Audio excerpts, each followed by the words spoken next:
Some mysteries are easy to explain away. Others linger.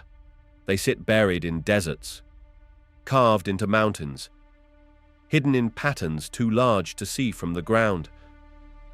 Ancient civilizations left behind cities, tools, monuments, and symbols. Some of it makes sense. A lot of it doesn't. These are the parts history books can't quite explain. Massive stones moved without machines. Languages that no one has been able to read.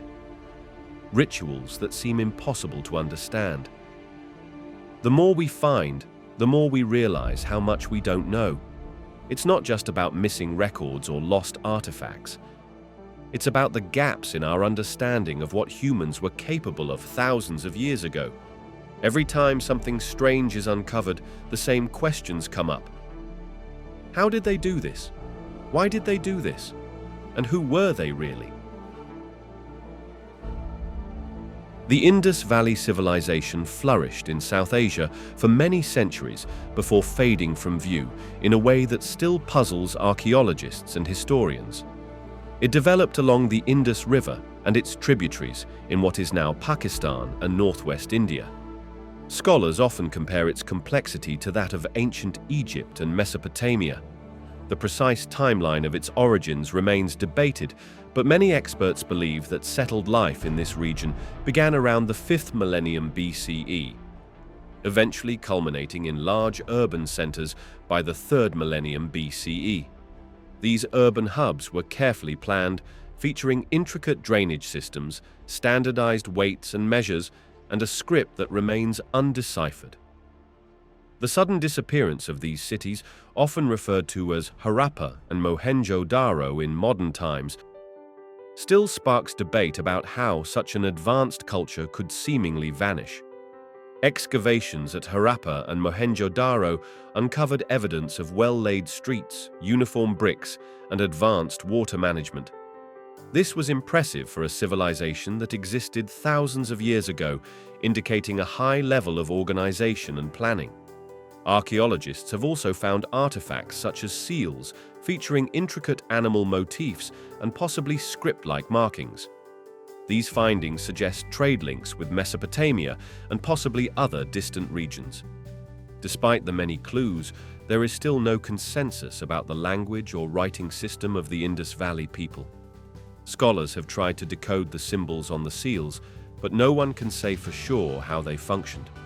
It seems that much of the story of this civilization is locked away in these ancient artifacts, awaiting a breakthrough that might lead to clearer understanding.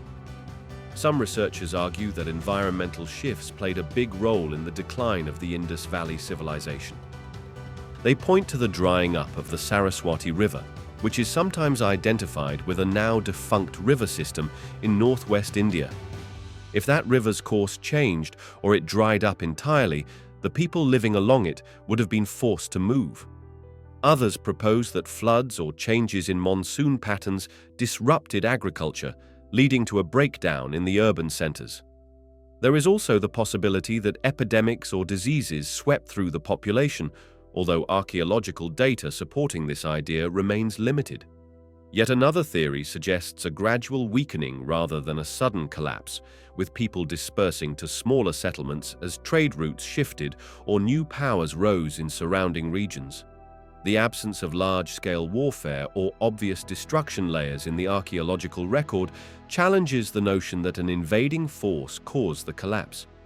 In contrast, the downfall of some ancient cities in other parts of the world is often linked to conquests or conflicts that leave behind ruins, ash layers, and other signs of violence.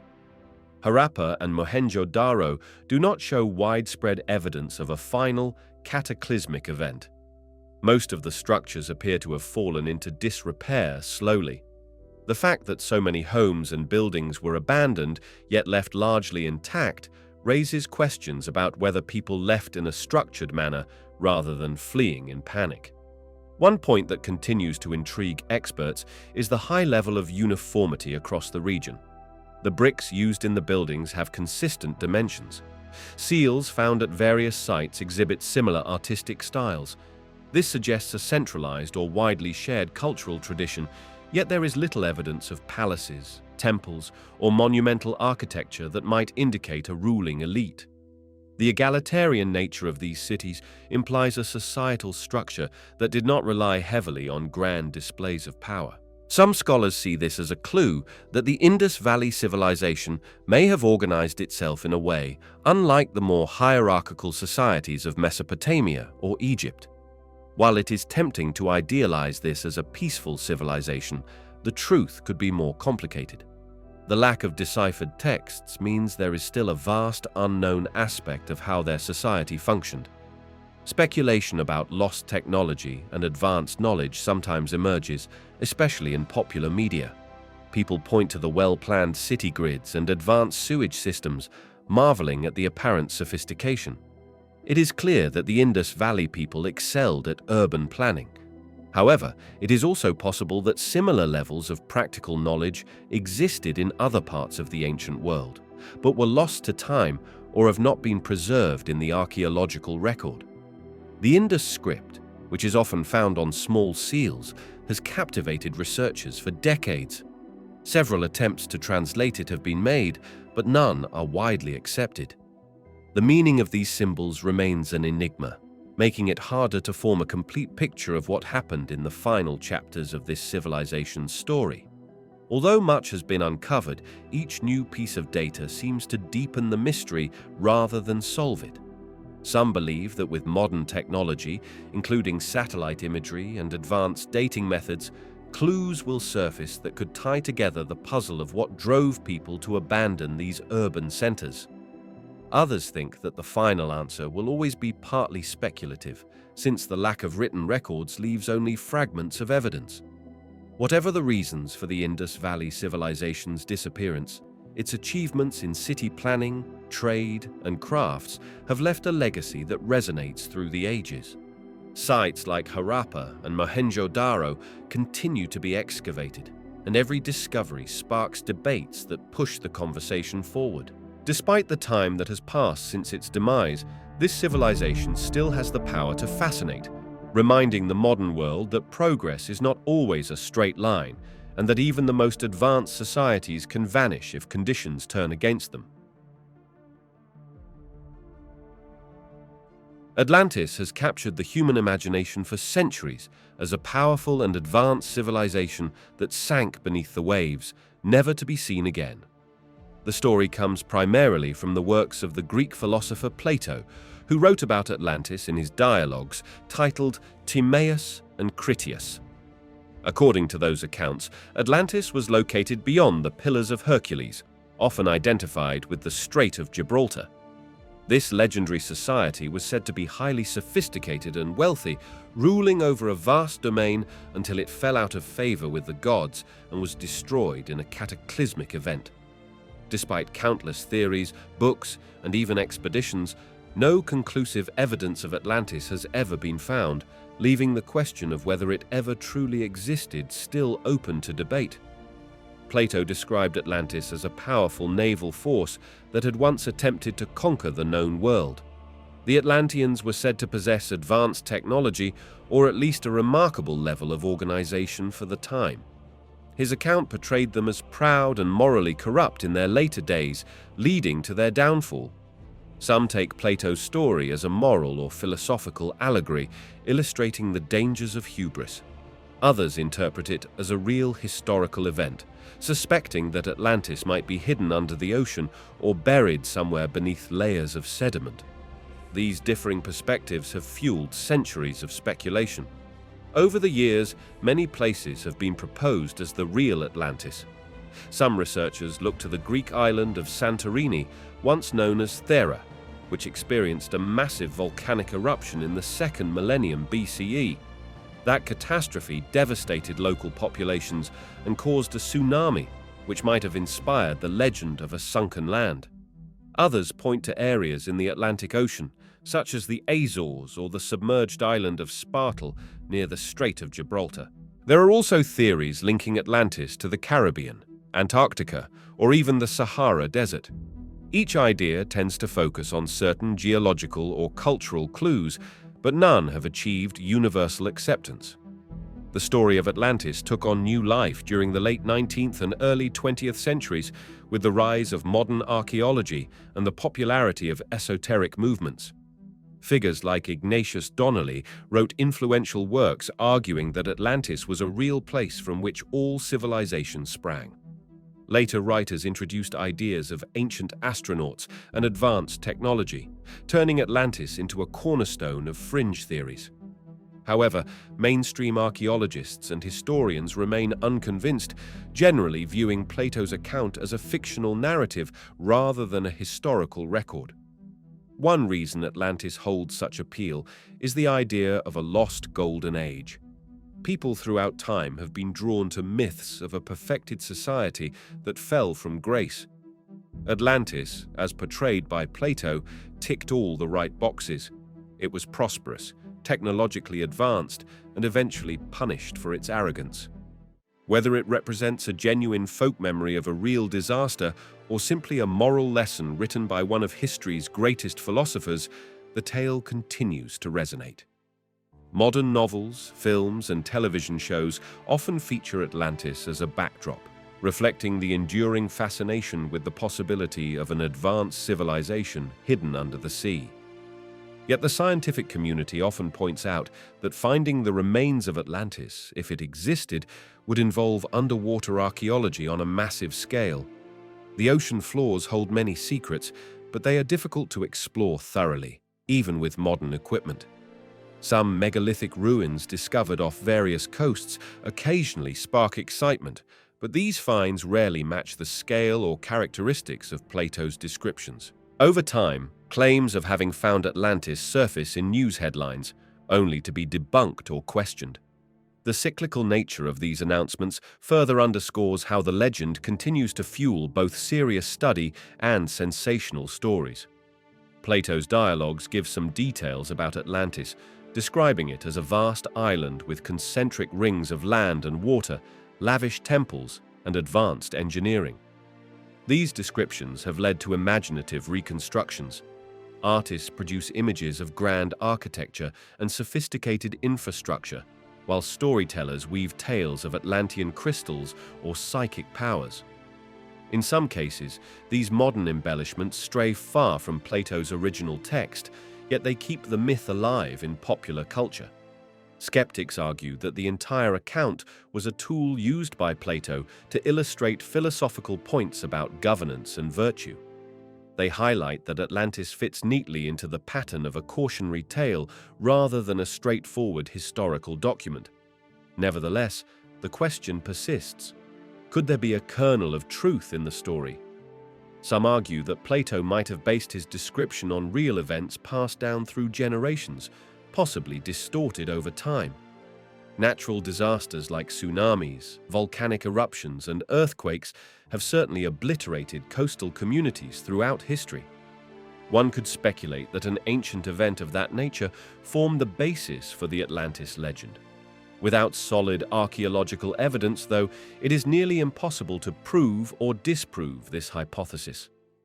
Atlantis remains one of the most famous mysteries tied to ancient civilizations that science cannot conclusively explain. The lure of lost knowledge, combined with the moral lessons embedded in the legend, ensures that it will continue to captivate. It challenges people to ponder whether there might be entire chapters of human history erased by natural disasters or the passage of millennia. Even if Atlantis is purely a fictional device, it has sparked important questions about the fragility of civilizations. Empires can crumble due to environmental changes, moral failings, or external pressures. Atlantis reminds the modern world that nothing is entirely immune to the forces of nature and time, and that behind every legend there could be a lesson worth heeding, whether rooted in fact or fiction. The Maya civilization once dominated vast areas of Central America, especially in regions now part of Mexico, Guatemala, Belize, Honduras, and El Salvador.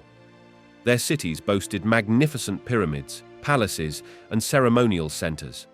They had a sophisticated writing system, a deep understanding of astronomy, and advanced knowledge of mathematics. Yet around the 9th century CE, many of the major Maya cities in the southern lowlands were mysteriously abandoned. Scholars have long debated what prompted this so-called collapse, since the Maya did not disappear entirely. Their descendants still live in the region today, and certain city-states in the northern Yucatan continued to thrive even after the Classic period ended. Still, the question remains: what happened to the once great Maya city-states in the southern lowlands? One of the key factors experts consider is environmental pressure. Studies of lake sediments and soil layers suggest prolonged droughts during critical periods. If droughts were severe enough to disrupt agriculture, that could have led to food shortages and societal stress.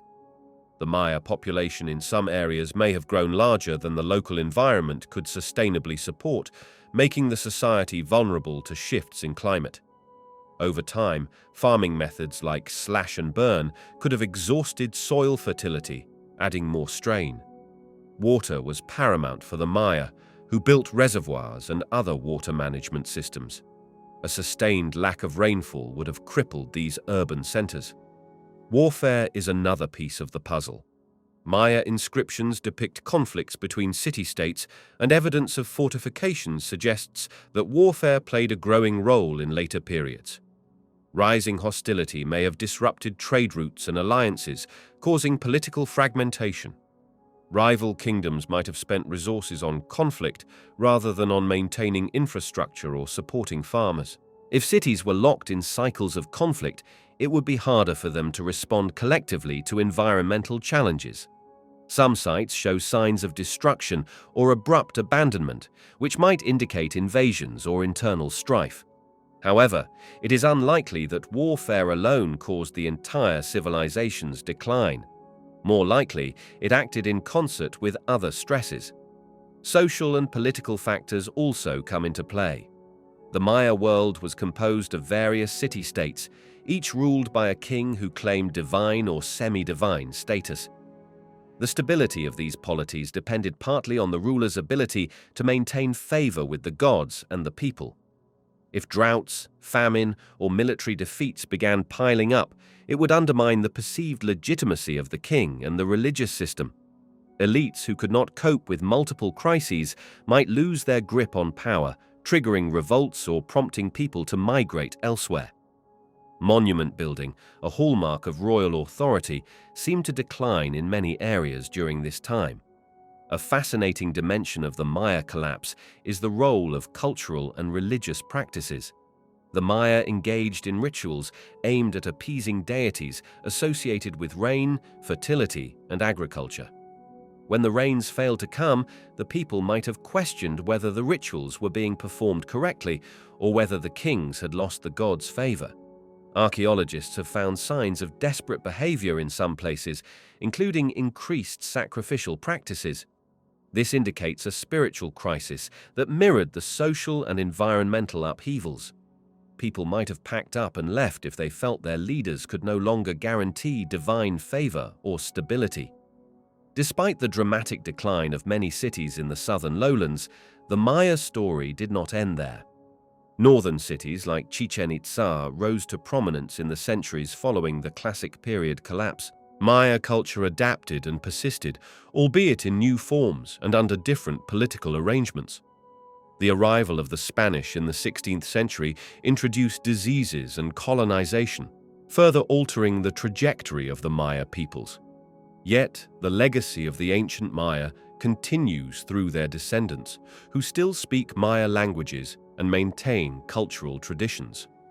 This continuity challenges the notion of a sudden or total collapse, framing the 9th century events more as a shift in political and cultural centers. The topic of the Maya collapse has drawn considerable scientific attention, with researchers from fields such as archaeology, paleoecology, and epigraphy all contributing data. Over the decades, various explanations have been proposed, often with a strong focus on a single factor. However, it now appears that a combination of environmental stress, warfare, social upheaval, and political fragmentation provided the conditions for the downfall of many city-states. The complexity of Maya society means it is unlikely there was a single cause. It is more accurate to view the collapse as a long-term process, with different regions experiencing decline at different rates.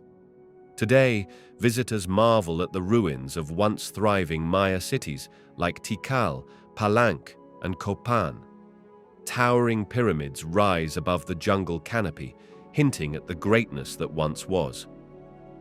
Researchers continue to uncover more about Maya agriculture, politics, and cultural practices, often using advanced technologies like LiDAR to peer beneath dense rainforest cover. Each discovery adds a new piece to the puzzle, reminding people that ancient civilizations achieved extraordinary feats, but also grappled with challenges that can lead to dramatic change. The collapse of the Maya city-states remains a stark example of how a society that seems at its zenith can crumble if environmental and political stresses converge. Modern discussions sometimes draw parallels between the ancient Maya and contemporary societies. Issues like climate change, resource depletion, and conflict still pose threats today. While these comparisons can oversimplify complex historical context, they serve as a reminder that no society is invulnerable. The Maya were resilient and innovative, yet found themselves unable to overcome certain hurdles. Their story underscores the delicate balance that civilizations must maintain with the environment, political structures, and cultural beliefs. Even after centuries of study, the full story of the Maya collapse eludes definitive explanation, but it continues to offer valuable lessons about the interplay between humans and their surroundings. The Ancestral Puebloans, sometimes called the Anasazi, occupied parts of the Four Corners region of the southwestern United States, an area that includes present-day Utah, Colorado, Arizona, and New Mexico. They built remarkable cliff dwellings and great houses, such as those found at Mesa Verde, Chaco Canyon, and Canyon de Chelly. These structures are known for their sophisticated architecture and alignment with astronomical events.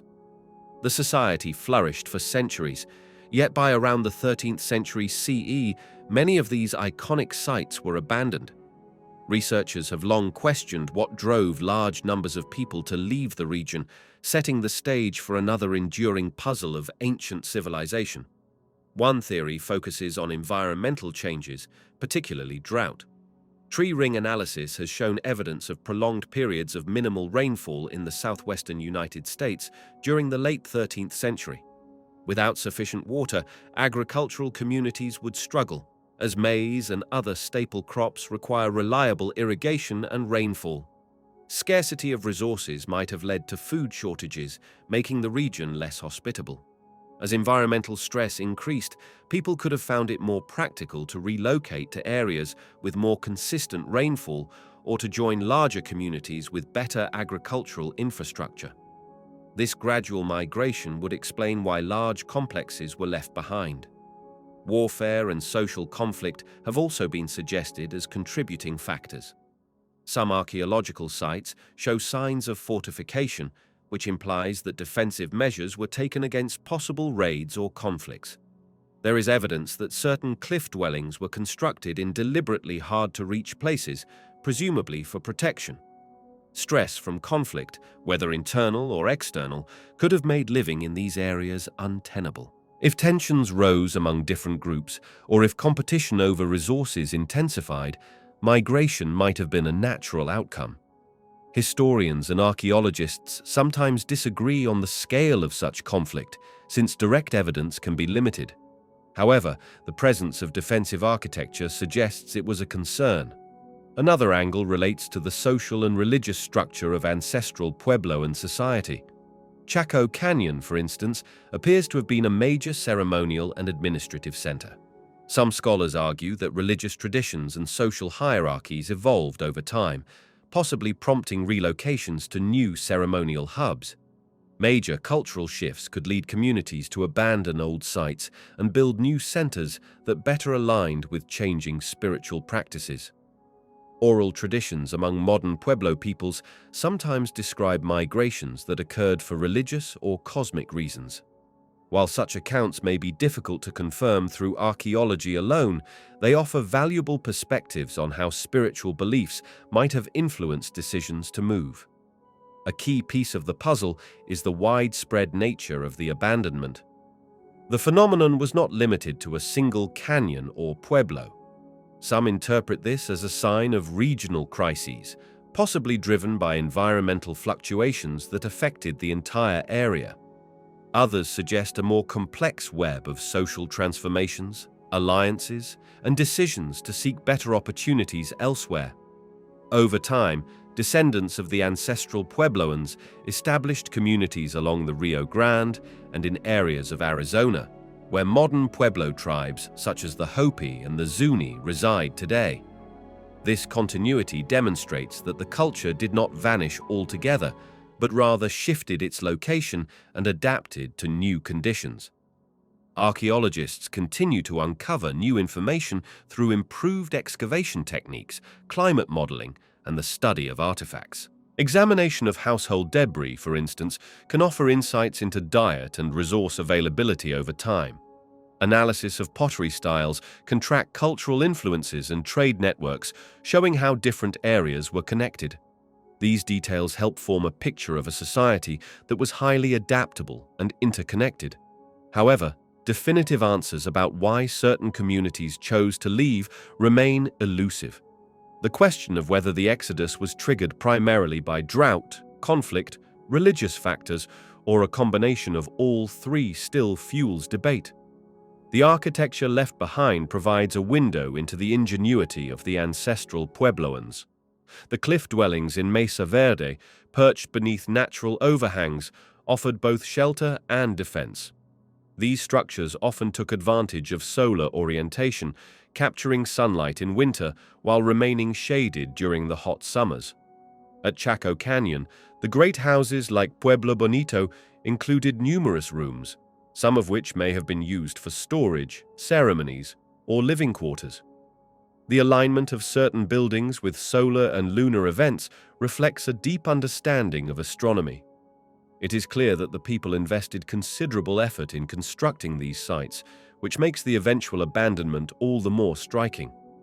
In modern times, the fate of the ancestral Puebloans has sometimes been overshadowed by stereotypes or misunderstandings about their disappearance.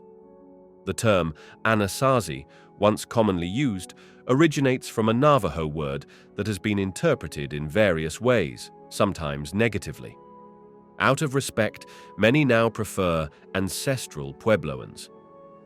Contemporary Pueblo tribes view these archaeological sites as part of their cultural heritage, linked through oral traditions and shared cosmologies. Their perspective is crucial for interpreting the archaeological record, as it adds a dimension of cultural continuity and places emphasis on the spiritual significance of migrations. Just like other ancient civilizations that faced environmental and social pressures, the ancestral Puebloans demonstrated resilience and adaptability. Their departure from the Four Corners region did not signify a collapse in the sense of a lost people. Instead, it appears to have been a strategic decision to move to places where survival might be more assured. Over generations, these communities evolved into the Pueblo nations recognized today. Archaeological research continues to refine the timeline and the triggers for these migrations, but a definitive cause remains elusive.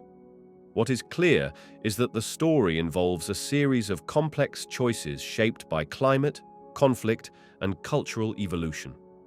It serves as a reminder that even in seemingly harsh environments, societies can thrive for centuries through ingenuity and resource management, only to shift course when conditions become too challenging. The Olmec civilization is regarded as one of Mesoamerica's earliest complex societies, flourishing in the region known today as the Gulf Coast of Mexico, in states like Veracruz and Tabasco. Their culture is often considered the mother culture of later Mesoamerican civilizations, such as the Maya and the Aztecs. The Olmecs are best known for their colossal stone heads, which depict striking facial features and wear helmets. These sculptures have captivated the public imagination since their discovery in the mid-20th century, partly because they represent a sophisticated level of artistry for a society that dates back more than 3,000 years. Yet a great deal about the Olmecs remains mysterious, including their ethnic origins, the nature of their political systems, and the factors behind their eventual decline. Archaeological evidence suggests that the Olmecs had already established complex ceremonial centers by around 1200 BCE. These artifacts reflect a high degree of craftsmanship and a set of religious or cultural practices that influence subsequent civilizations. Their art frequently features jaguar motifs, possibly symbolizing a deity or a mythological hybrid. Scholars have attempted to interpret these motifs as connected to concepts of rulership or shamanic transformation, but the absence of deciphered texts makes it challenging to be certain. The colossal heads, which can stand up to 3 meters high, continue to inspire debate about the identity of the figures they depict. Some believe they represent rulers, others propose they might be deities. The helmets might have ceremonial or military significance. Each face is unique, suggesting these were portraits of individual leaders. Transporting these massive stones, sometimes weighing several tons, required significant organization and labor. This feat points to the presence of a structured society capable of mobilizing resources. Scholars suspect the Olmecs used a combination of log rollers, rafts on rivers, and manpower to move the stones from distant quarries to their ceremonial centers. Another hallmark of the Olmecs is their contribution to early writing systems.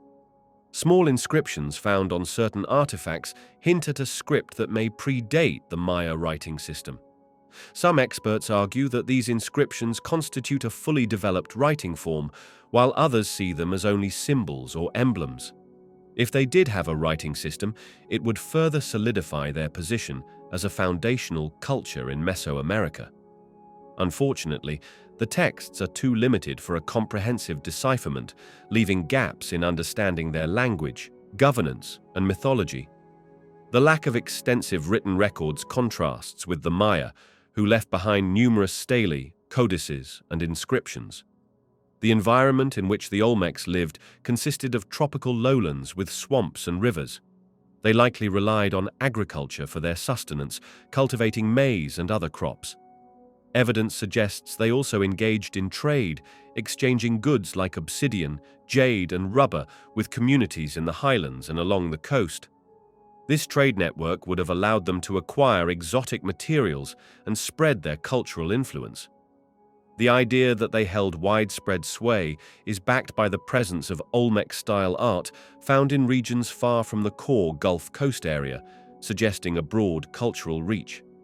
However, it remains unclear whether this was driven by direct colonization, political alliances, or the widespread appeal of Olmec religious and artistic themes. Around 900 BCE, San Lorenzo, one of the major centers, experienced a decline, possibly due to environmental changes such as shifts in river courses or depletion of local resources. La Venta rose to prominence afterward, carrying on many Olmec traditions. By 400 BCE or so, even La Venta had faded, and the heart of the civilization seemed to dissolve. While some elements of Olmec culture persisted in successor societies, the distinct identity we label Olmec appeared to vanish. Researchers speculate about possible internal conflicts or environmental disasters, but the evidence is inconclusive. Some historians compare their disappearance to other sudden declines in Mesoamerica, emphasizing that repeated episodes of environmental stress could have played a role. The racial or ethnic background of the Olmecs has been a subject of controversy, especially in popular media. Speculative theories have proposed they were of African, Asian, or even extraterrestrial origin, often citing the facial features of the colossal heads. Mainstream scholars, however, maintain that the Olmecs were indigenous to the region and that the sculpture styles reflect local artistic conventions. Advances in genetic research might one day offer more insight, but for now, archaeological and anthropological data strongly suggest they emerged from earlier local cultures, inheriting and enhancing existing traditions. Despite the gaps in knowledge, there is little doubt that the Olmec significantly influenced later Mesoamerican civilizations. The concept of ceremonial centers with pyramids, plazas, and large sculptures spread through the region. Religious ideas involving jaguars, half-human deities, and possibly bloodletting or sacrifice may have originated or at least been systematized under Olmec society. Their style of iconography, with complex motifs and carvings, laid the groundwork for artistic traditions that thrived among the Maya, Zapotec, and others. In that sense, calling them a mother culture is fitting, though some argue that the term oversimplifies the dynamic exchanges between various groups in Mesoamerica at the time. Modern archaeology continues to piece together clues about who the Olmecs were and how they lived. Excavations at new sites sometimes yield tantalizing hints about their social organization, religious ceremonies, and day-to-day life. Researchers examine everything from carbonized plant remains to residues in pottery, gaining insights into diet and trade. The recurring challenge is interpreting these findings without a fully developed written record. Consequently, each new discovery tends to generate multiple theories rather than a single definitive explanation. What can be stated with confidence is that the Olmec achievement in art, architecture, and social organization was remarkable for the period in which it emerged. Their cultural influence resonates through time, echoing in the myths and art of later peoples. The specific reasons for the Olmec decline remain unknown, ensuring that this ancient civilization remains an enduring mystery for both scholars and enthusiasts alike.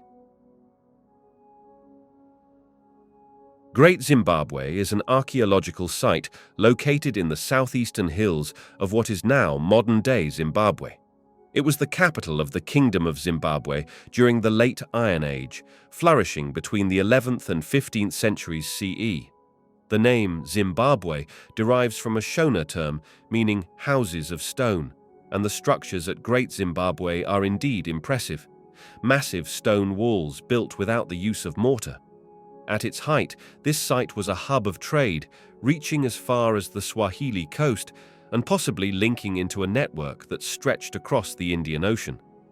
Chinese porcelain, Persian pottery, and other exotic goods found at the site are evidence of these extensive trading connections.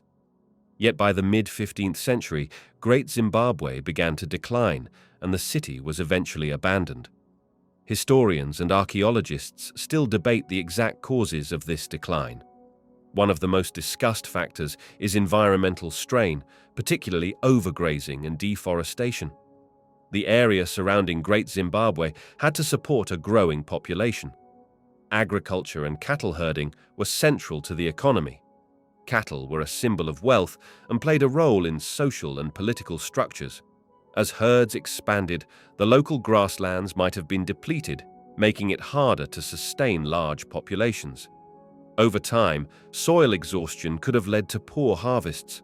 This scenario is consistent with other African kingdoms, where ecological factors contributed to shifts in settlement patterns. However, environmental issues alone may not fully account for the abandonment, since some nearby areas with similar conditions continued to be inhabited.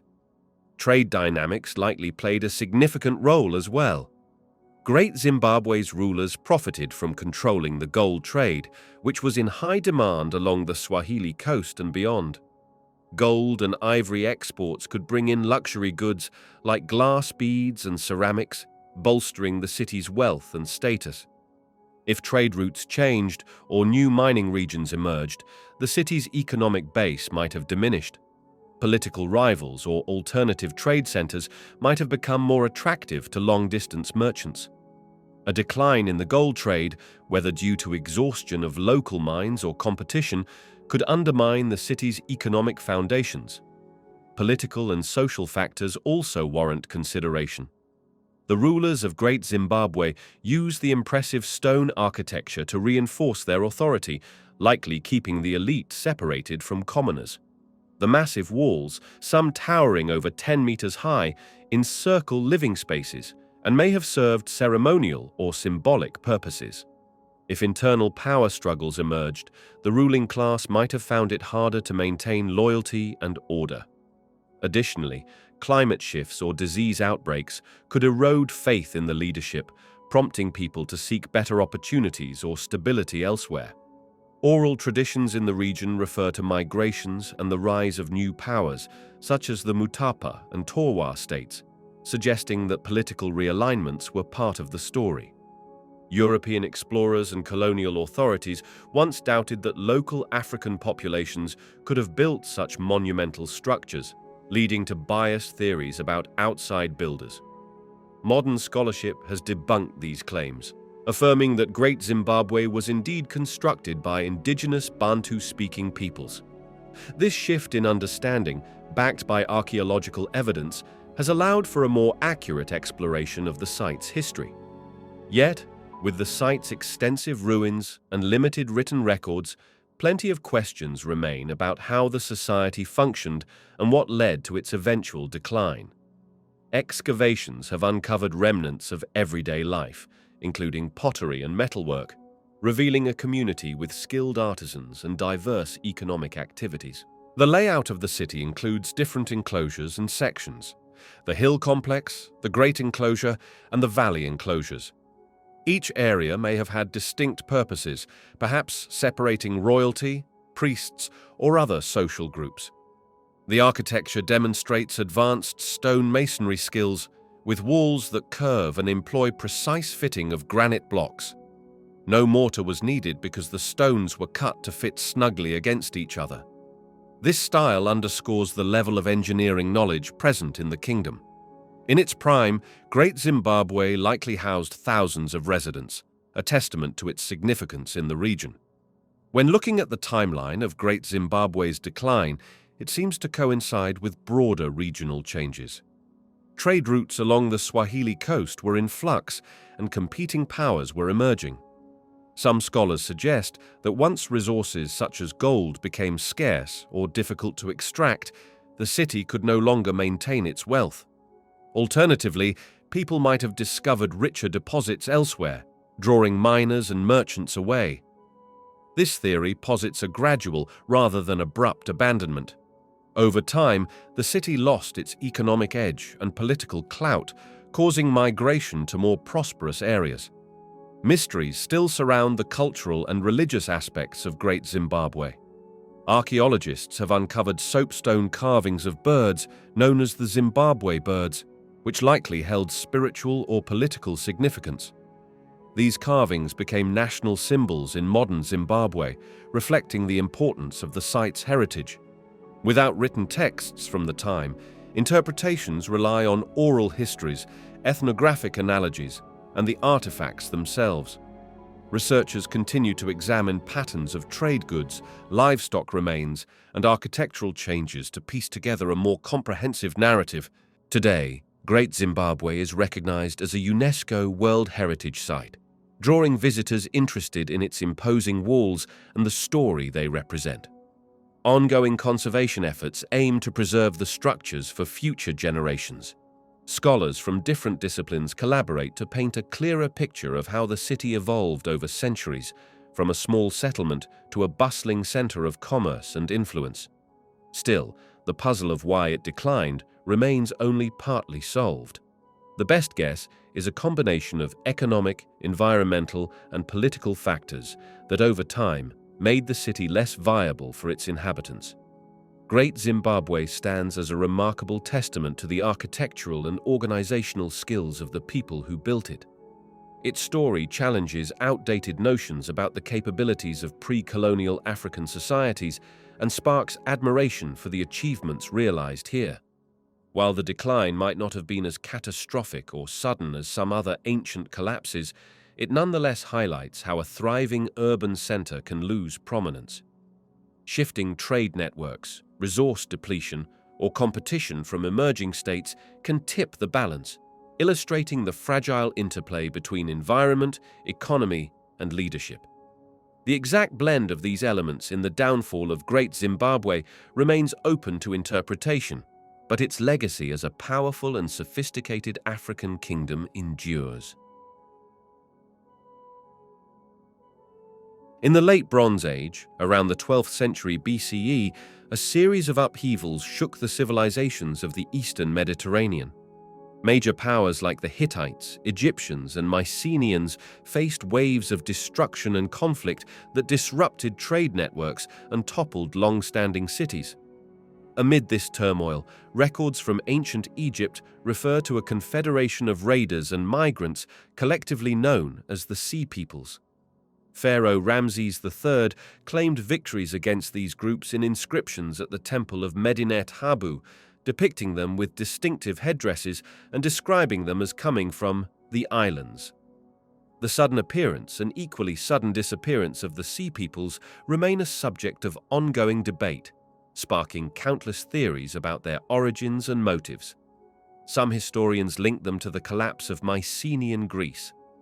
After the fall of the Mycenaean palaces around the 12th century BCE, displaced populations may have taken to the sea, seeking new lands to settle. According to this view, they could have been a mix of various ethnic groups, including Aegean peoples like the Minoans or Mycenaeans. Others propose that they came from regions farther west, such as Sardinia or Sicily, based on certain styles of pottery and weaponry found in the Levant. Another theory suggests they included people from Anatolia, fleeing the breakdown of the Hittite Empire. In any case, it appears that numerous communities were on the move during this tumultuous period. The Sea Peoples are often depicted as merciless raiders, pillaging coastal cities and attempting to conquer Egypt. Egyptian reliefs show them arriving in ships, bringing their families and belongings, which suggests they were not just marauding warriors, but migrants seeking a new home. Ramses III's accounts depict major battles both on land and at sea. Although the Egyptians claimed victory, the strain on their resources is believed to have contributed to the eventual weakening of the new kingdom. At the same time, evidence from archaeological sites around the Mediterranean shows widespread destruction layers, presumably caused by these invasions or by local revolts and natural disasters. Sorting out which events are linked to the Sea Peoples and which to other factors remains challenging. One question is whether the Sea Peoples were primarily responsible for the broader Bronze Age collapse. While they certainly played a part, many scholars believe multiple factors converged during this period. Climate change might have led to droughts and famines, destabilizing societies. Earthquakes, noted in geological records, could have damaged key cities and infrastructure.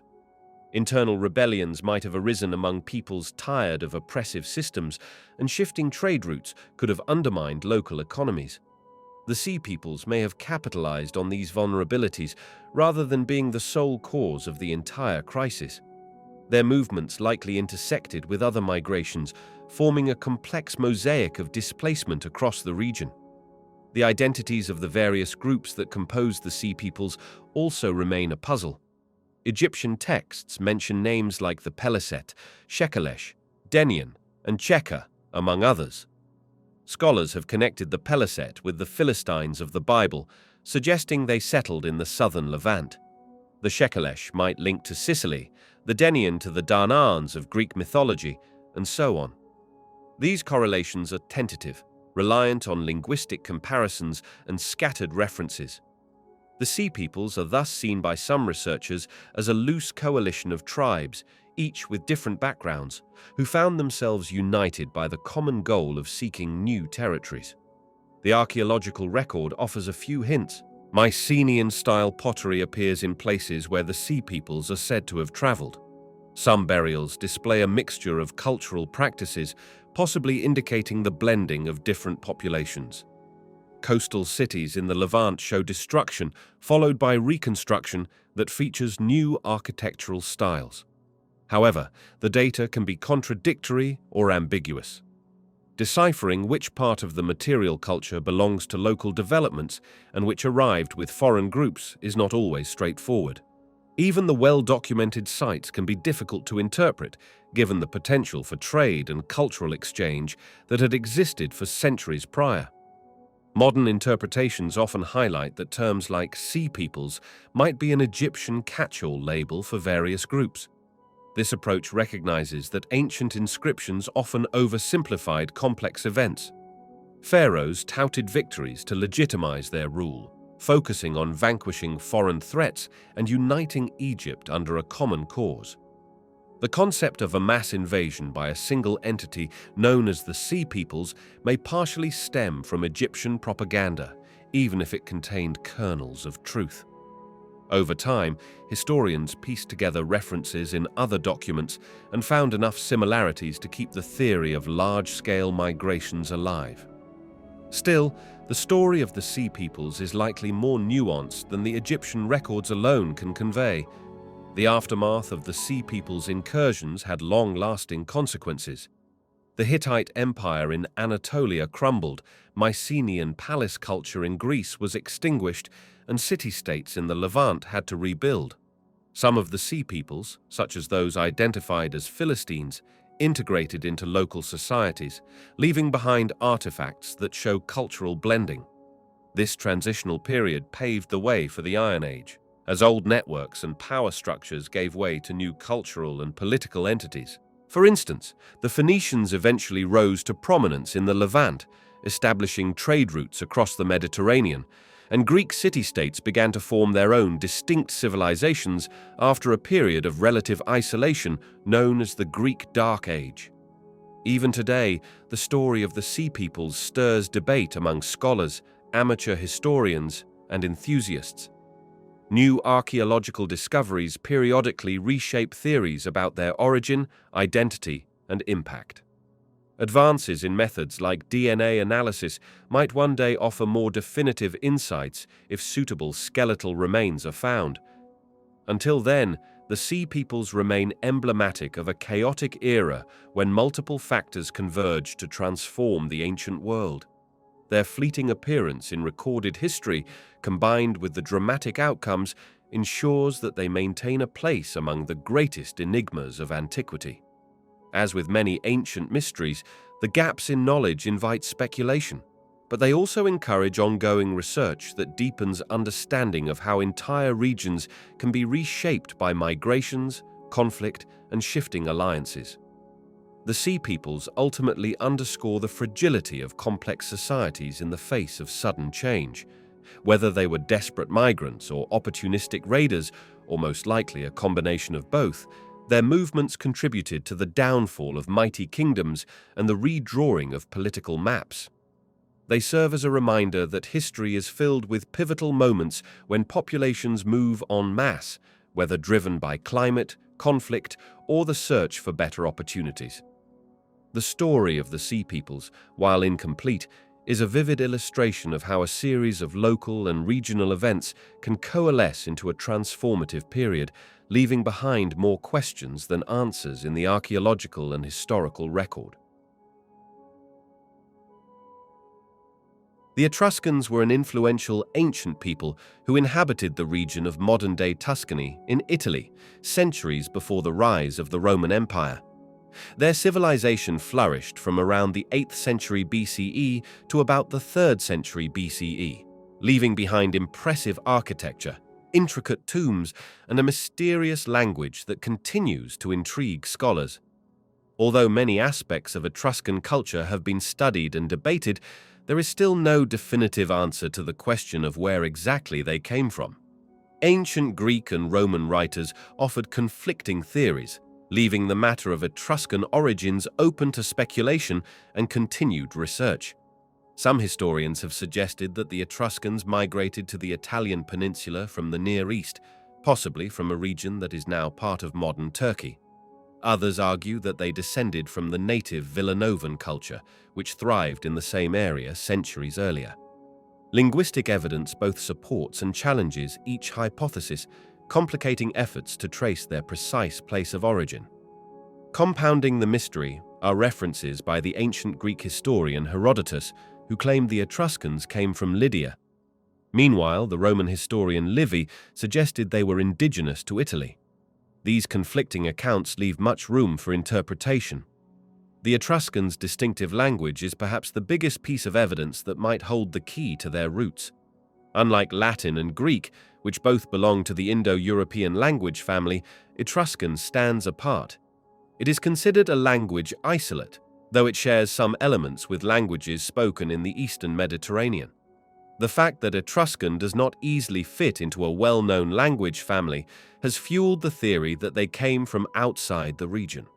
Archaeological findings, including pottery, inscriptions, and the remains of elaborate burial sites, provide additional clues that both challenge and support these ideas. Their artistic and cultural contributions are remarkable, hinting at influences from both local Italian and Eastern Mediterranean traditions. Etruscan art is celebrated for its lively frescoes, elegant bronze work, and detailed pottery. The intricate scenes painted on the walls of their tombs illustrate aspects of daily life, religious rituals, and even sporting events. These artworks reveal that the Etruscans had vibrant traditions, a strong sense of community, and a complex belief system that placed great emphasis on the afterlife. They also had their own pantheon of gods, some of which later merged with Roman deities in interesting ways. One aspect that fascinates many researchers is the Etruscans' advanced urban planning and construction techniques. They built sophisticated cities, complete with drainage systems, large public buildings, and an organized layout that suggests careful planning and strong governance. Evidence of paved streets, impressive walls, and monumental temples speaks to a civilization that valued both practicality and aesthetics. Their achievements in engineering would later influence the Romans, who adopted and refined many Etruscan innovations. The famous Cloaca Maxima in Rome, an ancient drainage system, is believed to have Etruscan roots or at least been inspired by Etruscan hydraulic expertise. Religious practices in Etruscan society were marked by elaborate rituals, divination, and the interpretation of omens. The concept of reading the will of the gods through the entrails of sacrificed animals, especially the liver, was an Etruscan custom that later became part of Roman religious practices. The Etruscans also placed great importance on properly caring for the dead, building elaborate necropolises that reflected their social hierarchy and their beliefs about life after death. The well-preserved tombs in places like Tarquinia and Cerveteri offer insights into their burial customs, yet they still leave questions about the finer details of Etruscan spirituality. Despite their influence, the Etruscans found themselves gradually absorbed by the expanding Roman Republic. They engaged in a series of conflicts, alliances, and power struggles, and over time, Etruscan city-states were incorporated into Roman territory. Roman culture adopted and adapted many Etruscan elements, but much of the Etruscan language and identity was lost or overshadowed. Inscriptions on monuments and tombs provide only fragments of their written history, leaving scholars to puzzle over incomplete evidence. The Roman practice of erasing or overlooking Etruscan contributions for political reasons may have further obscured their legacy. Modern research techniques, including DNA analysis and new archaeological discoveries, continue to shed light on Etruscan origins. Some studies point to a close genetic link between present-day Tuscans and ancient populations from the Near East, lending credence to Herodotus's account. Others propose that the Etruscans were largely indigenous, evolving from the Villanovan culture with limited outside input. The truth may lie somewhere in between. Until definitive evidence emerges, the debate about whether the Etruscans migrated from the east or developed locally in Italy will continue. Their enduring legacy, from language to art to urban planning, ensures that the question of their origins remains a topic of fascination.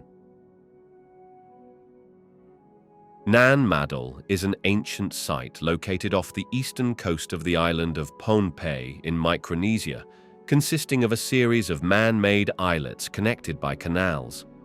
The construction of this breathtaking complex has puzzled archaeologists for decades. Built primarily from massive basalt logs, Nan Madol features carefully stacked stones that form walls, enclosures, and ceremonial areas.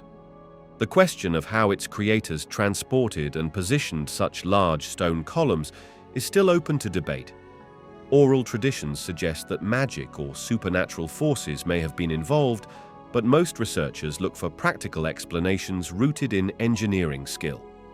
The site's name has been interpreted to mean spaces between, which makes sense given the way its many small islands are separated by waterways. People sometimes refer to Nan Madol as the Venice of the Pacific, highlighting its web of canals that weave through the ruins. Although it is widely accepted that the Saudeleur dynasty played a key role in Nan Madol's history, the exact identity of the site's original builders and the sequence of its development remain elusive. Excavations have revealed pottery, tools, and other artifacts, but there is no definitive record explaining why so much effort went into its creation. Some legends recount that two sorcerers named Olisipa and Olosopa arrived in the region determined to build a sacred place. In one version of the story, they used spells to levitate the basalt columns from distant quarries. Other versions propose that barges or rafts might have been used to transport the heavy stones along the coastline.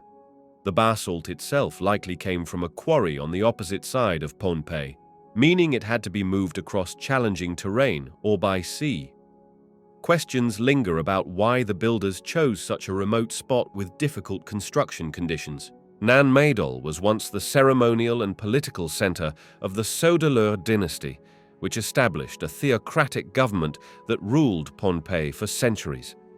This dynasty imposed strict religious practices and hierarchical social structures, reflecting a powerful belief in divine authority. Some researchers think that building a separate site, surrounded by water, allowed the ruling class to reinforce spiritual and political dominance. Priests and nobility are believed to have lived within Nan Madol, while commoners resided outside the complex. The separation of classes might have been strengthened by the physical and symbolic boundaries of water. Archaeological evidence suggests that the site was developed over many centuries, possibly evolving in stages to accommodate changing social and religious needs. The earliest structures could date to around the 1st or 2nd century, while later additions reflect alterations in architectural style and purpose. Some areas appear to have served as burial spaces for high-ranking individuals, while others might have functioned as ritual or administrative buildings. The alignment of certain platforms may indicate astronomical significance, a feature shared by other ancient cultures worldwide. Yet the humid tropical climate and limited written records make precise dating challenging. Efforts to understand Nan Madol's engineering have examined the methods used to cut and stack basalt columns. Basalt naturally forms in prismatic shapes resembling logs, yet shaping and fitting these columns required considerable skill. Some experts propose that laborers used wooden levers, ropes, and ramps to maneuver the stones into position. Even with these tools, the scale of construction remains astounding, hinting at a well-organized workforce. Whether this workforce consisted of conscripted labor, slaves, or community members fulfilling religious obligations is not entirely clear. Climate and geography also factor into the site's mysteries. Nan Madol sits close to the ocean, making it vulnerable to storms and high tides. Building a major center in such a location demanded sophisticated planning to manage water levels. Seawalls and breakwaters might have been constructed, though these features are not thoroughly documented. Over time, rising sea levels and natural erosion have partially submerged some structures, complicating archaeological work. This environmental backdrop adds another layer of intrigue to the motivations behind Nan Madol's location. Today, Nan Madol remains a vital cultural site, acknowledged by locals and international organizations for its archaeological importance. Researchers continue to piece together its origins through oral history, artifact analysis, and advanced imaging techniques of submerged areas. Ongoing projects aim to uncover the complexity of the society that built this architectural marvel. Whether driven by spiritual beliefs, political ambition, or both, the creators of Nan Madol demonstrated remarkable ingenuity. The mystery lies not only in how they accomplished such a monumental feat, but also in their reasons for choosing this challenging environment to express power and identity. Recent surveys suggest there may yet be undiscovered features beneath the lagoon, adding hope that future research will finally reveal Nan Madol's full story. The Amazon rainforest has long been viewed as an untamed wilderness, teeming with plant and animal life, but lacking the grand ruins found elsewhere. However, in recent decades, the discovery of earthworks, geometric mounds, and ancient road networks has challenged this assumption. Evidence points to an advanced civilization that once thrived in the region, leaving traces that were quickly reclaimed by dense jungle. Archaeologists have unearthed remnants of large settlements, suggesting populations far greater than once believed. Yet the question of who these people were and how they organized their lives remains an ongoing mystery. Explorers in earlier centuries reported sightings of unusual roads and earth mounds, fueling legends of a lost city, sometimes called El Dorado. Many expeditions sought gold or other riches, but harsh conditions and diseases like malaria often led to failure. It now appears those explorers may have stumbled upon remnants of extensive human activity without fully realizing it. For a long time, scholars assumed the rainforest's poor soil could not support sizable, permanent communities. Modern technology, such as satellite imagery and LiDAR scanning, has allowed researchers to view the Amazon's landscape from new angles.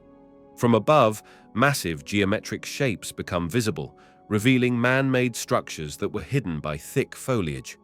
Roads and canals connect these shapes in ways suggesting organized social systems. Some archaeologists propose that multiple towns were linked, hinting at significant political or cultural unity. These networks could have supported tens of thousands of residents, challenging the idea that Amazonia was sparsely inhabited. A crucial factor in sustaining large populations here may have been terra preta, or black earth. This highly fertile man-made soil is rich in charcoal, bone, and organic waste, indicating advanced knowledge of soil enhancement. By creating terra preta, ancient inhabitants could cultivate crops more efficiently than in the Amazon's naturally leached soils. This innovation might have supported food surpluses, enabling complex social and political structures. Researchers continue to study how terra preta was produced, hoping to learn more about these ancient agricultural techniques. Other intriguing findings include causeways, ditches, and circular or rectangular enclosures that may have served ceremonial or defensive purposes. Some areas feature large earth designs that are visible only from above, suggesting communal or spiritual importance. These elements complicate older views of Amazonian groups as small and nomadic. Instead, the evidence points to societies capable of undertaking extensive construction projects, developing agriculture, and potentially trading with neighbors. The scope of such endeavors reflects a high level of cooperation and planning among ancient inhabitants. Artifacts like pottery and tools reinforce the idea of a sophisticated society. The variety of styles across different sites might reflect multiple phases of cultural development or distinct regional identities. Although the tropical climate decomposes organic material, enough fragments remain to hint at social stratification and specialized craftsmanship. Without written records, piecing together details of daily life is difficult, but ongoing research continues to fill in the gaps. Each new discovery deepens our understanding of how these communities thrived in the challenging rainforest environment. The decline of these civilizations may have stemmed from various factors. European contact introduced diseases that devastated indigenous populations, while environmental changes or conflicts could have exacerbated instability. Over time, the rainforest reclaimed roads and buildings, concealing them from casual observation. Researchers must now rely on a combination of excavations and aerial surveys to reconstruct this lost chapter in human history. Deforestation poses an additional threat, potentially destroying sites before they can be studied. Collaborations with local communities and indigenous elders provide essential perspectives. Oral histories might guide archaeologists to overlooked areas or offer context for unusual earthworks. Such partnerships, anchored in mutual respect, help honor the cultural heritage of modern descendants. These descendants may possess valuable knowledge of sustainable land management techniques that enabled their ancestors to flourish in this challenging environment. As new findings come to light, the notion of the Amazon as an untouched wilderness is giving way to a more complex view. Rather than a pristine realm, the rainforest appears to have been shaped by large, well-organized societies capable of significant ecological impact. Although they did not leave towering stone monuments like some other civilizations, their achievements in earthworks and agriculture remain no less impressive. Modern science is only beginning to illuminate their legacy, revealing the adaptability and ingenuity of ancient peoples who made the verdant Amazon their home. The pyramids of Egypt have captivated people for millennia, rising majestically from the desert as symbols of architectural brilliance and spiritual devotion. Most famous is the Great Pyramid of Giza, attributed to Pharaoh Khufu in the 26th century BCE. Numerous theories attempt to explain how these massive stone structures were built, yet no single explanation is universally accepted. Researchers rely on tools, inscriptions, and comparisons with other sites to form hypotheses, but many details about construction logistics remain open to debate. A mainstream view holds that large limestone blocks were quarried nearby, then hauled on wooden sleds along ramps. Workers might have employed ropes, wooden rollers, and water as a lubricant to reduce friction.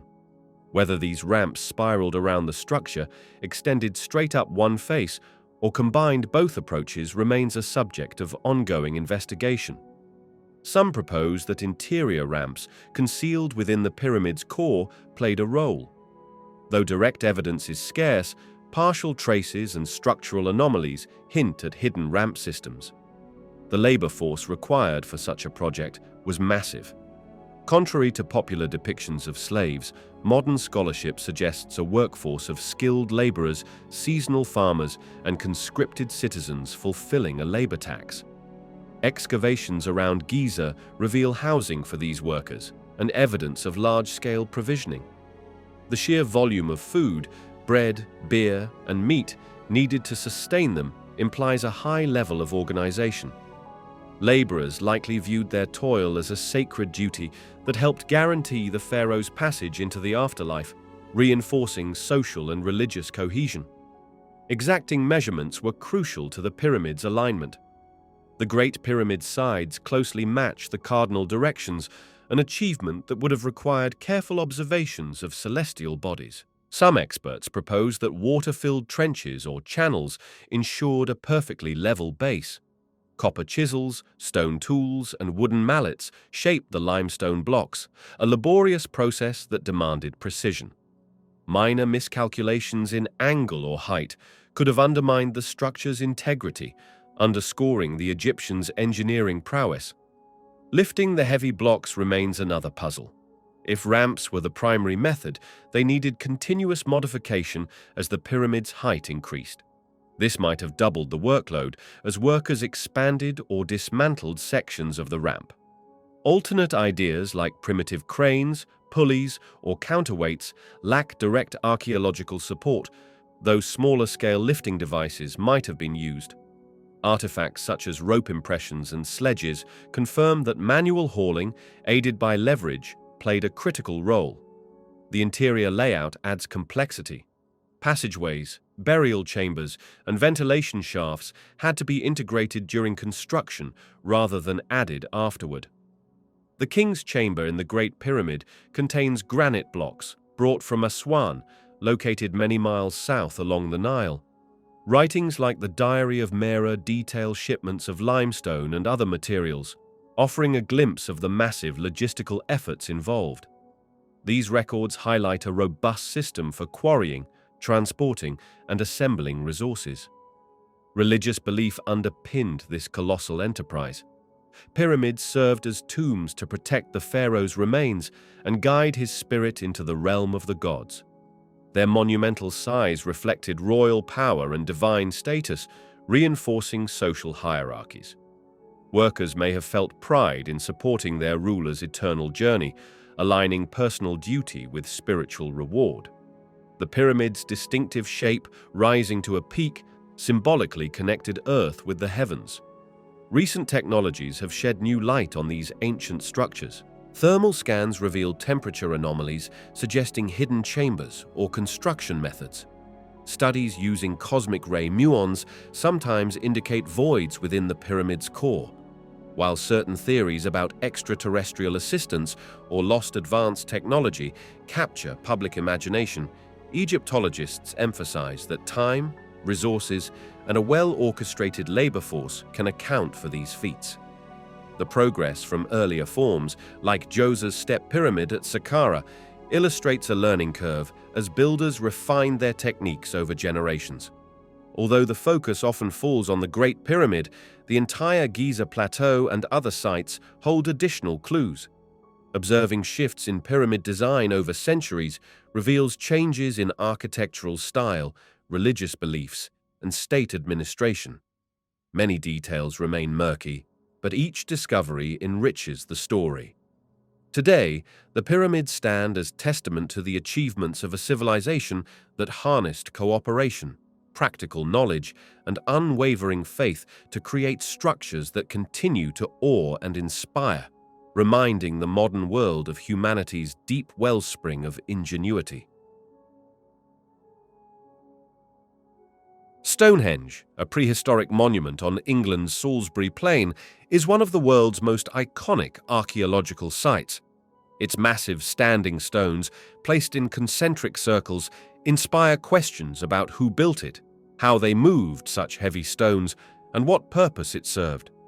Researchers have proposed a range of interpretations, from ancient observatories to ceremonial centers. Despite centuries of study, many aspects of Stonehenge's origin and function remain elusive, allowing speculation to persist. Initial construction dates to around the 3rd millennium BCE, beginning with a circular earthwork enclosure. Over hundreds of years, builders added the huge sarsen stones and smaller bluestones that define Stonehenge's current form. The sarsens, some exceeding 25 tons, come from sites about 20 miles away, while the bluestones likely originated in the Preseli Hills of Wales, approximately 150 miles distant. Hauling such colossal stones without modern machinery is a puzzle that continues to challenge archaeologists.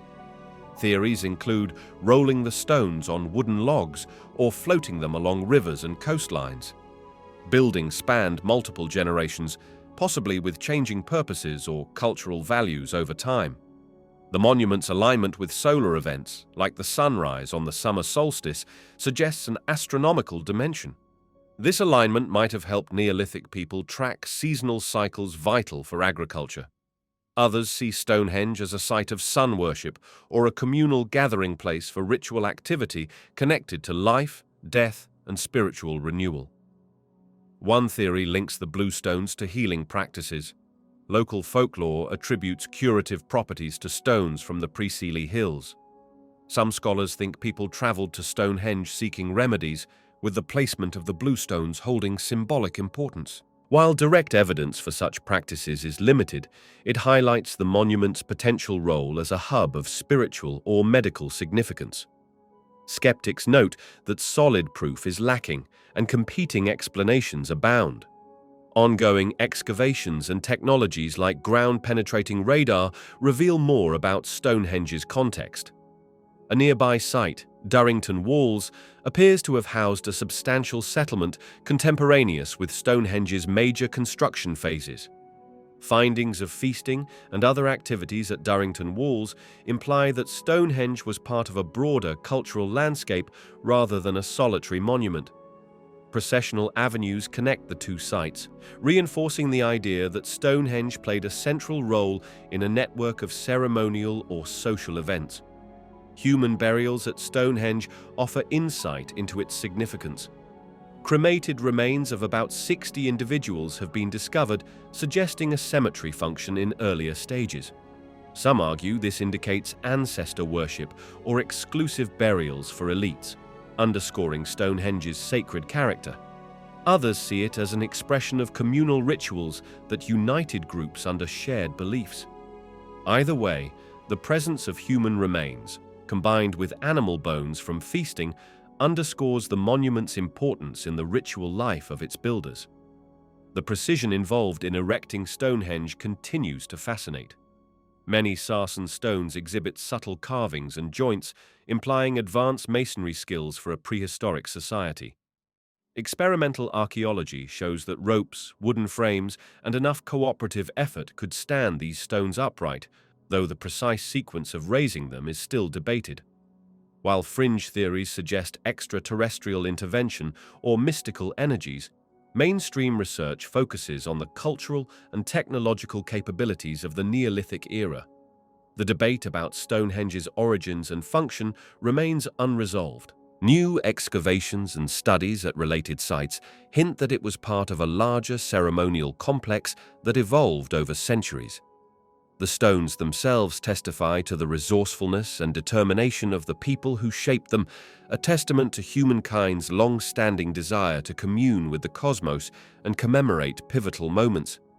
Although modern science may eventually unravel every technical aspect of its creation, Stonehenge is likely to retain an aura of mystery in its role as a sacred gathering place.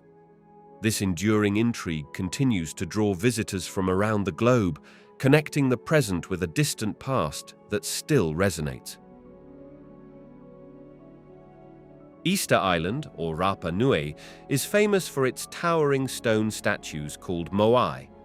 Carved centuries ago by the island's early inhabitants, these monumental figures line the coastline, each standing on a platform known as an ahu. The moai have intrigued explorers and anthropologists, generating numerous theories about their cultural role and why so many were built. Although partial explanations have emerged through archaeology and oral history, their ultimate meaning remains open to debate. Local tradition holds that the moai represent venerated ancestors or chiefs, believed to watch over the population and ensure prosperity. Placing them on ahu near the shore could symbolize guardianship and a link between the living and the spirit world. Many moai originally sported top-knots of red scoria rock known as pukau, possibly signifying elaborate headdresses. The statues' elongated noses, heavy brows, and distinct expressions may have been tied to status or lineage.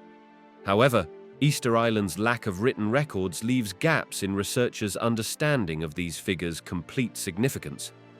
Archaeologists have traced the moai to Rano Raraku, a volcanic crater that served as the main quarry.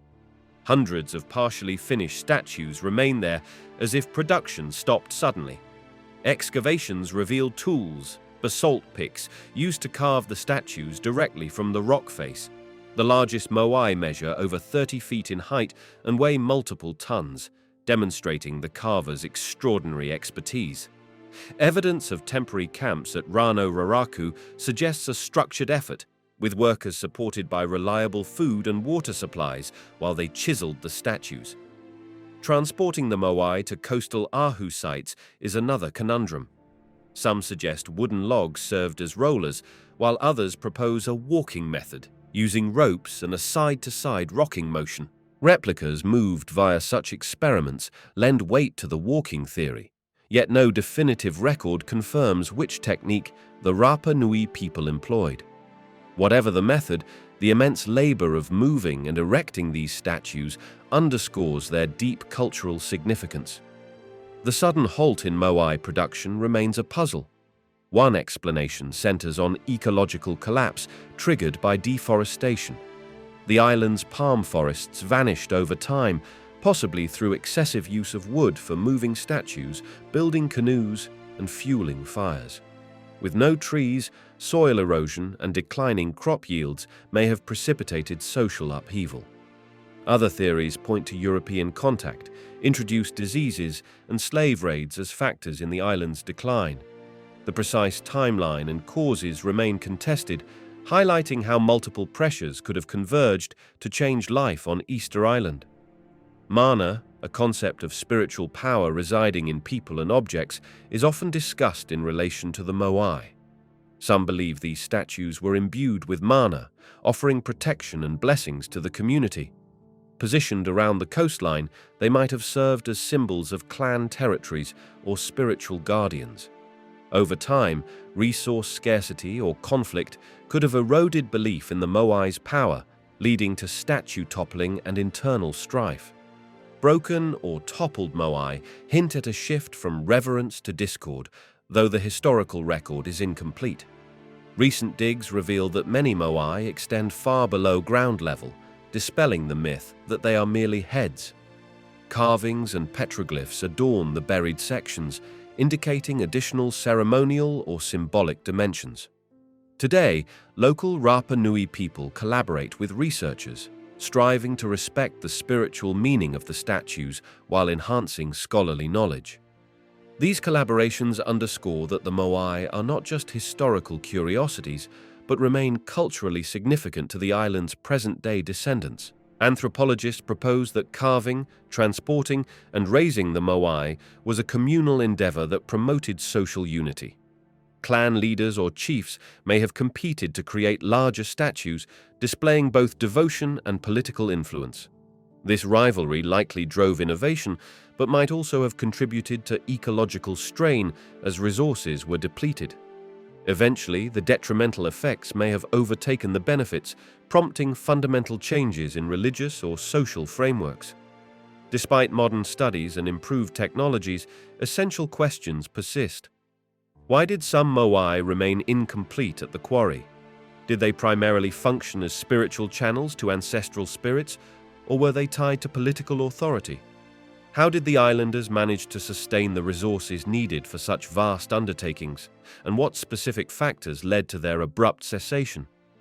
The Moai of Easter Island continue to captivate the imagination, serving as enduring symbols of a unique culture's relationship with faith, community, and the constraints of a small, isolated environment. Cappadocia, in central Turkey, is known for its surreal landscapes of towering rock spires and sweeping valleys. Even more impressive, however, is the region's network of underground cities that once sheltered countless inhabitants. Derinkuyu, Kaymakli, and other subterranean complexes feature multiple levels of living space, storage rooms, communal areas, and ventilation shafts, all carved from the soft volcanic stone. The enormous scale of these underground cities has prompted questions about who built them, why they were needed, and how people managed their daily lives so far below the surface. Volcanic tuff, which makes up much of Cappadocia's terrain, is relatively easy to carve. Early inhabitants likely began with simple caves for storage or refuge. Over time, these caves expanded into deeper, more elaborate networks. Eventually, entire cities stretched hundreds of feet underground, housing stables for livestock, wineries, kitchens, and communal halls. Narrow tunnels were designed for defense, with rolling stone doors that could seal off sections if attackers penetrated the entrances. Experts disagree on the origin of these vast complexes. Some tunnels may date back to the Hittites in the 2nd millennium BCE, while later expansions are often attributed to early Christians seeking refuge from Roman persecution. Byzantine Greeks might also have contributed to their development during times of regional conflict or invasions. Each group adapted and enlarged the subterranean spaces according to their unique needs. Ventilation was a crucial concern for these underground cities. Ingeniously placed shafts brought fresh air to the lower levels, allowing residents to breathe comfortably. Wells provided water, while careful planning enabled smoke from cooking fires to escape without filling living areas. This practical engineering reveals a community adept at using the local geology to maintain a habitable space below ground. Still, the darkness, cramped corridors, and reliance on limited light sources would have shaped daily routines and social structures. Security was likely the main motivation for going underground. Cappadocia's history is marked by invasions and unrest, from marauders to armies crossing the region. Instead of building fortresses above ground, local populations took advantage of the soft rock to create hidden strongholds. In the event of an invasion, entire towns could retreat below the surface, sealing entrances and surviving on stored provisions until threats subsided. Strategic holes in the floors let defenders attack invaders who made it past initial defenses. Religion also played a part in shaping life underground. Many chambers served as chapels or monasteries, especially for early Christian communities. Frescoes adorning the walls depict biblical themes, indicating that worship persisted even in these concealed spaces. Such religious sites reinforced communal identity and preserved spiritual traditions. Monastic orders may have thrived in these protected settings, copying manuscripts and maintaining cultural continuity during turbulent times. Day-to-day living demanded meticulous organization. Residents arranged storage areas for grain, wine, and other essentials. Livestock were typically kept on higher levels to control waste and odor. People likely moved between surface activities and underground shelter depending on the season or perceived threats. Managing resources like water, light, and food required a cooperative spirit and a clear sense of communal responsibility. Pottery shards, tools, and household items unearthed by archaeologists highlight the complexity of maintaining an underground life. Modern explorers and archaeologists began systematically uncovering these hidden worlds in the 20th century. Local tales led to the discovery of entrances beneath contemporary homes or farmland. As experts mapped these twisting corridors and multi-level rooms, they marveled at the foresight evident in ventilation, water distribution, and defensive design. Ongoing restoration allows some sections to open for tourism, though many passages remain unsafe or unexplored. Preserving delicate frescoes and preventing rock erosion are constant concerns. Mysteries persist about the extent of Cappadocia's underground networks. Some believe certain tunnels could connect separate cities, forming an even larger subterranean complex, though conclusive evidence is limited. Regardless, these underground cities stand as a testament to human adaptability and ingenuity. In a region already famed for its astonishing rock formations, inhabitants chose to expand downward, carving out secure, functional communities where they could hide, worship, and endure during times of conflict. Their legacy endures as a compelling chapter in human history, reminding modern observers of the resourcefulness that people have demonstrated in the face of danger and hardship. The Great Sphinx of Giza stands as one of the most iconic monuments in Egypt, yet its true age remains a source of continuous debate among scholars and enthusiasts.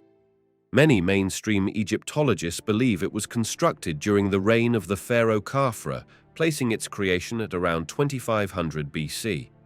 However, there is a growing number of researchers who argue that the Sphinx could be significantly older, perhaps by several thousand years.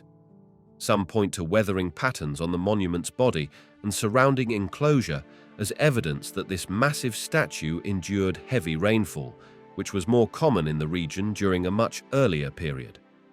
One of the most puzzling aspects of determining the Sphinx's age is the lack of clear inscriptions or texts that directly date its construction. Most ancient Egyptian monuments provide ample reference to the pharaohs who commissioned them, but the Sphinx, which has endured millennia of wind, sand, and at times restoration attempts, does not feature an explicit mention of who exactly built it and when. This absence of a definitive ancient record gives rise to a variety of interpretations, from mainstream academic theories to more fringe ideas involving lost civilizations. Geological studies have contributed significantly to the debate about the Sphinx's antiquity. In the 1990s, a geologist from the United States proposed that the deep fissures and undulating rock on the Sphinx's enclosure showed signs of water erosion rather than mere wind and sand abrasion. This type of erosion might have required long periods of precipitation, potentially placing the monument's date of construction thousands of years before the reign of Khafra. Critics, however, argue that the geological evidence can be interpreted in different ways, with some suggesting that occasional heavy rainfall or groundwater fluctuations could account for the weathering without pushing the monument's origins so far back in time. There are also questions about the Sphinx's original appearance. Some scholars think it might have been recarved from a pre-existing statue, which, if true, opens the possibility that the block of limestone from which it was shaped was part of an even older structure. Others note that the Sphinx's head seems disproportionately small compared to its massive body, suggesting that it may have been altered at some point. Artistic styles in ancient Egypt changed over centuries, and if the monument underwent modifications, it could blur the lines in trying to assign a single creation date. Local legends and later Egyptian texts add to the enigma. The so-called dream stele of Pharaoh Thutmose IV tells a story of how the pharaoh cleared away sand from the Sphinx after a dream in which the statue promised him kingship. This suggests that the monument was already ancient and partly buried by shifting sands during the 18th dynasty, which was around 1400 BC. Whether that means it was only a century or two older, or far older, is still up for debate. Proposed connections between the Sphinx and astronomical alignments also fuel speculation. Some researchers propose that the Sphinx was positioned in relation to the constellation of Leo, implying an age that fits an era when Leo's position rose directly along the horizon thousands of years before the commonly accepted date of construction. Mainstream Egyptologists often dispute these claims, stating that such alignments can be coincidental or forced to fit a narrative. Efforts to restore the Sphinx have been documented throughout history, from ancient attempts to modern-day projects. These efforts, while necessary to preserve the monument, can sometimes obscure evidence of the monument's original surface. In the 19th century, explorers and archaeologists removed sand and debris that had buried the statue up to its neck for centuries, revealing its enormous body. Modern restorations involve patching up eroded rock, which can make it more difficult for geologists to examine the original weathering patterns. Debate also surrounds the precise function and symbolic meaning of the Sphinx. Some consider it a guardian figure, positioned to protect the Giza Plateau. Others suggest a tie-in with solar worship, as it faces east toward the rising sun. Connecting these functions to its date of construction is not straightforward because religious beliefs and practices evolved over Egypt's long dynastic history. The question of the Sphinx's true age may remain unresolved for some time. Scholars continue to examine geological surveys, ancient texts, and new evidence uncovered by modern technology, such as ground-penetrating radar. The margin of error in interpreting these data points can be large, and personal biases or academic conservatism sometimes color the discussions. While new theories occasionally capture headlines and spark public imagination, the Sphinx remains silent on its origins. For now, it stands as a monument that has seen pharaohs rise and fall, historians puzzle over clues, and tourists marvel at its sheer presence. Regardless of the exact date of its sculpting, it is a testament to the skill and ambition of those who built it. Whether it was carved in the time of Khafra or millennia before, the Sphinx continues to captivate people from around the world, reminding everyone just how much is still unknown about ancient Egypt and its monumental creations. Baalbek, located in modern-day Lebanon, is known for its massive temple complex dedicated primarily to Jupiter, Venus, and Bacchus in Roman times. Yet, the site's most astonishing feature for many researchers is the presence of enormous megalithic stones, some weighing upwards of 1,000 tons. The largest of these is often referred to as the Stone of the Pregnant Woman, though there are actually several stones on site that rival or exceed that rock's colossal proportions. The puzzle is how ancient builders managed to quarry, transport, and place these stones with such precision centuries or even millennia ago. The Roman Empire was known for its engineering prowess, but these stones seem extreme even by Roman standards. They dwarf many other notable megalithic blocks around the Mediterranean. The official narrative often credits the Romans with the entire construction, suggesting advanced Roman engineering techniques like cranes, ropes, and sheer manpower. However, some historians and archaeologists propose that the foundation and some of the massive stones predate the Roman era. This older layer might have been part of a religious structure constructed by earlier civilizations, with the Romans later building their temples atop existing foundations. The quarry that supplied these blocks is located just a short distance from the main site. Even so, transporting stones that large in one piece would be an immense undertaking. When visiting the ancient quarry, one can see an even larger stone that was never fully separated from the bedrock. Known as the Stone of the Pregnant Woman, it measures over 20 meters in length and is estimated to weigh around 1,000 tons or more. Recently, another even larger block was discovered under it, adding to the mystery of why these stones were carved so large and how the ancients planned to move them. Scholars offer various theories for how such massive rocks could have been moved. Some suggest a sophisticated system of pulleys, winches, wooden rollers, and ramps. Others lean on the idea of thousands of workers using ropes and levers, inching the stones along over many days.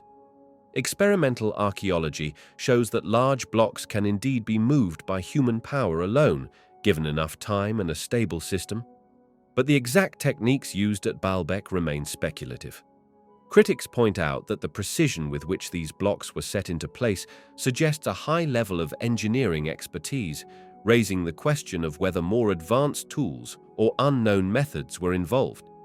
Many visitors also notice that these colossal stones form a foundation upon which Roman temples were constructed. The site features impressively large columns and intricate carvings typical of Roman architecture, but those elements are not nearly as heavy or difficult to move as the gigantic megalithic blocks that form the base.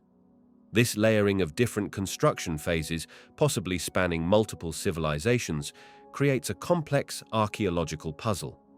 Dating methods rely on pottery, inscriptions, and architectural style, but when it comes to these oversized stones, tangible evidence linking them to a specific era or ruler is scarce. Legends and local folklore sometimes attribute Baalbek's construction to mythical figures or giants, reflecting the sheer wonder the site inspires. There is even a story that associates the site with the biblical figure Cain. These tales arise because the scale of the stones is so enormous, it can be difficult to imagine how ancient human societies, without modern technology, could have accomplished such a feat. Yet ancient civilizations have repeatedly proven their capabilities in feats of architecture and engineering that continue to amaze modern observers. Roman texts from the area do not provide detailed instructions on how exactly these blocks were transported. Consequently, alternative theories include the possibility of advanced levitation techniques or lost technology, though mainstream archaeology generally dismisses such ideas due to lack of concrete evidence. Instead, many point to the resourcefulness and organizational skills of ancient societies, which had more labor available and different priorities than modern times. If an ancient ruler demanded a grandiose temple, entire communities might be conscripted to work on it for years. One lingering question concerns the purpose of carving such massive stones in the first place. Smaller blocks would have been easier to handle, even with robust ancient engineering. Possibly, the monument's grandeur and religious significance demanded the largest stones to impress both the local populace and visiting dignitaries. In many ancient cultures, massive structures were symbols of power and divine favor. The very act of moving the impossible could demonstrate the might and resources of whoever sponsored the project. Evidence of repeated remodeling and repair work at Baalbek underscores how coveted the site was over centuries. Each successive culture that controlled the region seemed to recognize the significance of those foundational stones. Even after the decline of the Roman Empire, the site was repurposed by later rulers. Yet the massive stones remain largely untouched, probably because altering them was not necessary and would have been a daunting task for any civilization. Ultimately, the Baalbek stones stand as a testament to the ingenuity and determination of ancient builders who faced logistical challenges that seem overwhelming by modern standards. Whether the blocks were placed solely by Roman engineers or with the assistance of earlier civilizations, their sheer size and weight leave ample room for speculation about the methods used to achieve such a monumental construction. Today, archaeologists continue to study the site, hoping to uncover more details about the stones' origins, their date, and the full story of how they were integrated into one of the ancient world's most remarkable temple complexes. In the desert plains of southern Peru, the Nazca lines stretch across an arid landscape that receives almost no rainfall each year. These enormous geoglyphs depict straight lines, geometric shapes, and outlines of animals such as hummingbirds, monkeys, and spiders. They were created centuries ago by the ancient Nazca culture, yet their exact purpose remains a subject of debate. The environment's dryness, combined with minimal wind and erosion, has helped preserve these lines so well that they went largely unnoticed until the early 20th century, when airplanes and higher vantage points allowed them to be seen in full. The largest figures can span hundreds of meters, making them nearly impossible to fully appreciate from the ground. The ancient Nazca people constructed the lines by removing the top layer of the dark, rocky surface to reveal lighter-colored soil beneath. This contrast gives the geoglyphs their striking appearance. Simple as that process might sound, the scale and precision of many of the figures have prompted a flurry of theories about why and how they were made. Some researchers believe the lines had an astronomical purpose, aligning with certain stars or constellations. Others propose they were tied to religious or ceremonial functions, such as appealing to deities for rain or other resources. The region's climate played a crucial role in preserving the lines over centuries.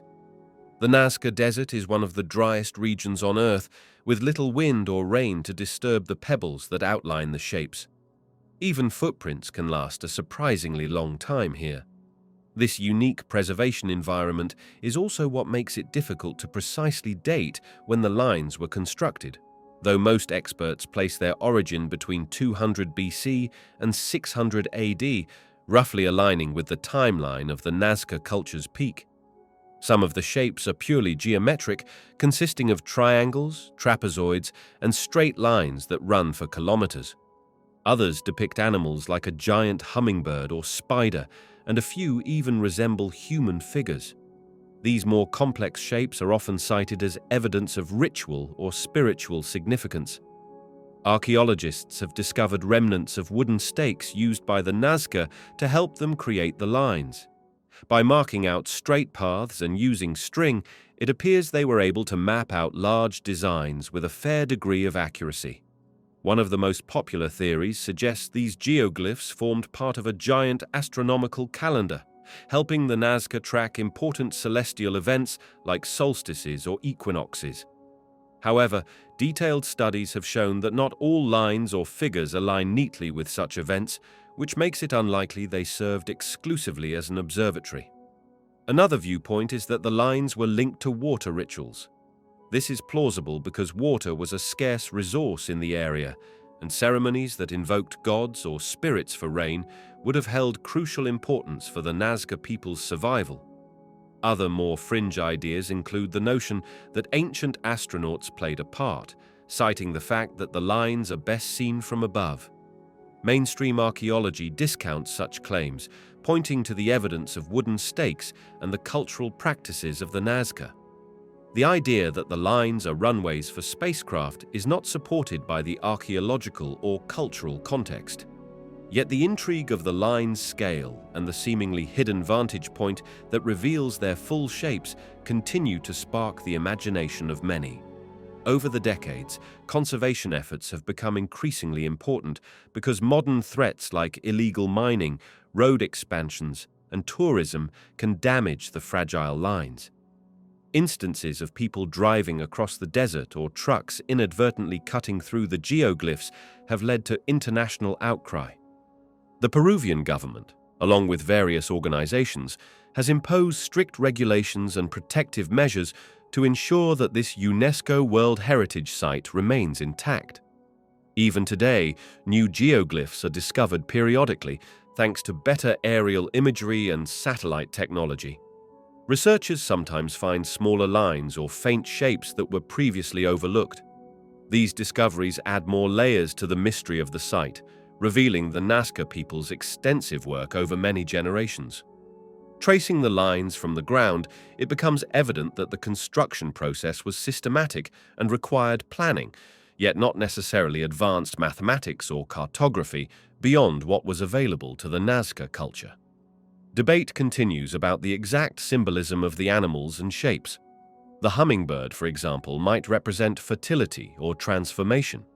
The spider could have been linked to rainfall or creation myths, while certain geometric shapes might have served as pathways used in religious processions.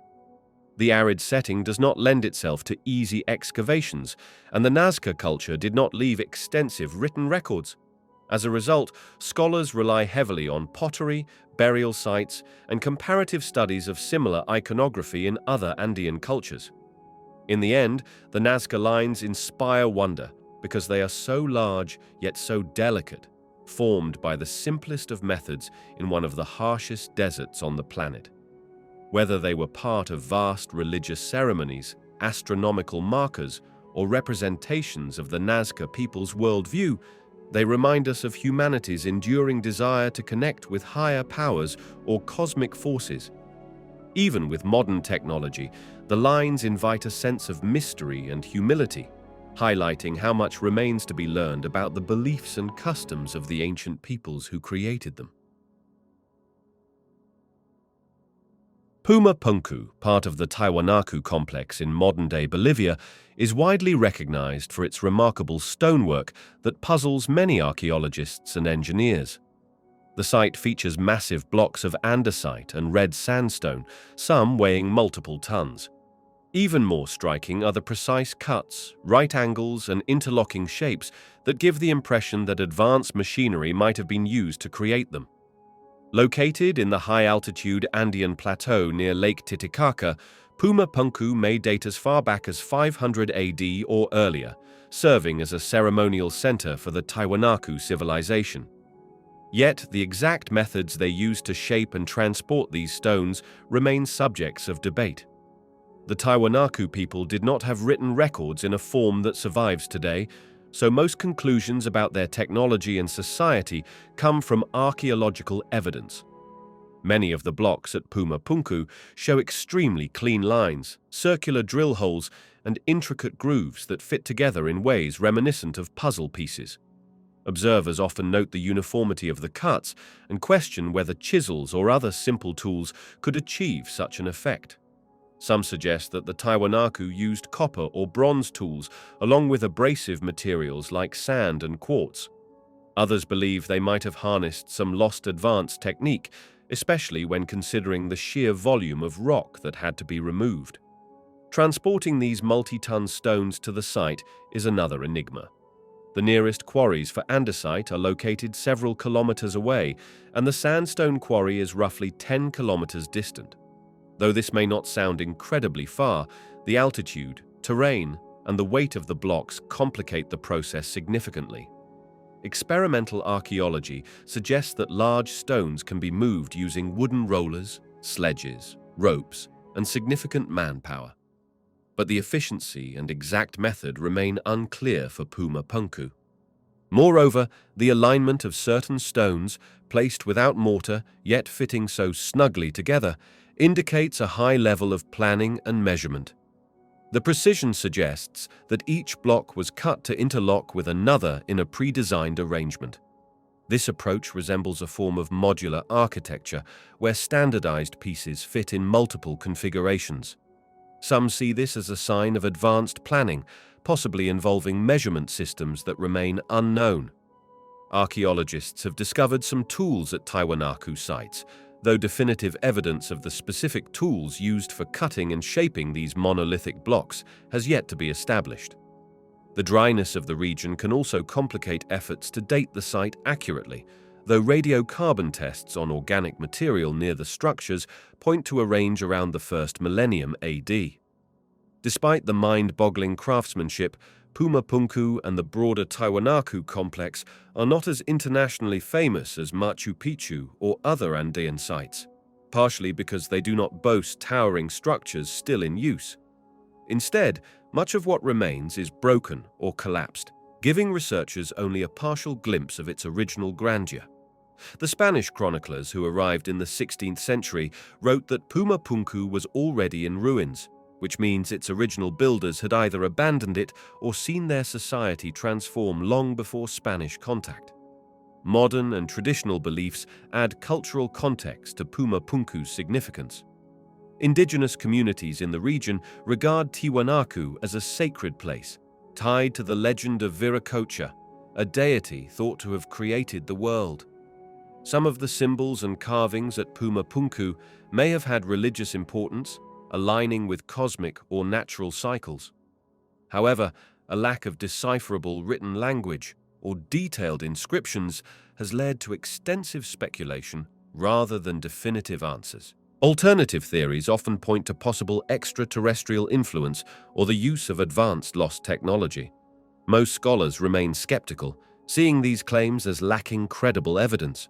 They instead stress that ancient Andean civilizations were resourceful and had sophisticated knowledge of stone cutting and engineering techniques. The question is whether these techniques were unique to the Tiwanaku or if they were shared and adapted by contemporary cultures across the Andean region.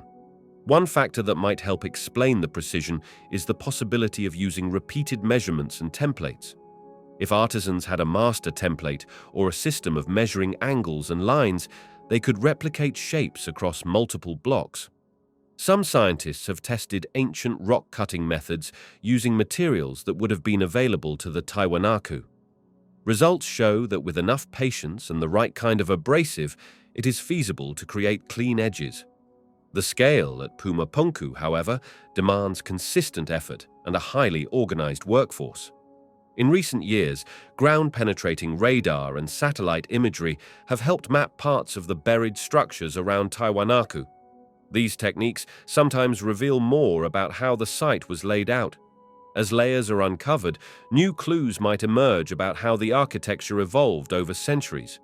Yet the fundamental question of how the Tiwanaku achieved such fine stoneworking remains only partially answered.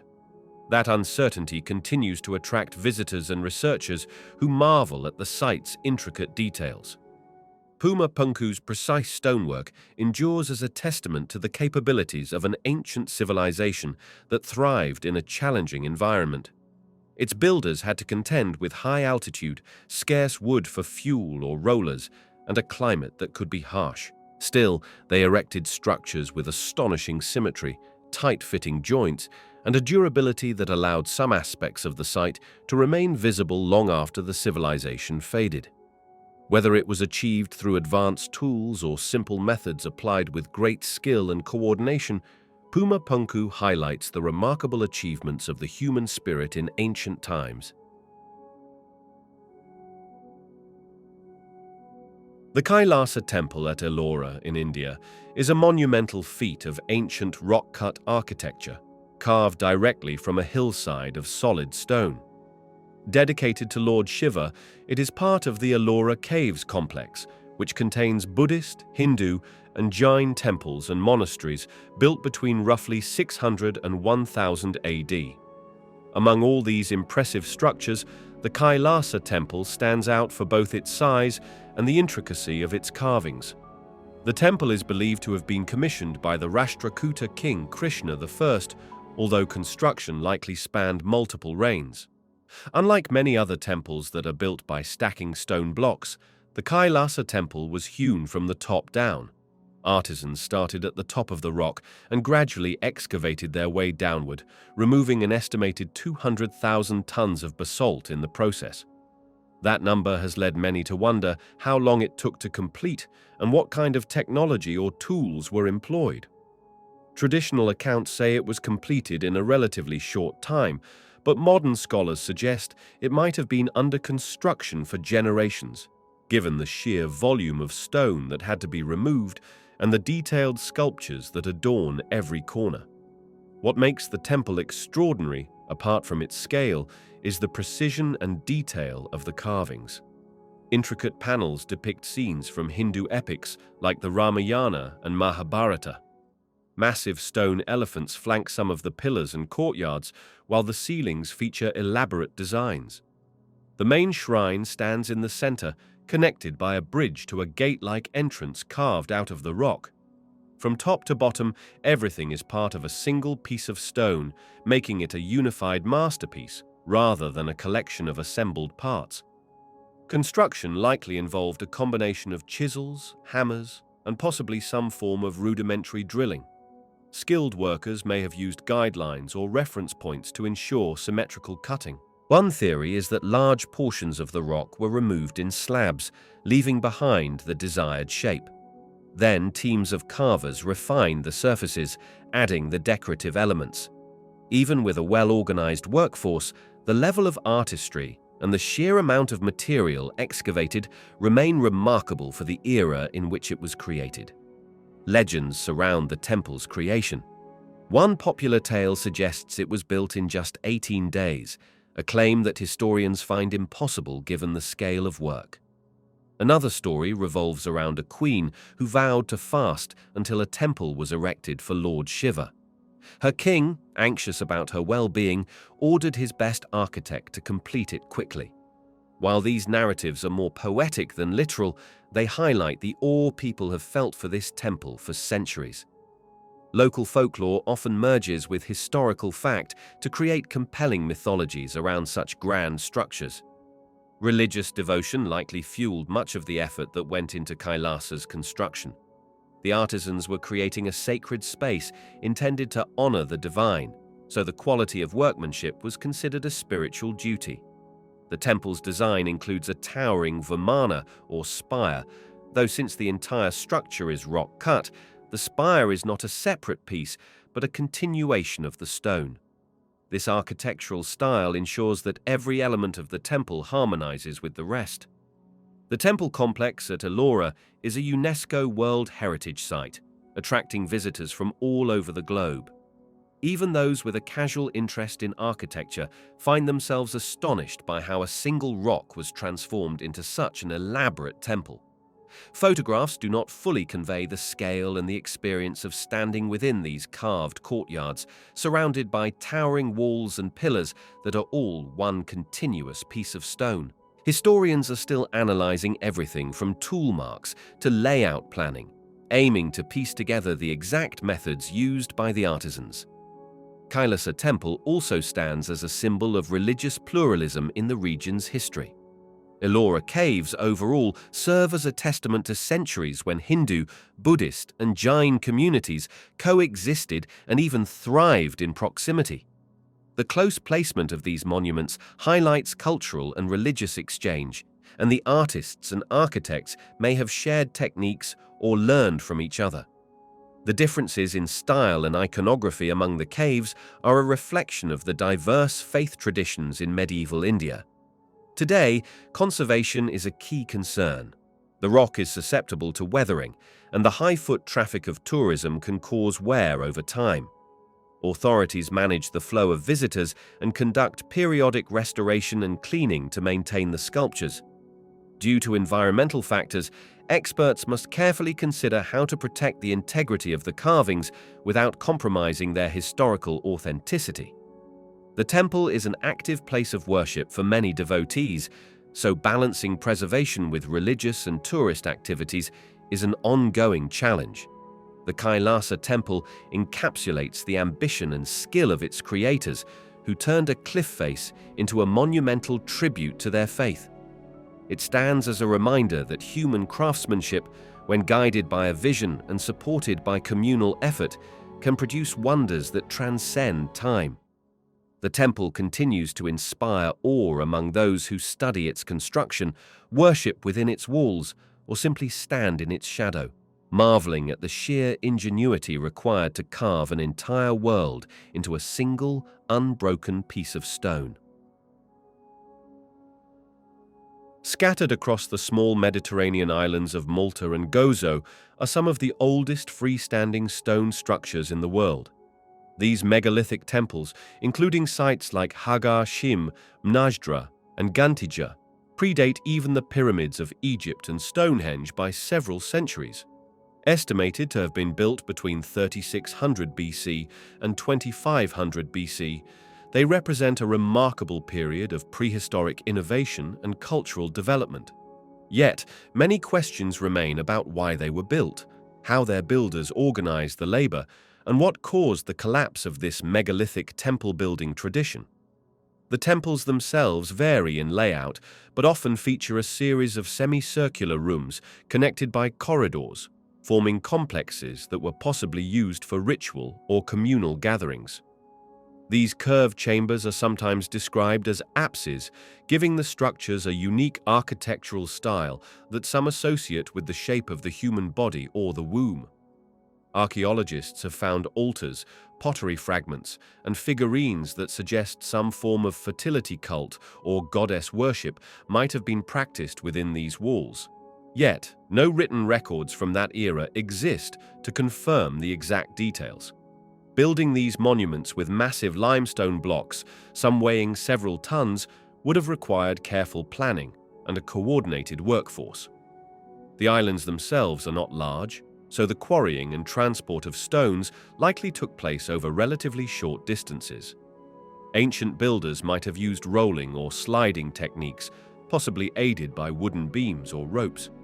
The absence of metal tools in that period means they relied on flint or obsidian implements for shaping stone. Despite these apparent limitations, the temples display a surprising level of craftsmanship, with precisely cut doorways and stone slabs arranged to align with astronomical events, such as the solstices and equinoxes. The importance of astronomical alignments is still debated among scholars. Some of the temples have entrances that line up with the sunrise during the equinox or solstice. This could indicate that the builders were marking the changing seasons, which might have had agricultural significance. In agrarian societies, aligning religious rituals with seasonal cycles could be a way to ensure bountiful harvests or maintain harmony with deities linked to fertility and nature. Others caution that these alignments could be coincidental, but the regularity of the phenomenon suggests an intentional design. Malta's location in the central Mediterranean made it a crossroads for various cultures over millennia, but it is unclear how much influence outside groups had on the temple builders. Archaeological evidence suggests Malta was inhabited, abandoned, and then re-inhabited, possibly multiple times. One theory is that a community from nearby Sicily or other parts of the Mediterranean arrived and brought their own building techniques and beliefs. Over time, these practices evolved into the distinct Maltese megalithic tradition. The temples show a level of cultural continuity, indicating a thriving society that reached a peak of monumental architecture before fading away.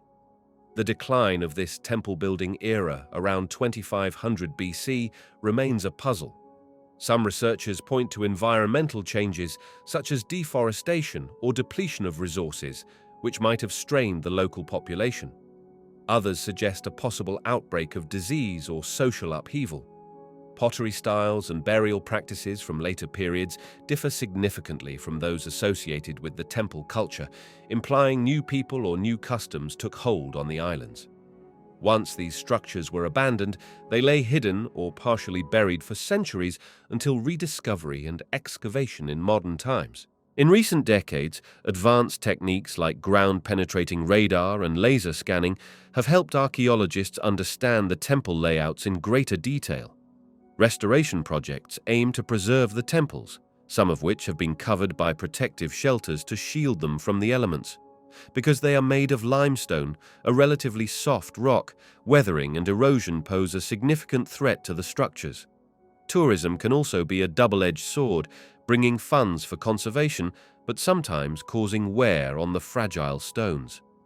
The fertility imagery found in the form of the so-called fat lady statues or corpulent figurines is intriguing. These statuettes, often found at temple sites, might represent a mother goddess figure or a symbol of abundance. Similar figurines appear in various prehistoric cultures, hinting at a widespread theme of fertility worship in Neolithic times. Still, one cannot definitively say whether these statues indicate a matriarchal society or simply a common religious motif. Given the complexity of the temples, some alternative theories propose that the structures were built by a lost advanced civilization or even influenced by extraterrestrials. But mainstream archaeology generally attributes them to a capable local society that used the resources and knowledge available at the time. While the people of Malta did not leave a written record, their architectural achievements speak volumes about their skills and spiritual life. The megalithic temples of Malta stand as monuments to human creativity and perseverance during a time when metal tools were non-existent and the wheel may not have been widely used. Their construction reflects organized labor, communal resources, and a profound sense of religious or cultural identity. Each site, with its own distinct layout and decorations, offers glimpses into a prehistoric worldview that revolved around nature, seasonal cycles, and possibly the veneration of life and fertility. Today, visitors walk through these ancient corridors, touching stones worn smooth over the millennia, and experience a tangible connection to a distant past that remains partly mysterious. Efforts to preserve and study these remarkable structures continue as they provide a rare window into early complex societies in the Mediterranean region. Each excavation, measurement, and hypothesis contributes to a broader understanding of how humans lived, worshipped, and collaborated in a remote time. The megalithic temples of Malta serve as an enduring testament to the lengths to which our ancestors went to create sacred spaces, leaving behind an architectural legacy that challenges modern assumptions about the limitations of prehistoric cultures.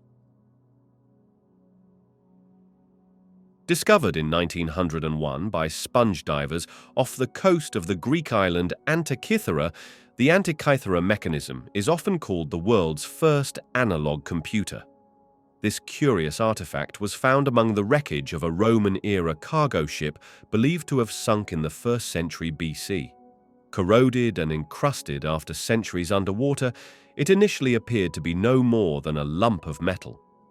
Only later did researchers realize it contained a complex system of gears, dials, and inscriptions, hinting at an advanced understanding of astronomy and engineering in the ancient world. The mechanism consists of interlocking bronze gears enclosed in a wooden and bronze case with various dials on the front and back. By turning a crank, users could potentially track the cycles of the sun, moon, and possibly the planets. Studies show that the device could predict solar and lunar eclipses, indicate the phases of the moon, and align with the ancient Greek zodiac. Some reconstructions suggest it might even have represented the motion of Mercury and Venus, although the exact details remain debatable.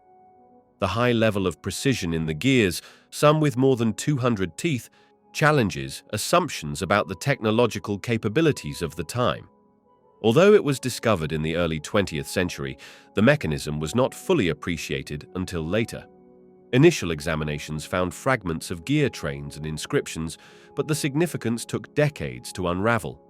Advanced imaging techniques like X-ray tomography have since revealed the layout of internal parts without the need to dismantle the already fragile remains. These scans allowed researchers to piece together how the gears meshed and to decipher inscriptions that appear to explain the device's functions. Various universities and private researchers have built physical and digital models to explore how it might have looked and worked in its prime. The device is commonly associated with the tradition of Greek astronomy and mathematics, which thrived during the Hellenistic period. Figures like Archimedes, Hipparchus, and later Claudius Ptolemy made significant contributions to understanding planetary motion and geometry. Some scholars speculate that the mechanism might have originated on the island of Rhodes, known for its school of astronomy and mechanical engineering. Others suggest a link to the city of Pergamon. Without definitive historical records, the creator or workshop remains unknown, leaving room for educated guesswork based on style, inscriptions, and geographic clues. One of the biggest mysteries is why this level of technology seems to disappear from the historical record for centuries. If ancient Greek engineers could create something as advanced as the Antikythera mechanism, one might expect to find more examples.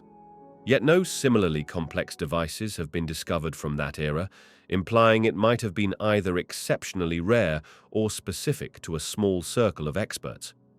Some historians hypothesize that only a few prototypes were ever built and that repeated conquests, political upheavals, or the fall of the Roman Empire could have led to the loss of knowledge over time. The textual inscriptions on the mechanism's fragments offer tantalizing clues. They reference astronomical cycles, zodiac signs, and possibly sporting events like the Olympic Games, implying it could also track 4-year cycles. This feature suggests practical use not only for astronomy, but also for social or civic planning. The idea that an ancient device could correlate celestial events with human calendars speaks to the integrated worldview of the time, where astronomy and daily life were closely connected. While it is called an analog computer, the Antikythera mechanism did not compute numbers in a modern sense. Instead, it served as a mechanical model that simulated the movements of celestial bodies, giving users a tangible representation of their place in the cosmos. The craftsmanship required to produce gears of such precision is extraordinary for an age where hand tools dominated manufacturing. The device's creators understood gear ratios and the complexities of elliptical orbits well enough to approximate them using a system of epicyclic gears. Over the years, the device has become a symbol of the depth of knowledge in the ancient world, challenging the notion that technology consistently follows a simple upward trajectory from primitive to advanced. The Antikythera mechanism shows that sometimes knowledge can surge ahead, only to be lost and rediscovered much later. It also highlights the cultural and intellectual environment of the Mediterranean, where scholars, craftsmen, and explorers shared ideas across city-states, kingdoms, and later, the Roman Empire. Many questions remain, including the exact date of its creation. Some suggest it was built between 100 and 150 BC, while others argue for a slightly earlier or later period. Equally mysterious is who commissioned it. It may have been intended for wealthy patrons, possibly as an educational tool, a display of technological prowess, or a religious object used in connection with astronomical worship. The sunken ship carrying the device might have been transporting luxury goods intended for elites in Rome or elsewhere. The Antikythera mechanism continues to undergo study, with researchers employing cutting-edge methods to glean additional details from the encrusted fragments. Even partial insights can revolutionize our understanding of ancient engineering. Modern replicas, both physical and virtual, help illustrate how the device might have looked and functioned, lending a tangible sense of awe to discussions about lost technology. It has become a prime example of how a single archaeological find can shift perspectives on an entire epoch. With each new finding, the mechanism's story grows more intriguing. It remains a vivid testament to the ingenuity of ancient Greek science, reminding modern observers that history does not always unfold in a straight line of progress. Sometimes, extraordinary knowledge can be attained, then slip into obscurity for generations. The Antikythera mechanism bridges the gap between mythic perceptions of antiquity and the sophisticated reality of what people in that era could achieve. The artifacts, commonly referred to as the Baghdad batteries, are a curious set of clay jars that many believe could have served as some form of electrochemical cells in ancient times. They were unearthed in the 1930s during excavations in the area surrounding modern-day Baghdad, and they have been a source of heated debate ever since. The jars themselves are not especially large, typically measuring just a few inches in height, and each one features a copper cylinder and an iron rod. The theory is that, with the right acidic or alkaline solution, these jars might generate a small electric current. The mere idea of an ancient civilization having access to electricity, even on a small scale, captures the imagination, and raises numerous questions about just how advanced these societies may have been. No definitive written record describes how these jars might have been used, and that lack of documentation leaves the door open to numerous possibilities. Some scholars argue that these items could have been simple storage containers or ritual objects, pointing out that not every clay pot containing metal must be a battery. Skeptics ask why there are no clear references to electricity in the texts of that era, and they question the practicality of creating a power source in a world that had no known use for electrical energy as we understand it today.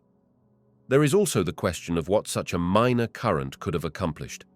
One leading theory suggests that a set of these jars might have been used for electroplating precious metals onto other objects, offering a more decorative or ceremonial purpose.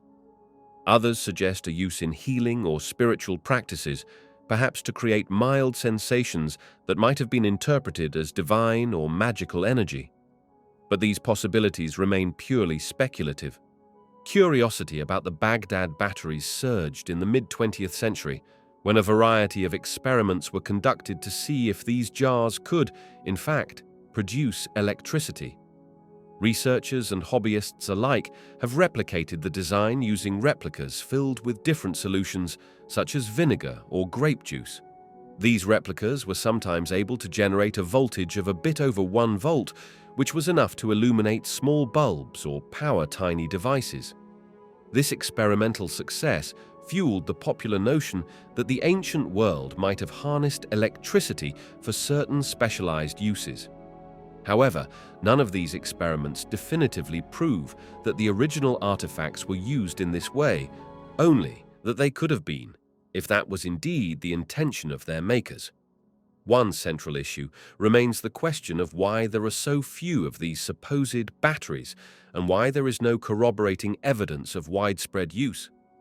Had ancient Iraqis truly invented an electrical device of some kind, it might have had significant symbolic or practical importance, likely inspiring broader adoption or leaving more physical or textual evidence behind. The near-total absence of references to electricity in ancient Mesopotamian or nearby cultures makes it difficult to place these jars in a historical context. Instead, researchers find themselves relying on the items themselves and any associated archaeological data that can provide a hint about their function. The possibility that they were simple containers for sacred scrolls or papyri has been proposed too. Because the items are found with metal rods or cylinders inside, some suspect that the rods might have helped anchor a scroll in place, or that they might have had some religious or decorative significance. It is not entirely out of the question that these objects could have served a ceremonial purpose unrelated to electricity altogether. If they were part of some lost religious ritual, it is conceivable that the metal rods might have been intended to come into contact with certain offerings or substances. The fact that archaeologists often uncover only fragments of our ancestors' daily and spiritual life leaves abundant room for interpretation. Artifacts like these can easily be misinterpreted if taken out of context. Another possibility that has been raised is that the pots might have stored something acidic, and the inclusion of the metals is pure coincidence or part of some other process. When objects are separated by centuries of history, even basic everyday items can be confusing. People in the ancient world had uses for vinegar, wine, and other liquids that might corrode metal. Perhaps these rods and cylinders were simply corroded inserts or supports for a stopper. Researchers note that there is no definitive label or inscription clarifying what these objects were, and that leaves a puzzle that may never be fully solved. For many people, the mere suggestion that ancient societies possessed electricity is enough to capture the imagination. Stories grow around the idea that much of our modern technology might actually have ancient precedents. Whether the clay pots near Baghdad truly represent an early breakthrough in generating electrical current, or whether they were just innocent storage vessels, the debate touches on broader issues about how we view the intelligence and capabilities of ancient peoples. Many like to assume that people thousands of years ago were technologically primitive, but discoveries like these hint at the possibility that they understood the laws of nature in surprising ways. Some of that knowledge might have been lost over the centuries, only to be rediscovered much later by modern science. Without more evidence, the Baghdad batteries will likely remain an intriguing question mark in the annals of archaeology. The idea that they are ancient batteries may never be conclusively proven or disproven unless more such artifacts are found in clear archaeological contexts that provide unambiguous clues about their use. Until that day comes, these modest clay jars serve as a tantalizing reminder that there are always new mysteries to discover about the ancient world, and that the boundaries of what is considered possible in the distant past continue to stretch in unexpected directions. Damascus steel is known for its distinct wavy or watery pattern on the surface of the blade, and for its reputation as one of the finest steels ever created in the pre-industrial world. It was famed for its sharpness, resilience, and beautiful appearance. Warriors in medieval times prized these blades for their ability to hold a razor-sharp edge even after heavy use in battle. The forging method used to produce Damascus steel was guarded closely, and that secrecy has made it tough for modern researchers to fully replicate or even understand exactly how these remarkable blades were made. Although modern metallurgists have uncovered some clues, there is still debate about the true composition and manufacturing process of these ancient masterpieces. The historical timeline for Damascus steel is centered around the Near East, particularly from the early centuries of the Common Era to around the 18th century. The steel was believed to be produced from what was known as wootz steel, which had its origins in the Indian subcontinent. This wootz steel was then traded to blacksmiths in the Middle East, who refined and forged it using methods that resulted in the trademark patterns and extraordinary properties. The secret to Damascus steel's strength and unique patterned surface lay in how impurities and different forms of carbon were distributed throughout the metal. These microstructures formed swirling designs that were visually appealing and also contributed to the hardness and flexibility of the blade. When steel is heated and folded repeatedly, carbon molecules are redistributed in intricate ways. By controlling the temperature of the forge and the atmosphere in which the steel is heated, smiths could create these self-forming patterns. According to various accounts, Damascus swords could slice through lesser quality blades or even rock with minimal damage to the edge. Such legends might be exaggerated, but there is no denying that these swords were remarkably tough and kept their sharpness longer than many other contemporary weapons. The forging process involved quenching the hot blade in a variety of possible mediums, including water, oil, or other secret solutions that may have contained organic compounds. Each step of the process could influence the steel's crystalline structure. One of the most intriguing aspects of Damascus steel is the notion that the forging process utilized nanotechnology before the concept of nanoscience existed. Modern studies of genuine Damascus blades have revealed carbon nanotubes and other microscopic structures within the steel, which could have contributed to its superior strength. These findings suggest that the blacksmiths of the time, through trial, error, and strict adherence to tradition, discovered a forging method that manipulated the steel at a molecular level. However, they would not have possessed the scientific language to describe their work in modern terms. Instead, they followed carefully guarded recipes for the right combination of ore, forging temperatures, and quenching methods. Even so, the precise techniques for producing original Damascus steel appear to have been lost in the 19th century. With the shift in trade routes, changes in ore sources, and the decline of certain forging traditions, the art vanished.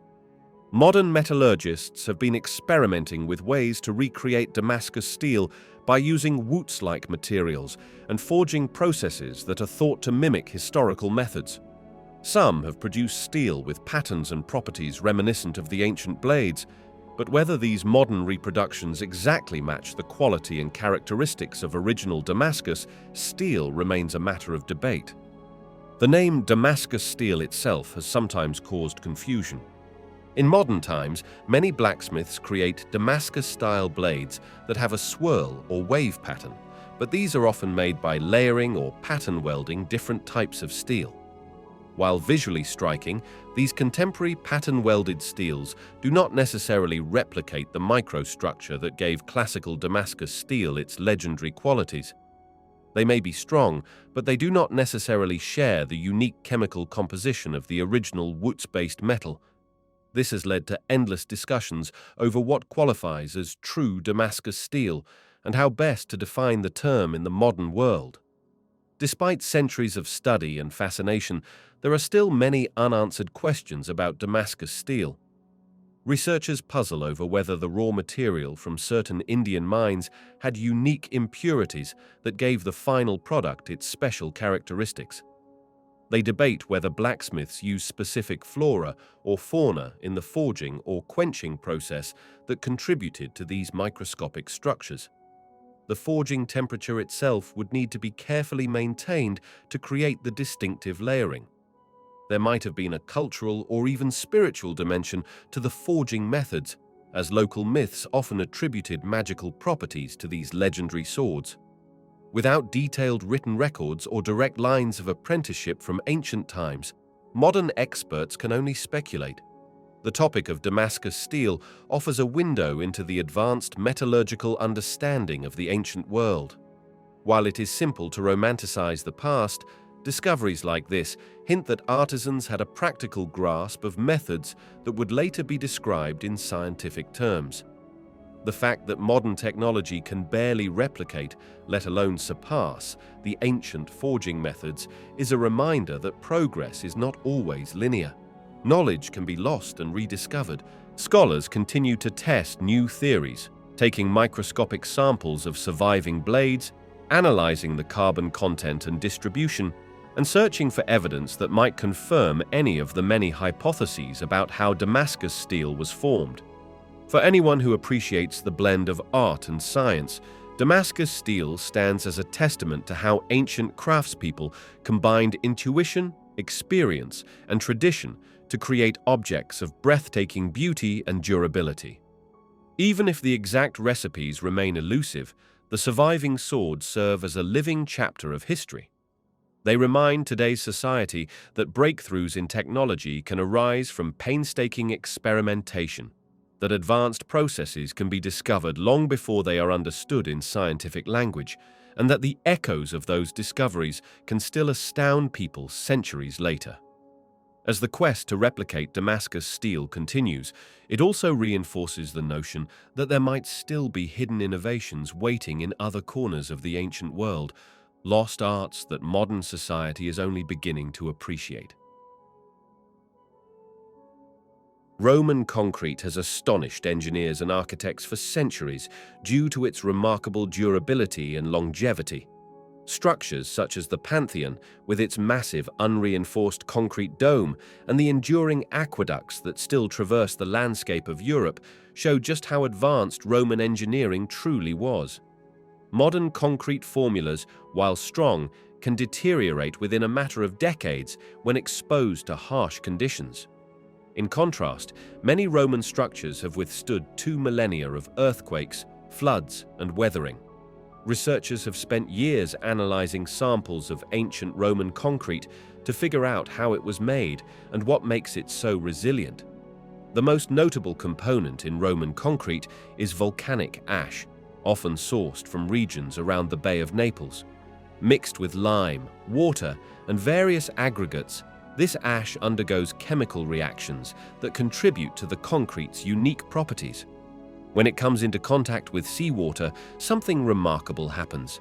Minerals like tobermarite and philipsite form over time, which further strengthens the material.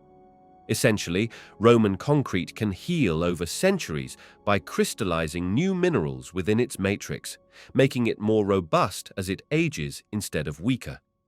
That self-reinforcing property stands in stark contrast to modern concrete, which may gradually degrade, especially when exposed to chlorides and other corrosive elements. Another aspect worth noting is that Roman builders had different construction practices that contributed to the success of their concrete. They often built thicker walls composed of concrete sandwiched between layers of stone or brick. This technique allowed the concrete core to cure and gain strength slowly.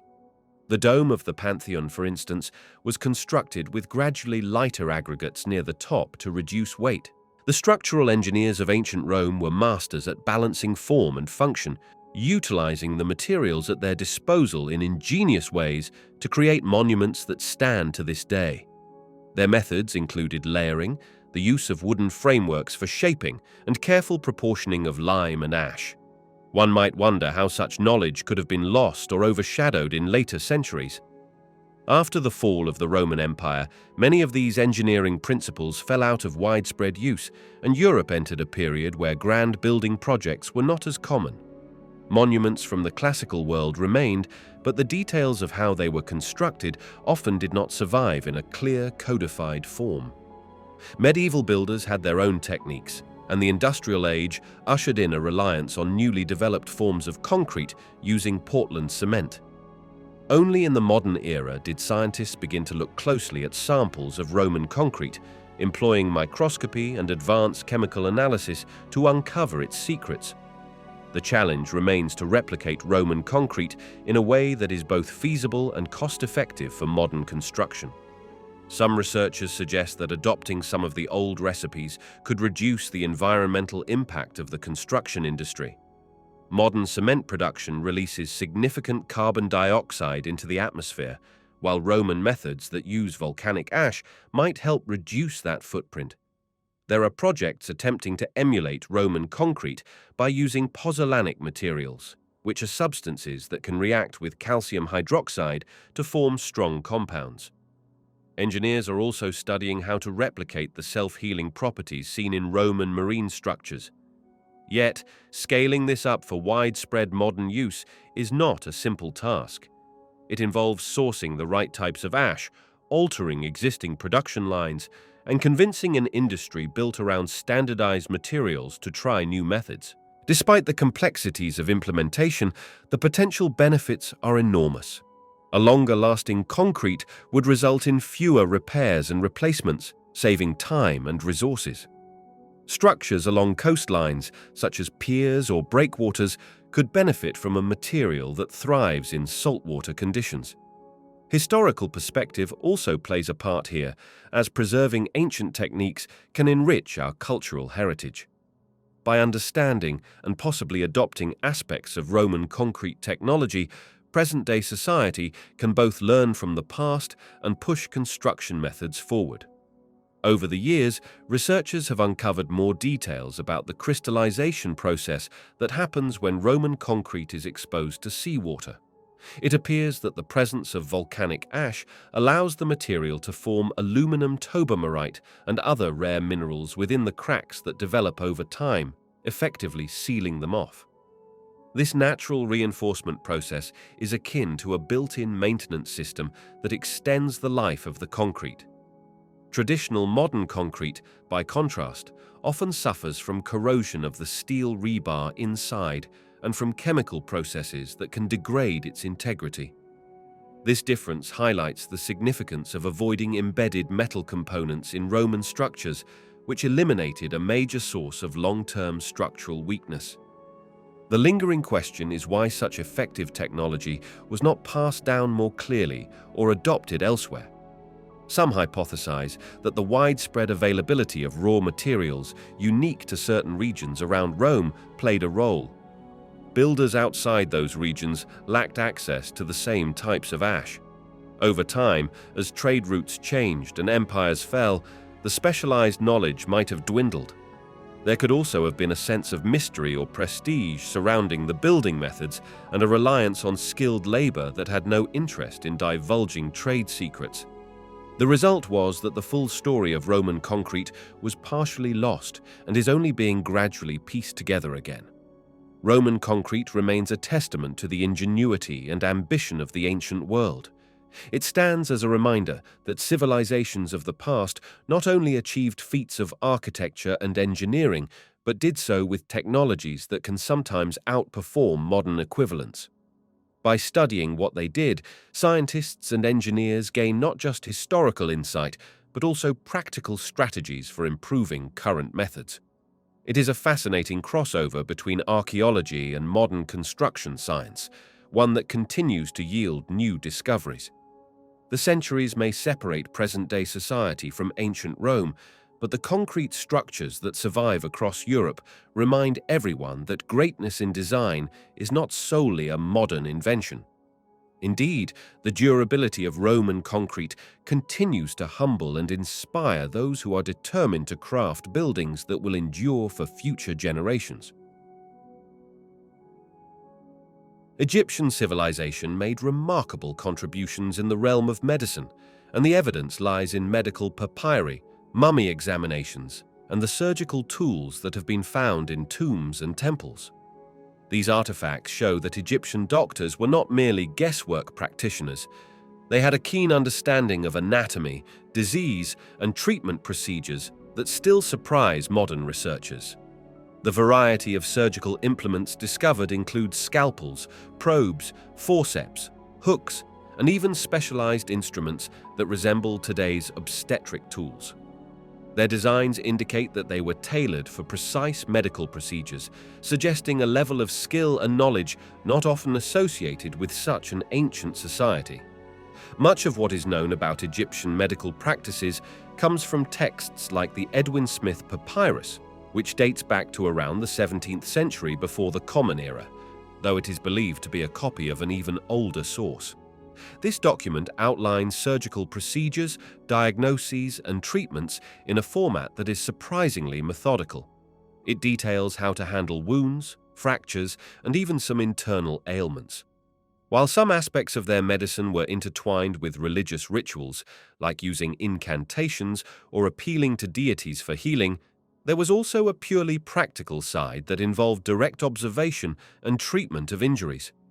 It is clear that these ancient physicians understood the importance of cleanliness, using substances like honey for its antibacterial properties and employing linen bandages for dressing wounds.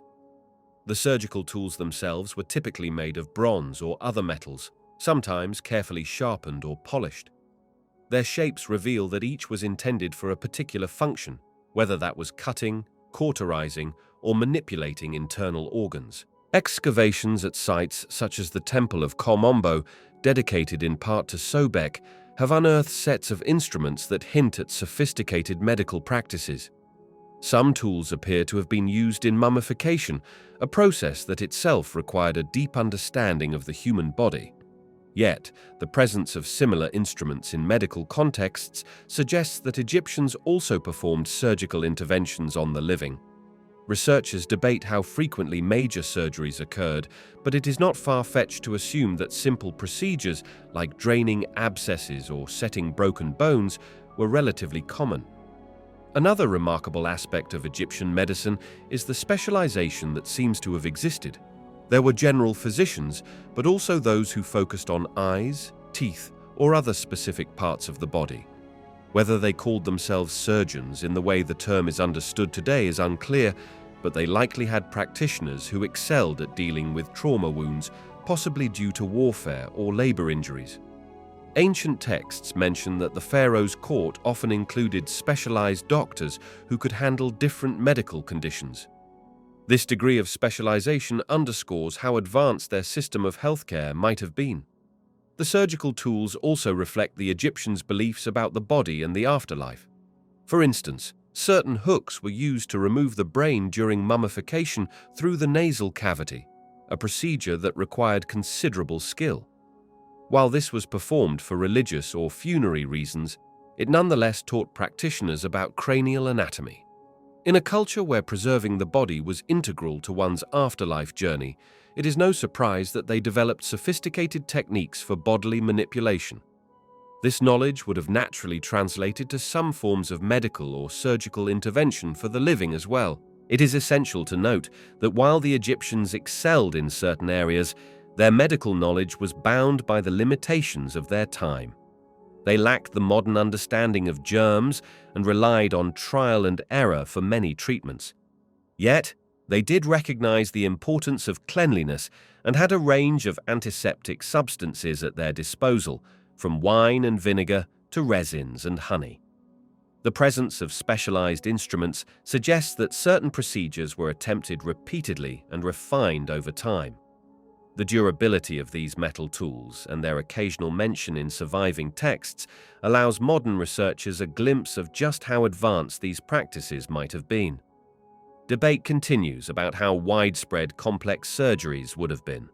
The average Egyptian might not have had access to the best care, which was likely reserved for royalty, nobles, or perhaps high-ranking priests. Injuries sustained by laborers working on massive construction projects such as pyramids or temples would have been frequent, so perhaps some level of practical first aid or minor surgical intervention was also present in less exalted settings. Archaeological evidence of healed fractures or trepanned skulls shows that people did survive serious injuries. This indicates at least some level of skilled medical intervention, though it is impossible to measure precisely how common or effective it was across the entire population. Modern historians and medical professionals continue to study these ancient surgical tools, not just out of curiosity, but also to glean insights into how medical knowledge develops over time. Some aspects of Egyptian practice, like using honey as a natural antibiotic dressing, have found renewed attention in contemporary medicine. Meanwhile, the overall design and craftsmanship of the tools demonstrate that ancient societies could be very advanced in specialized fields. The notion that the ancient world was steeped only in superstition does not hold up in the face of concrete artifacts and documented procedures that align in many ways with rational medical thought. The real mystery lies in how they discovered and refined these techniques. Some credit must go to the embalming process, which gave Egyptians a detailed look inside the human body. Their religious practice of preserving bodies may have inadvertently accelerated their anatomical knowledge. Additionally, they had a stable and centralized society for large stretches of time, allowing for the accumulation and transmission of specialized knowledge. As scribes copied down medical texts, certain procedures and the roles of different instruments could have been preserved across generations. While some knowledge was inevitably lost or changed over centuries, the evidence that remains offers a tantalizing glimpse of an ancient culture that was considerably more medically sophisticated than is often assumed. Egypt's ancient surgical tools serve as a testament to the fact that progress can emerge under varied conditions and for diverse reasons. Though many centuries separate modern surgeons from those who once wielded bronze scalpels along the banks of the Nile, there is an unbroken thread of practical problem-solving and attention to the needs of the human body. Curiosity, necessity, and reverence for life and death combine to produce a medical tradition that continues to amaze. By examining these artifacts, the modern world not only learns about the past, but also gains a deeper appreciation for how knowledge can arise from a blend of religion, practicality, and close observation of nature.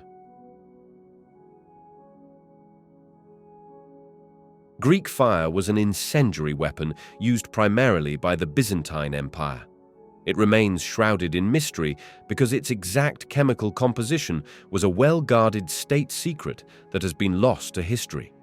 Known for its ability to continue burning even on water, Greek fire gave Byzantine naval forces a decisive advantage against enemies who dared to approach Constantinople's shores. Most accounts describe it as a kind of liquid flame, projected by siphons or hurled in pots, that would stick to enemy ships and produce intense, hard-to-extinguish flames. Despite centuries of speculation and attempts to recreate it, no one has definitively confirmed the original formula or fully replicated its spectacular effects. The name Greek fire was actually coined by the Western Crusaders, while the Byzantines themselves referred to it simply as sea fire or liquid fire. It was probably invented in the late 7th century by an engineer named Callinicus of Heliopolis, although some believe similar substances existed earlier. The Byzantines took secrecy very seriously, understanding that Greek fire was not just a weapon but also a symbol of their tactical superiority. Its recipe was allegedly known only to the emperor himself and a few key officials. Production took place in guarded workshops, and any mention of its ingredients was concealed in cryptic language. Contemporary descriptions mention that water seemed to intensify rather than quench the flames, which has led to theories that Greek fire might have contained substances like naphtha or quicklime. Naphtha is a form of petroleum distillate that can float on water, while quicklime reacts exothermically with water to produce heat and steam. Some speculate the mixture could also have included pine resin or sulfur. Any combination of these compounds could create a highly flammable and sticky liquid that would wreak havoc on wooden ships. However, the exact proportions and stabilizing agents remain unknown, and that puzzle is at the heart of Greek fire's enduring legend. One reason the Byzantines were able to maintain their secret for so long was the complex manner in which Greek fire was deployed. The substance was usually propelled through tubes or siphons mounted on the prows of ships or city walls, a method that required specialized training and well-crafted equipment. This gave the Byzantines a form of early flamethrower technology. They also used specialized grenades, terracotta pots filled with Greek fire that could be thrown onto enemy vessels. The thick, tar-like consistency ensured it would adhere to surfaces before igniting. Such tactics left enemy fleets in disarray, as once the fire started, it was almost impossible to put out, and the panic alone was often enough to tip the tide of battle. Greek fire was not merely a maritime phenomenon.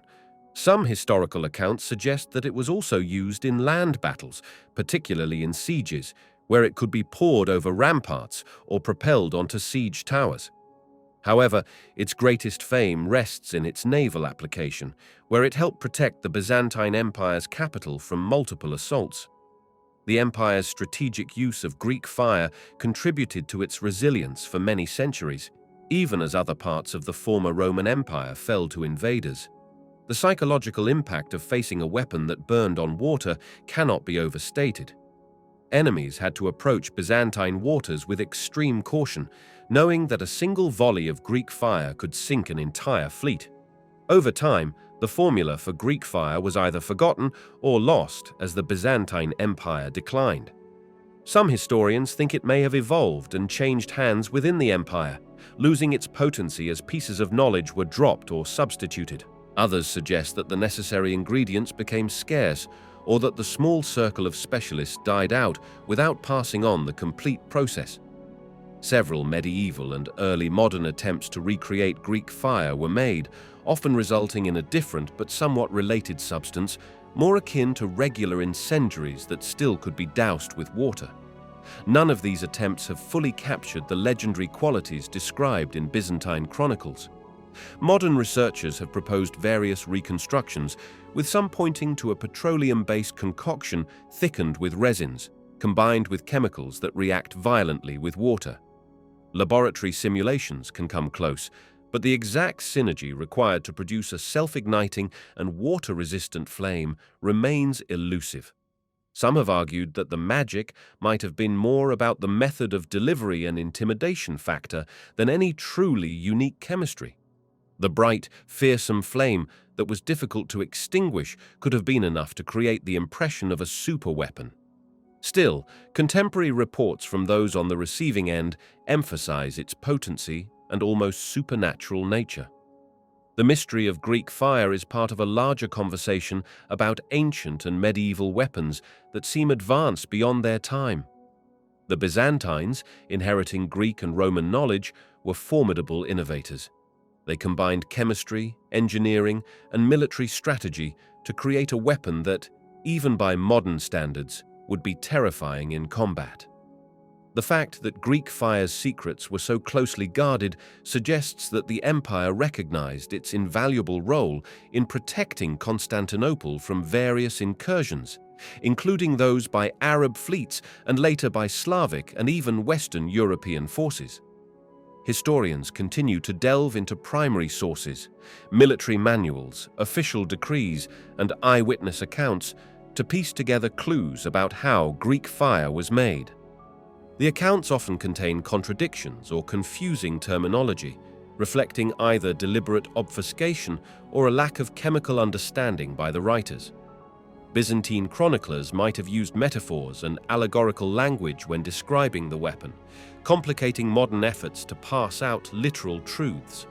The result is a tangled web of legend, partial facts, and imaginative speculation that has persisted for more than a millennium. For anyone fascinated by ancient warfare, Greek fire stands as a shining, or rather burning, example of how the interplay of technology, strategy, and secrecy can shift the balance of power in a region. It exemplifies the ambition and cunning of the Byzantine Empire, which outlasted other kingdoms through both diplomacy and military innovation. Even if the precise recipe remains unknown, the historical impact of Greek fire is undeniable. It helped preserve an empire, shaped naval battles in the eastern Mediterranean, and sowed terror among those who tried to take the capital by sea. To this day, it reminds the world that sometimes the most potent discoveries are those that vanish along with the societies that created them, leaving behind only legends and hints for curious minds to investigate. The Mayan civilization, which flourished in parts of modern-day Mexico, Guatemala, Belize, and Honduras, is celebrated for its intricate calendar systems. The best known is the long count calendar, often linked to speculation about world-ending prophecies in certain popular media, especially around the year 2012. However, the reality is more nuanced and speaks to the advanced astronomical and mathematical knowledge possessed by the Maya. They developed not just one, but multiple interlocking calendar systems, including the Solkin, a 260-day ceremonial cycle, and the Harb, a 365-day solar cycle. These calendars worked in conjunction to provide an extraordinarily precise method for tracking time, agricultural cycles, and significant religious events. Mayan astronomical knowledge went well beyond simple date-keeping. They meticulously observed the motion of celestial bodies such as Venus, the Moon, and the Sun, using what they learned to guide their agricultural, ceremonial, and political activities. Observatories like the one at Chichen Itza show that they carefully watched the skies to predict eclipses or to time significant events. The accuracy of some of their measurements rivals that of later European calculations, a fact that astonishes many historians given that the Maya relied on naked-eye astronomy. They managed to achieve these feats through long-term observation, meticulous record-keeping, and mathematical frameworks that allowed them to project celestial patterns into the future. One key aspect of Mayan mathematics was their use of a vigesimal, base 20, numbering system. They also employed the concept of zero, which is critical for advanced calculations. While zero had appeared in other parts of the world, its presence in the Mayan system enabled them to represent large numbers efficiently, a requirement for the long count calendar, which could record vast spans of time. This calendar famously tracks time in units of 20, except for one cycle which is 18 to fit roughly into the solar year. The result is an immense cycle of time known as a Baktun, roughly 400 years in length. When multiple Baktuns accumulate, the calendar counts into spans far beyond the scale of a single human lifetime, allowing the Maya to place current events in a grand cosmic timeline. The media hype around the year 2012 stemmed from the end of a 13 Baktun cycle in the long count calendar, which some interpreted as a prediction of the apocalypse. Scholars point out, however, that the Maya saw time as cyclical rather than strictly linear. The end of one cycle simply marked the beginning of another. Stelae and inscriptions make it clear that the Maya planned for dates well beyond the end of that particular cycle, thus undermining any notion that they believed the world would end. Instead, the conclusion of 13 Baktuns was likely a cause for celebration, reflection, or renewal within their worldview. Despite the sophistication of their calendars, much about Mayan timekeeping remains mysterious. Their hieroglyphic texts contain records of historical events, astronomical observations, and religious ceremonies, but many inscriptions have been lost to time. The Maya also experienced a widespread collapse in the 9th century, centuries before Spanish contact. The reasons for this collapse are still debated, with theories pointing to drought, overpopulation, warfare, and social unrest. Whatever the reasons, many of their great cities were abandoned, and some of the calendrical traditions and knowledge may have been fragmented or lost. By the time Spanish conquistadors arrived in the 16th century, the Maya were living in smaller city-states, and much of their written heritage was systematically destroyed in the process of colonization. Modern archaeologists, epigraphers, and astronomers work to decode surviving codices and inscriptions, aiming to piece together the full extent of Mayan astronomical and calendrical understanding. The Dresden Codex, for instance, contains detailed tables tracking the cycles of Venus and eclipses.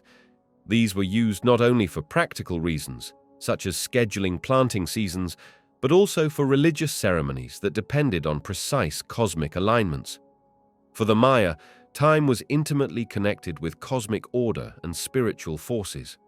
The gods were believed to influence and be influenced by celestial events, and human activities were planned to align harmoniously with these cycles.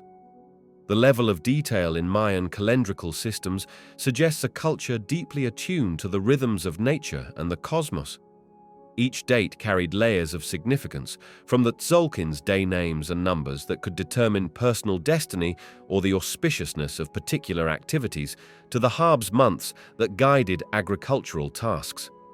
In practice, a single day could be identified in both the Tzolk'in and the Hab, producing a unique combination that recurred only every 52 years.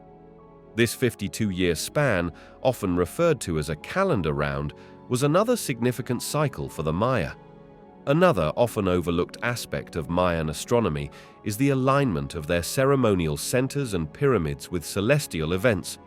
Structures at sites like Tikal, Copan, and Uxmal were oriented to mark solstices, equinoxes, and other key events. Observers could watch shadows or beams of sunlight that aligned perfectly with specific architectural features on particular days of the year, further solidifying the link between earthly constructions and the cosmic realm. These alignments likely served both practical and ceremonial functions, reinforcing the idea that leaders had a mandate that was sanctioned by the gods and tied to the cosmic order. One of the enduring mysteries is how the Maya developed such precise data about celestial bodies without telescopes or other advanced technology. It is believed that generations of dedicated priests or astronomers recorded observations in a systematic way, comparing them over time to refine their predictions. The Maya recognized that Venus's cycle was approximately 584 days, and they tracked it so closely that their error margin was minuscule compared to calculations made by other cultures using similar methods. This achievement illustrates a culture that not only valued mathematics and astronomy, but also integrated these fields deeply into daily life and governance. Interest in Mayan calendars has led to numerous fringe theories, some connecting them to lost civilizations or extraterrestrial influences. While these ideas capture the public imagination, mainstream scholarship credits the Maya themselves for their achievements. The combination of patient observation, mathematical innovation, and religious motivation is enough to explain their remarkable capabilities. Their legacy, therefore, is a testament to what can be accomplished with careful study and a holistic worldview in which nature, the divine, and human society are intertwined.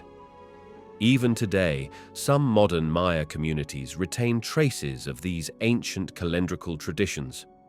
Certain rituals and daykeeper practices continue in remote areas, preserving a link to the sophisticated timekeeping that once underpinned a vast civilization.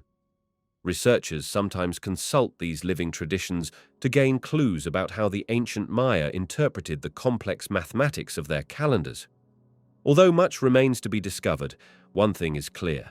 The Mayan calendar systems stand among the most remarkable intellectual feats of the ancient world, providing a glimpse into how a culture can blend science, religion, and community in the pursuit of cosmic harmony. Quipus, sometimes spelled quipus, are a series of knotted cords used by the Inca to record information. They have long puzzled researchers who wonder if these bundles of knots, arranged on a main cord, constituted a form of writing or a sophisticated numerical accounting system. The Inca civilization, which thrived in the Andean region of South America, is often described as lacking a written language in the traditional sense, yet they managed complex administrative tasks across vast territories. Quipus appear to have played a crucial role in that administration, tracking everything from tribute and census data to agricultural yields and possibly even historical or mythical narratives. A standard quipu consists of a thick primary cord from which multiple pendant cords hang. Knots are tied at different positions, and the type of knot and its placement can signify numerical values. This was a practical system for bookkeeping, especially for a state that had to manage resources over difficult mountainous terrain. Many quipus recovered by archaeologists show patterns that are highly suggestive of decimal counting. The color and grouping of cords add another layer of information. Spanish chroniclers wrote that specialized officials, known as quipucamayos, were responsible for reading and maintaining these devices. They could interpret the knots and glean detailed information about how many llamas were in a particular region, the quantity of stored maize, or the number of workers available for labor projects. The real debate begins when considering whether quipus went beyond simple numeric records. Some scholars hypothesized that they might have encoded narratives, genealogies, or historical events. There are accounts in colonial-era documents stating that the Inca used quipus to keep records of laws, ceremonies, and possibly even stories. However, to date, there is no universally agreed-upon method for deciphering what could be a complex system of symbolic representation. If quipus were indeed a form of writing, then they represent a unique case in world history. A tactile, three-dimensional script that encodes data through knots, spaces, and colors, rather than through visible symbols on a flat surface. Unfortunately, much knowledge about quipus was lost due to the Spanish conquest in the 16th century. Many quipucamayos were persecuted or forced to abandon their traditions, and a vast number of quipus were destroyed, considered by the Spanish to be instruments of idolatry or pagan practices. The few that remain are often incomplete or found without context, making it difficult for modern researchers to unlock their secrets. Attempts to compare multiple quipus from a single site sometimes reveal patterns, but the patterns are not always consistent across different sites or time periods. This suggests that regional variations or local innovations may have existed, further complicating the task of decipherment. In modern times, computer scientists, mathematicians, and linguists have joined archaeologists in the quest to understand quipus. Some have tried to digitize every known quipu, analyzing the distribution of knot types, colors, and chord placements to spot recurring motifs. This is a tedious process, given that each quipu can have dozens or hundreds of chords, each with multiple knots. Small breakthroughs, such as identifying consistent ways of representing certain numbers or seeing groupings that might align with the Inca decimal system, fuel hope that a fuller decoding might be possible. However, many experts believe that if quipus also contained narrative or linguistic data, we might need a Rosetta Stone quipu, a direct comparison with a text of known meaning to unlock the entire system. One noteworthy discovery is that some quipus appear to deviate from purely numerical patterns, containing irregular knot placements or color sequences that do not correspond to easily interpreted mathematical data. Such anomalies could represent a form of coding that goes beyond counting, hinting that certain chords might stand for people, places, or events. Another intriguing angle is that quipus might have been memory aids for oral traditions, rather than a direct record of language. In that case, the arrangement of knots and colors could prompt a trained quipucamayos to recite a particular history or myth without directly representing the text itself. The Inca Empire was highly organized, with sophisticated infrastructure like roads, bridges, and storehouses known as tambos. They needed detailed and accurate information to ensure the distribution of resources, especially in a region prone to natural disasters like droughts and earthquakes. Quipus fit neatly into that administrative puzzle. Their portability and durability made them suitable for transport along mountain highways. Official runners could carry quipus, transferring information from provincial administrators to the capital. This system functioned much like an ancient data network, ensuring that the ruling elite knew where surplus resources were located or where new labor needed to be allocated. Even without full decipherment, quipus stand as a testament to the innovation of the Inca. They accomplished feats of state organization that rival those of other great empires, all while working with a recording device that to an outsider might look like a bundle of twisted strings. Their approach to record-keeping was tactile, communal, and tied to an oral tradition. It differs markedly from the written alphabets or pictographs developed in other parts of the world, reminding us that there is no single pathway to complex society. The human mind can devise many ways to store and process information. For modern researchers, the quipus represent an unfinished puzzle that might require a mix of traditional archaeology, digital analysis, and an understanding of indigenous knowledge systems. In some Andean communities, a legacy of quipu use can still be found in simplified forms for ceremonial or accounting purposes. Whether these modern versions preserve elements of the original code is a matter of debate. Nevertheless, they highlight that the idea of recording information with knots is not just an artifact of the past, but a living cultural thread that stretches back centuries. The question of whether quipus represent a lost writing system remains open. There is compelling evidence they were used for complex record-keeping and tantalizing clues they might have recorded far more than just numbers. Yet the absence of a clear decoding method keeps their full scope shrouded. They stand as a reminder of the diversity of human communication systems, challenging the notion that writing must be two-dimensional or purely visual. They also underscore how fragile knowledge can be. A civilization can develop a unique and highly effective system, only for it to vanish in a generation or two under the weight of conquest and cultural destruction. Quipus are thus both a marvel and a tragedy, symbolizing human ingenuity and the vulnerability of cultural heritage. Archaeological discoveries in various parts of the world have presented intriguing pieces of evidence suggesting that certain ancient cultures had knowledge of advanced drilling and machining techniques. There have been artifacts made from hard stones like granite and diorite that show drill holes with smooth sides and concentric marks. These marks are reminiscent of those made by modern drills or lathes, which raises the question of how prehistoric communities might have achieved such precise results. Some propose that they use simple hand tools with abrasive materials, while others suspect more sophisticated equipment that has yet to be discovered. One of the most famous examples can be found in Egypt, where core drill holes in granite at sites like the Pyramid of Khafra appear to have a spiral groove. Modern experts have commented on how the groove might indicate a high-powered rotational force. It is challenging to reconcile this level of precision with common assumptions about rudimentary copper chisels or stone tools.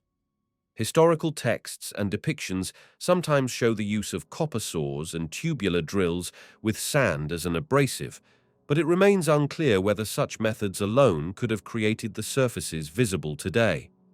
Another puzzling site is Puma Punku in Bolivia, which features precise stone blocks made from andesite or diorite. These stones have right angles, symmetrical depressions, and grooves that fit together almost seamlessly. The consistent measurements have caused some to speculate about the possibility of advanced machining, or at least sophisticated stoneworking techniques that go beyond simple chiseling. Researchers have tried to replicate this precision using basic tools, but the time and effort required seem immense. There is also the question of why so much uniformity was necessary for these constructions. Similar mysteries have been identified in the ancient Harappan civilization of the Indus Valley. Some beads discovered in sites like Mohenjo-Daro and Harappa show very fine drilling, revealing a keen understanding of materials and advanced craftsmanship. The drills used to make those small and precise holes might have been powered by bow drills or other hand-operated devices. The presence of evenly distributed wear patterns suggests a strong understanding of rotational cutting and the use of suitable abrasives. Studies of these beads have led to debates about the extent of technical knowledge that existed in that era. In Central America, some Maya stonework and jade artifacts also exhibit close tolerances and extremely smooth finishes. The Maya had stone tools and used sand or other quartz-based abrasives, but the skill they showcased goes beyond what would be expected for purely manual methods. Archaeologists debate the possibility that specialized artisans practiced unique techniques passed down through generations. Without definitive written records detailing the processes, it remains a topic of speculation. This uncertainty opens the door for various theories that range from natural processes to lost inventions. Skeptics of the advanced technology idea suggest that many of these precise artifacts could have been achieved over long periods of time with patient labor. They point out that ancient societies often had large workforces who might have spent months or years on a single piece, especially if it held significant cultural or religious value. Using abrasive materials like quartz, corundum, or even diamond dust could produce a surprisingly high-quality finish. Some experimental archaeologists have managed to replicate certain aspects of ancient drilling, although the efforts are usually time-consuming and challenging. On the other side, proponents of more advanced methods argue that some marks appear too uniform to be made by hand alone. They reference the perfect symmetry of intricate vases or the extremely straight grooves in some stone blocks, asserting that these features would be incredibly difficult to reproduce with primitive techniques. Alternative theories sometimes propose an unknown technology or even external influences. This line of thought can veer into controversial territory, with claims involving lost civilizations or unconventional sources of knowledge. Discussions about prehistoric machining also involve the materials used. Hard stones like diorite rank high on the Mohs hardness scale, making them difficult to shape. For that reason, seeing these materials handled with near-industrial precision can fuel speculation about methods that are not fully understood. Some researchers attempt to analyze tool marks under microscopes to glean clues about the speeds, abrasives, and angles used. However, many of these studies are inconclusive due to weathering, incomplete artifacts, and limited historical documentation. It is clear that these prehistoric drilling and machining mysteries highlight the creativity and skill of ancient artisans. Whether achieved through labor-intensive but simple tools or through more sophisticated means, the results speak to a deep understanding of materials and geometry. Each discovery forces modern observers to revise assumptions about the capabilities of ancient people. Scientific analysis continues to refine views on how these artifacts were crafted, but the full picture remains incomplete. This leaves open the possibility that ancient knowledge might have been more advanced in certain areas than commonly believed. The debate over how these artifacts were produced is unlikely to end anytime soon. New finds often spark renewed discussion and further fieldwork, while advanced imaging techniques promise additional insights. Questions persist about the extent of collaboration or trade between regions that could have spread knowledge of certain techniques. There is also an ongoing conversation about whether modern assumptions undervalue the potential skill and patience of prehistoric craftsmen. At its core, the intrigue lies in the gap between what is known and what is still out of reach. As long as artifacts appear to defy easy explanation, they will remain a focal point for researchers, amateur enthusiasts, and those who wonder if human history might contain unexpected chapters. Ancient China is often credited with many innovative contributions, and the development of the compass is one of its most remarkable achievements. The earliest compasses were not the small, handheld devices familiar today. They were larger objects, sometimes spoon-shaped, and made from lodestone, which is a naturally magnetized piece of the mineral magnetite. Scholars believe that these lodestone-based compasses were used primarily for geomancy and feng shui, helping practitioners align buildings and objects with what they considered auspicious directions. Early references to magnetism appear in Chinese texts that date back to the 4th century BC, though the exact timeline for when the compass was first used is still debated. Some records suggest that by the Han Dynasty, lodestone was being studied for its apparent ability to point in a consistent direction. There are mentions of south-pointing fish or south-pointing spoon, which seem to refer to an object that always oriented itself toward the south. This directional tool was seen as more than just a curiosity. It played a role in cosmology and the organization of space, reflecting the belief that harmony between nature and human structures was essential. One reason the compass garnered so much attention in ancient China was its perceived link to the broader understanding of yin and yang, as well as the 5 elements theory. A correct orientation was believed to influence the flow of energy, or qi. As a result, compasses were involved in architecture, urban planning, and even the layout of tombs. Over time, the technology was refined and metal compasses began to appear.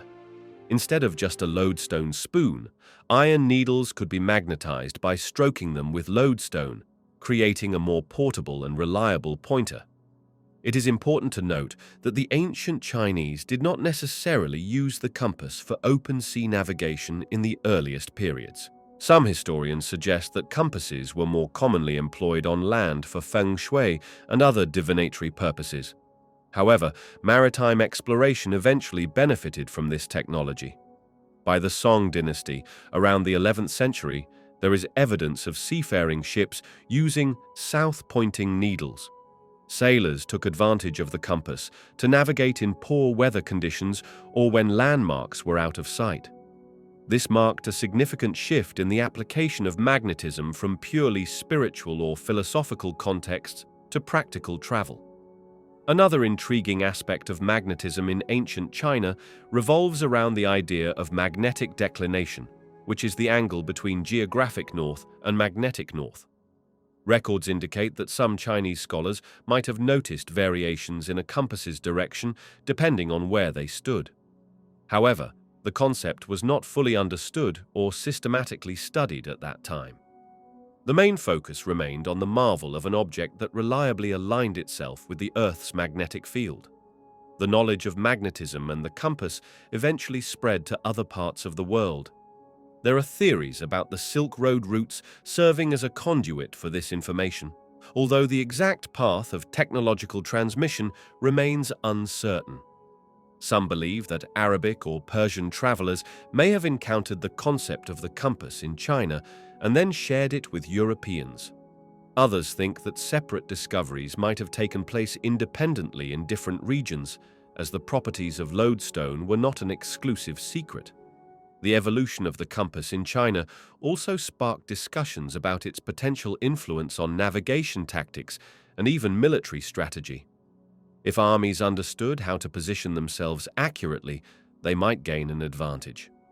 The same goes for merchants, who benefited from more precise travel routes. Innovations in compass design, such as the addition of compass cards and protective cases, further enhanced its utility.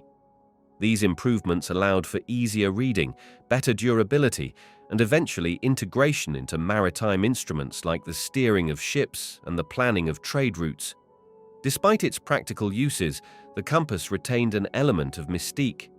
Ancient Chinese sources sometimes described it in terms of magical properties, emphasizing how the magnetic force seemed invisible and yet undeniably effective. This attitude is understandable, given that magnetism itself was not scientifically dissected in the same way it is now. The phenomenon of magnetism challenged the boundaries between natural philosophy and what could be considered supernatural at the time. Documents occasionally referred to lodestone as having an innate spirit capable of guiding humans toward balance and harmony. It remains a topic of scholarly interest to determine exactly how widespread compass use was among the general population. Some argue that it was limited to specialists like feng shui masters or navigators on specific expeditions. Others believe it became more common once trade and commerce demanded reliable navigation methods. What is certain is that the invention and refinement of the compass were milestones in human history, allowing people to orient themselves in a more precise manner. China's legacy in this area is undeniable, and the subsequent global impact of the compass cannot be overstated. Today, the compass is viewed as one of the fundamental inventions that shaped the trajectory of civilization. Modern technology has replaced simple lodestone spoons with sophisticated GPS systems, but the essential idea of orienting oneself using the Earth's magnetic field remains the same. The ancient Chinese compass stands as a testament to human curiosity and ingenuity. It demonstrates how observation of natural phenomena can lead to practical solutions with far-reaching consequences. Although the process of exploration and adaptation took centuries, its end result is an instrument that has guided countless journeys and expanded horizons in ways that early pioneers might never have imagined. The Oracle of Delphi in ancient Greece was a renowned figure who delivered cryptic prophecies and guidance believed to come directly from the god Apollo. The setting was the Temple of Apollo at Delphi, located on the slopes of Mount Parnassus. According to ancient accounts, the oracle, known as the Pythia, would enter a trance-like state before uttering her responses. Priests then interpreted her often ambiguous words for visiting dignitaries, generals, and ordinary citizens seeking counsel. These ecstatic sessions drew attention from far and wide, leading Delphi to become one of the most significant religious and cultural sites of the classical world. The phenomenon of the oracle's trance has long intrigued scholars who have attempted to understand how it might have worked and what could have caused it. Some ancient writers suggested that divine inspiration poured into the Pythia through a sacred chasm in the earth, releasing vapors that induced a visionary state. Others described the presence of a spring or fissure that produced sweet-smelling smoke. For centuries, many experts considered these descriptions to be either metaphorical or purely mythological. However, modern geological investigations in the region have offered some interesting possibilities. Studies of the area around Delphi have identified fault lines that could allow certain gases to seep to the surface. These gases might include ethylene or other light hydrocarbons that can have psychoactive effects if inhaled in sufficient quantities. Researchers analyzing ancient texts proposed that the temple's layout could have concentrated these emissions near the adyton, the innermost chamber where the Pythia sat. If this theory is accurate, it could explain how the oracle entered a state of altered consciousness, giving rise to the cryptic utterances recorded in historical accounts. Critics of the gas emission theory point out that no definitive evidence has been found of continuous, strong fumes at Delphi. Geological shifts over millennia could have altered conditions, making it difficult to confirm the exact state of the area in antiquity. Additionally, some question whether concentrations of ethylene or related gases would have been safe for the Pythia or the priests.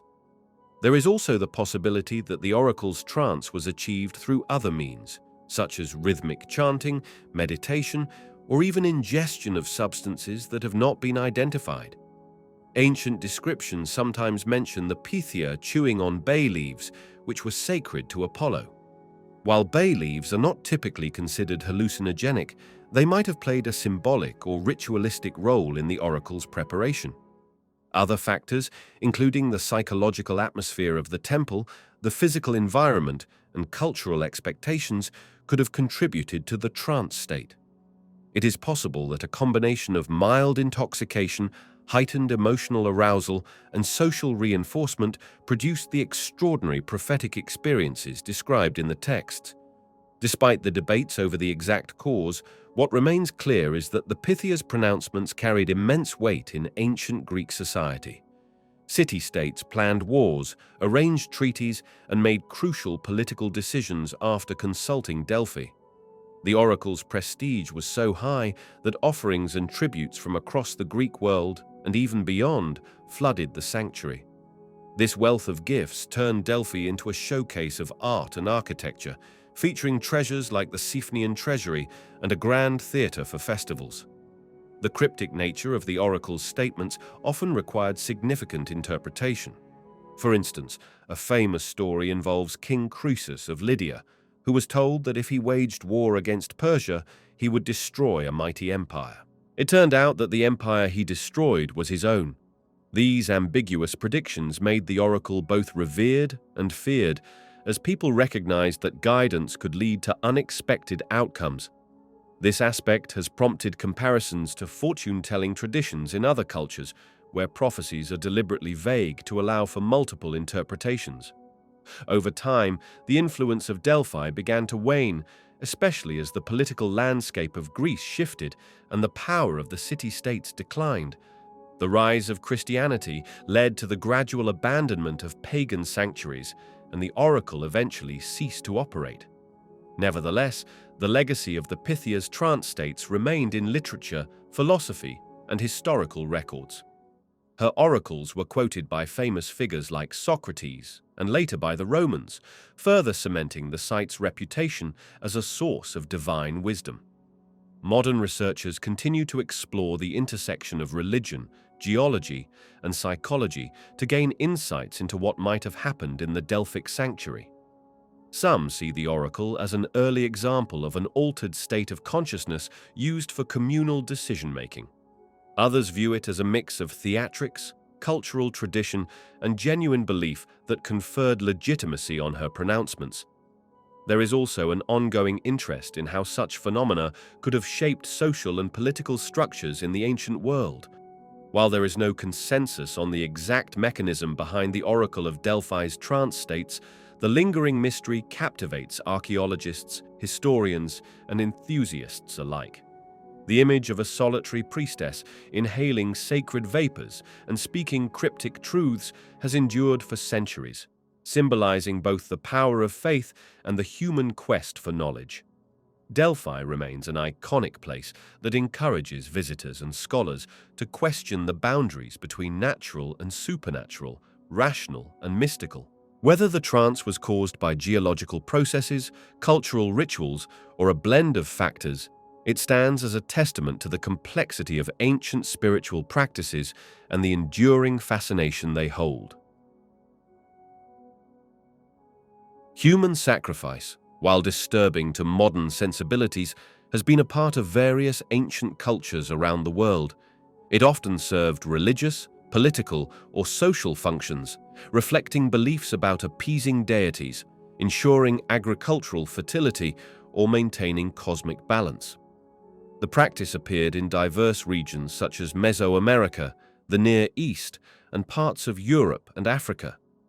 Although the specifics varied greatly, what these rituals had in common was the idea that shedding human blood had a special power or significance, whether to cleanse a community of guilt, to honor the gods, or to mark important transitions in power.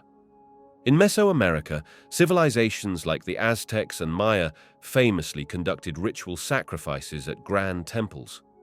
The Aztecs believed that the sun god needed the nourishment of human hearts to continue its journey across the sky. Warriors captured in battle were prime candidates for sacrifice, as their valor was thought to be a worthy tribute. During ceremonial events, priests would remove the victim's heart, often in a highly public setting, reinforcing the gravity and community aspect of the ritual. Maya culture also included human sacrifice, though in different contexts. They performed offerings during events like the ball game or rites dedicated to rain gods, hoping to secure favorable weather and bountiful harvests. Across the Atlantic, ancient Carthaginian culture may have practiced child sacrifice, a topic of heated debate among historians and archaeologists. Punic texts and Greek and Roman writings refer to a ritual called the Mulcamore, where children were allegedly offered to the gods. Some scholars argue that these descriptions were exaggerated to demonize the Carthaginians, while others point to archaeological evidence of children's cremated remains in burial urns as proof of sacrificial practices. This controversy reveals how interpretations of human sacrifice can become entangled in cultural bias and political agendas. In ancient China, evidence of retainer sacrifice has been found in royal tombs from the Shang dynasty. Archaeologists have discovered the remains of servants, soldiers, and animals buried alongside high-status individuals, possibly to serve them in the afterlife. While not always framed as a sacrifice to appease gods, the act still involved the deliberate taking of lives to fulfill a ritualistic purpose. Over time, these practices were phased out, replaced by symbolic substitutes such as figurines or other representations of servants. Among the Celts, Roman sources claimed that Druids performed human sacrifices, sometimes using large wicker structures known as wicker men to burn their victims. The veracity of these accounts is debated, as much of the information comes from writers like Julius Caesar, who had political reasons for portraying the Celts as barbaric. However, archaeological finds of bog bodies in northern Europe suggest that ritual killings took place, possibly for religious or judicial reasons. These well-preserved remains often show signs of violent ends and careful placement, suggesting a structured ritual rather than random violence. In parts of Polynesia, some island communities also engaged in sacrificial rites tied to warfare or the dedication of sacred spaces. Certain chiefs or priests would command that enemies or criminals be killed to consecrate a new temple or to honor a deity. Oral traditions and early ethnographic accounts describe these acts in varying detail, indicating that human sacrifice was neither universal nor constant, but emerged during particular historical moments or under certain leadership structures. The motivations behind human sacrifice often involved cosmological beliefs. In many societies, blood was seen as the essence of life and a powerful substance capable of communicating with the spiritual realm. Offering a life could be interpreted as the ultimate gift to the gods or a necessary payment to maintain cosmic order. Political factors were also at play. Public spectacles of sacrifice could serve to reinforce the ruler's authority, instill fear in enemies, or unite the community under shared ritual practices. Sometimes, the victims were criminals or prisoners of war, which served a dual function of punishing wrongdoing and carrying out a sacred tradition. Despite the shock these rituals can provoke among modern observers, they must be understood within their cultural contexts. Although contemporary values condemn such practices, ancient societies might have viewed them as essential for the greater good. Moreover, some forms of human sacrifice were less brutal than commonly portrayed, focusing more on the symbolic offering of a life rather than prolonged suffering. Others, however, were undeniably gruesome, reflecting harsh realities of power structures and religious convictions. Scholars studying human sacrifice rely on archaeology, historical documents, and comparative ethnography to piece together the nuances of these rituals. This work is challenging because written sources are often biased and physical evidence can be ambiguous. Skeletal remains can point to violent deaths, but not all violent deaths are sacrifices. Context is crucial, including the location of the bodies, any accompanying grave goods, and signs of ceremonial arrangement. Ongoing debates persist over sites like Stonehenge, where some interpret certain burials as potentially sacrificial, although the evidence is not conclusive. The eventual decline of human sacrifice in many cultures has been attributed to shifts in religious ideology, political transformations, and moral philosophies. As new belief systems emerged, they sometimes condemned the taking of human life for ritual purposes, advocating for alternative forms of devotion or punishment. These changes were not always abrupt, but rather gradual evolutions influenced by trade, conquests, and cross-cultural interactions. Although human sacrifice has largely disappeared as a mainstream practice, its historical presence continues to captivate researchers and the public alike. Understanding these ancient rites underscores the complexity of human belief and the extreme lengths to which societies may go to fulfill religious or communal obligations. It also highlights how power structures can shape and justify acts that might seem unthinkable to outsiders. The remnants of these practices in archaeological records and written accounts offer a window into the values, fears, and aspirations of civilizations long gone. The study of human sacrifice reminds modern readers that cultural norms are not universal and that practices once considered sacred can become abhorrent in a different time and context. Hallucinogenic substances have played a crucial role in the spiritual and ritual life of various ancient cultures. These substances, often derived from plants or fungi, were believed to facilitate communication with gods, ancestral spirits, or supernatural realms. From the Amazon basin to the deserts of North America and the steppes of Central Asia, evidence points to the deliberate ingestion of mind-altering substances as a means to gain insight, heal illnesses, or perform divination. Though modern science frequently examines these substances through a pharmacological lens, ancient communities had their own frameworks for understanding their effects and significance. One well-known example is the use of ayahuasca among indigenous groups in the Amazon. Composed of a brew made from the Banisteriopsis, ka'api vine, and other plants, ayahuasca contains compounds that produce vivid, often intense visions. Shamans or healers presided over ceremonial sessions, guiding participants through a spiritual journey meant to provide knowledge or healing. Many communities believed that the brew granted access to a hidden dimension where one could encounter spirits or learn about medicinal plants. While modern travelers sometimes seek out this experience, the ritual context, chants, and cultural traditions are integral to the ceremonial use that dates back centuries or even millennia. In Mesoamerica, the use of psilocybin mushrooms, known as teonanacatl among the Aztecs, was part of sacred rituals. The Aztecs and other groups regarded these mushrooms as divine flesh, capable of bridging the gap between the earthly realm and the divine. They were consumed in communal or religious settings, often alongside chanting, dancing, or other forms of ceremony. Spanish conquistadors and missionaries documented these practices, though they viewed them with skepticism or outright condemnation. Some colonial-era texts describe how participants entered ecstatic states, communicating with deities or receiving prophetic visions. Peyote, a small cactus containing mescaline, has a long history of ceremonial use among indigenous tribes in North America, notably the Huichol people of Mexico and various tribes in the southwestern United States. This cactus was considered a sacred medicine and a way to establish contact with deities or the spiritual essence of the natural world. Rituals involving peyote often included all-night ceremonies featuring songs, prayers, and the consumption of the cactus buttons. The Huichol people, for example, undertook pilgrimages to harvest peyote in its natural habitat, seeing the journey itself as a symbolic unification of humans and the divine. In the Andean region, the San Pedro cactus, containing mescaline, was also used in shamanic ceremonies.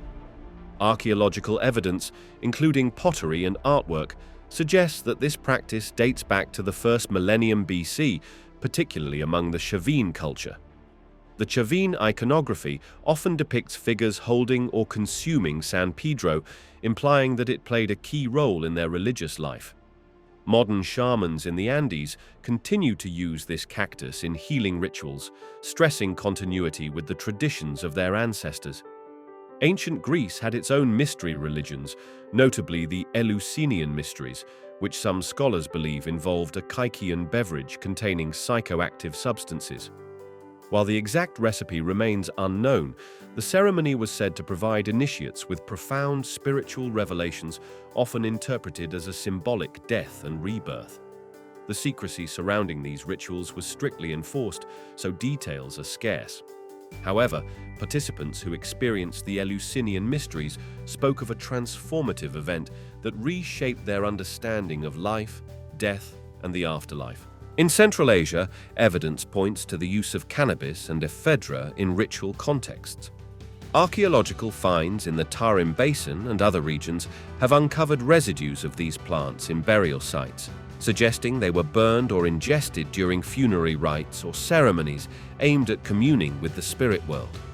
The Scythians, a group of nomadic warriors, were reported by Herodotus to inhale the vapors of hemp seeds in closed tents, leading to states of ecstatic intoxication. This practice might have served both a religious and a social function, reinforcing group identity and shared spiritual experiences. These diverse examples underscore a common theme. The use of hallucinogens in rituals was not random or recreational in the modern sense. Rather, it was governed by strict cultural protocols and overseen by spiritual leaders. The goal was often to heal, to divine the future, to communicate with spiritual entities, or to undergo personal transformation. The settings for such rituals were usually sacred or liminal spaces, often accompanied by music, chanting, or symbolic decorations that enhanced the ceremonial ambience. From an anthropological perspective, these substances can serve as catalysts for altered states of consciousness that break down ordinary perceptions and allow participants to experience a sense of unity with the cosmos. They can also be powerful tools for social cohesion, as communal ceremonies create shared narratives and reinforce collective values. The risk of misuse or negative psychological outcomes was mitigated by the presence of experienced guides and the strong cultural framework that provided an explanation for visions and sensations. While hallucinogenic rituals have diminished in some parts of the world due to religious and political pressures, remnants of these traditions persist. In recent times, there has been renewed interest in the potential therapeutic applications of substances like psilocybin, mescaline, and ayahuasca, leading to clinical studies and debates over legalization. For researchers, understanding how ancient peoples used these substances can shed light on their cultural significance and offer insights into how they might be harnessed responsibly today. Reflecting on the ritual use of hallucinogens in ancient cultures reveals the profound ways humans have sought to explore consciousness and connect with perceived spiritual realities. Rather than being mere curiosities, these practices were woven into the fabric of daily life and collective identity. They shaped religious beliefs, healing methods, and social structures, demonstrating how integral altered states of consciousness were to the worldview of many civilizations. By examining these historical contexts, modern observers can better appreciate the complex interplay between biology, culture, and spirituality that underpins the human quest for transcendence. Mummification is commonly associated with ancient Egypt, where elaborate tombs and well-preserved bodies have long fascinated archaeologists and the public alike. However, the practice of preserving human remains was not exclusive to the Nile Valley. Cultures in Peru, notably the Chinchorro culture and later the Inca, also developed their own methods of mummification. Despite the vast geographic distance between these regions, both societies shared a deep interest in maintaining a connection between the living and the dead, leading them to develop sophisticated preservation techniques. In ancient Egypt, the process of mummification evolved over centuries and reached its peak during the New Kingdom. It was deeply intertwined with religious beliefs about the afterlife. Egyptians believed that preserving the physical body was essential for the soul, or ka, to recognize and reunite with it in the next world. Embalmers became skilled artisans, developing intricate methods to slow decay. The process began with the removal of internal organs, which were placed in canopic jars protected by deities. The brain was often extracted through the nose, though its importance was not as recognized compared to the heart, which Egyptians saw as the seat of intellect and emotion.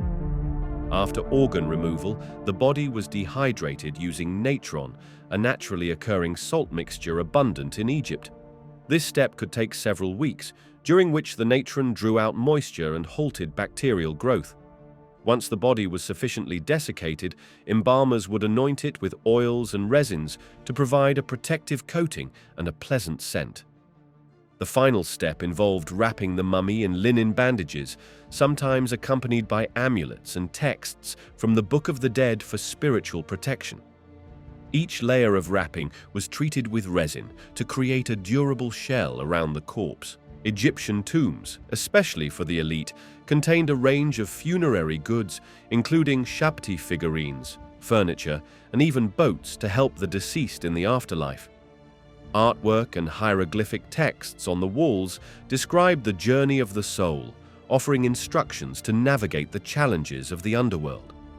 Priests performed rituals, such as the opening of the mouth ceremony, believed to restore the mummy's senses in the afterlife. This entire process was expensive and time-consuming, accessible primarily to royalty and the upper classes. However, more modest forms of mummification were practiced by lower-status individuals, reflecting a widespread cultural emphasis on preserving the dead. In Peru, mummification traditions date back even earlier in some cases. The Chinchorro culture, which existed along the arid coastal regions of modern-day Chile and Peru, is recognized as one of the earliest to practice artificial mummification, starting around 7,000 years ago. Their methods differed significantly from Egyptian techniques. Chinchorro mummies often involved the removal of soft tissues, the reinforcement of the skeleton with sticks, and the rebuilding of the body with clay or other materials. Faces were sometimes covered with masks, and hair was carefully styled. Not all Chinchorro mummies appear to have been reserved for high-status individuals. In fact, some children and even fetuses were mummified, suggesting that the practice was culturally widespread. Later civilizations in the Andean region, such as the Inca, also mummified their dead, particularly rulers and nobility. Inca mummies were often placed in seated positions and wrapped in textiles, then stored in special chambers or mountain shrines. These mummies played a role in ongoing rituals, as the dead were considered active participants in the community's welfare. Royal mummies were sometimes brought out during festivals and consulted for guidance, reflecting a belief that ancestral spirits remained engaged with the living. The dry climate of the high Andes and coastal deserts also contributed to natural preservation, enhancing the effectiveness of any artificial methods. Comparing Egyptian and Peruvian mummification practices highlights both cultural differences and surprising parallels. Both societies viewed the afterlife as a continuation of existence, thereby investing substantial resources in preserving bodies for future use. However, the motivations and specific techniques varied. Egyptians placed great emphasis on keeping the body intact, internal organs notwithstanding, while the Chinchorro often reconstructed the form from the inside out. The Inca, in turn, focused on maintaining a living relationship with their ancestors, using mummies as political and social symbols. Archaeologists studying these mummies utilize modern technology like computed tomography scans and DNA analysis to learn about diet, health, and cultural practices.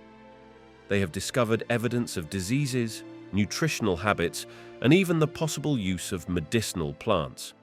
Studying the bandages, wrappings, and materials used in the process can reveal trade routes and economic relationships.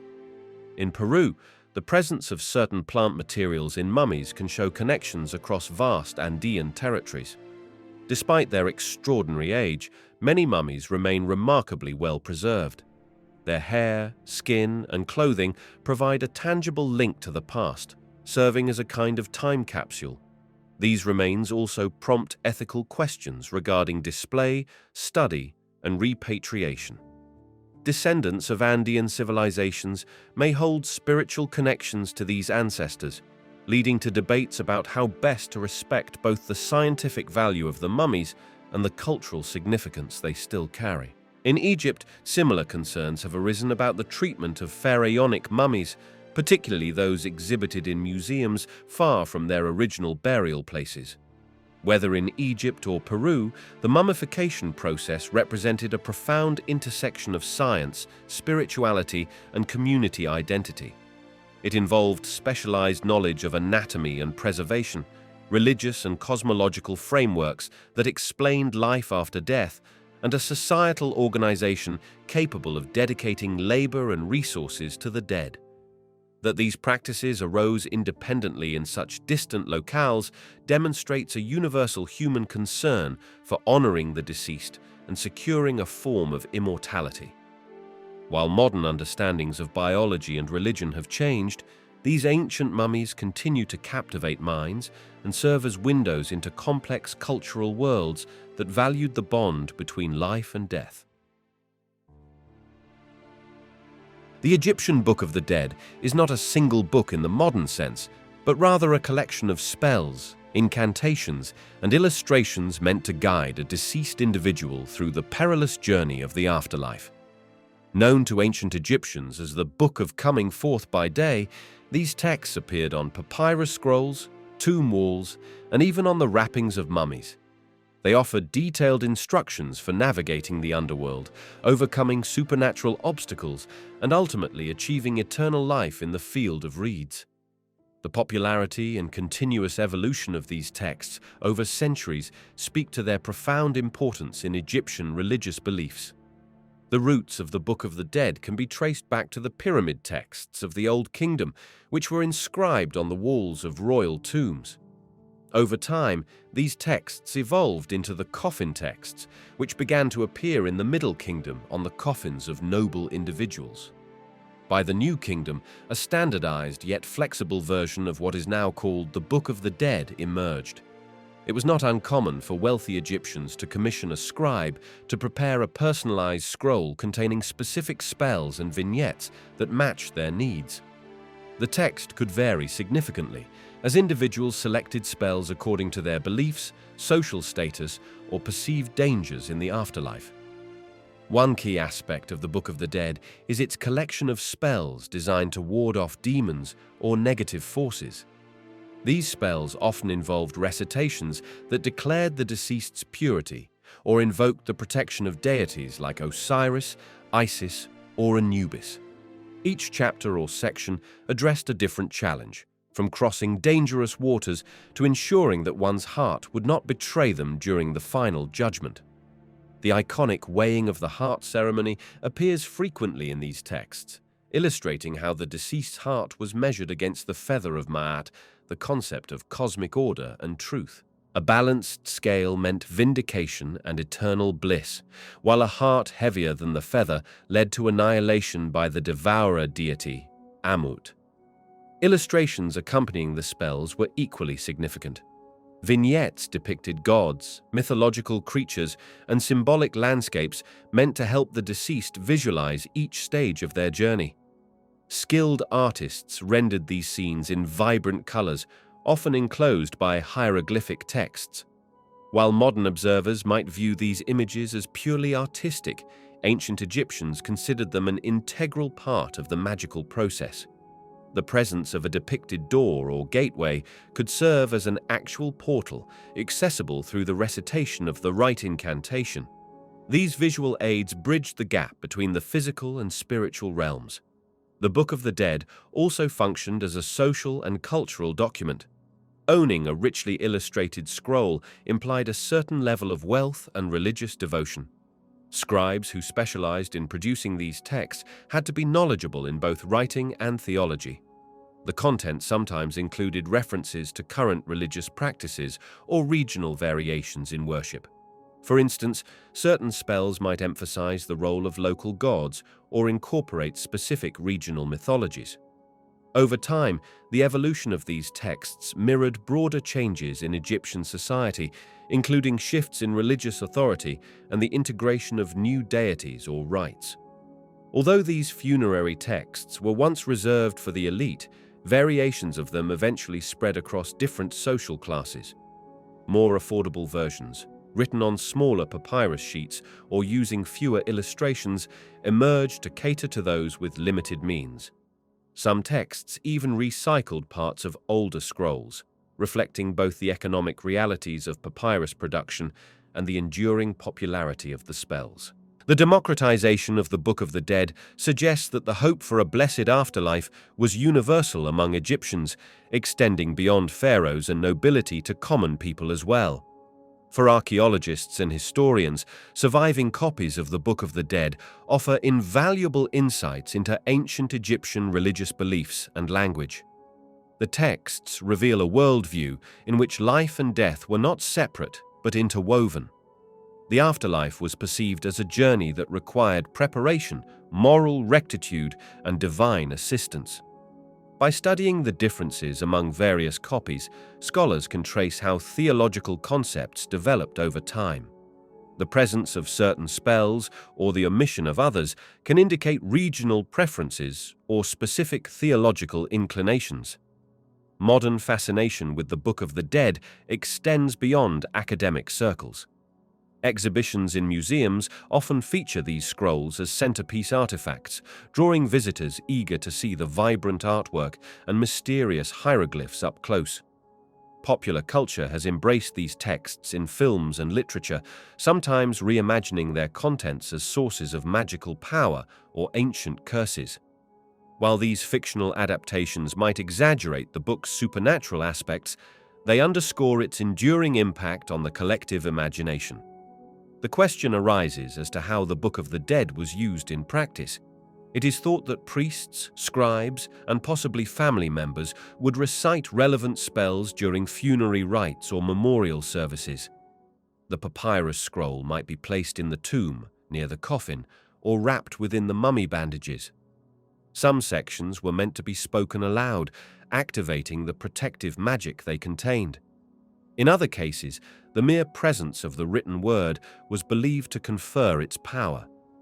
Egyptians held the conviction that words had a potent force, capable of affecting reality in tangible ways. Through the Book of the Dead, ancient Egyptians demonstrated their unwavering commitment to ensuring a safe passage to the afterlife. Their cosmology was rich with gods, cosmic forces, and moral judgments, and they saw no reason to leave such matters to chance. This collection of spells offered a roadmap, complete with divine support and protective strategies, embodying the hope that death was not an end, but a transition to a new form of existence. Today, the Book of the Dead stands as a testament to the sophistication and complexity of Egyptian spiritual life, continually inspiring new generations to explore the depths of human belief and the quest for immortality.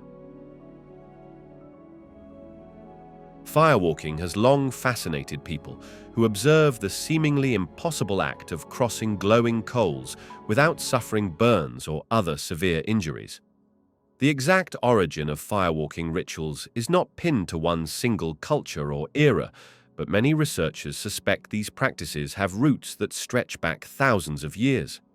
In many ancient societies, walking across hot embers was tied to spiritual beliefs and deeply held traditions. It was believed that a person who could pass through flames unscathed was somehow protected or blessed by divine forces.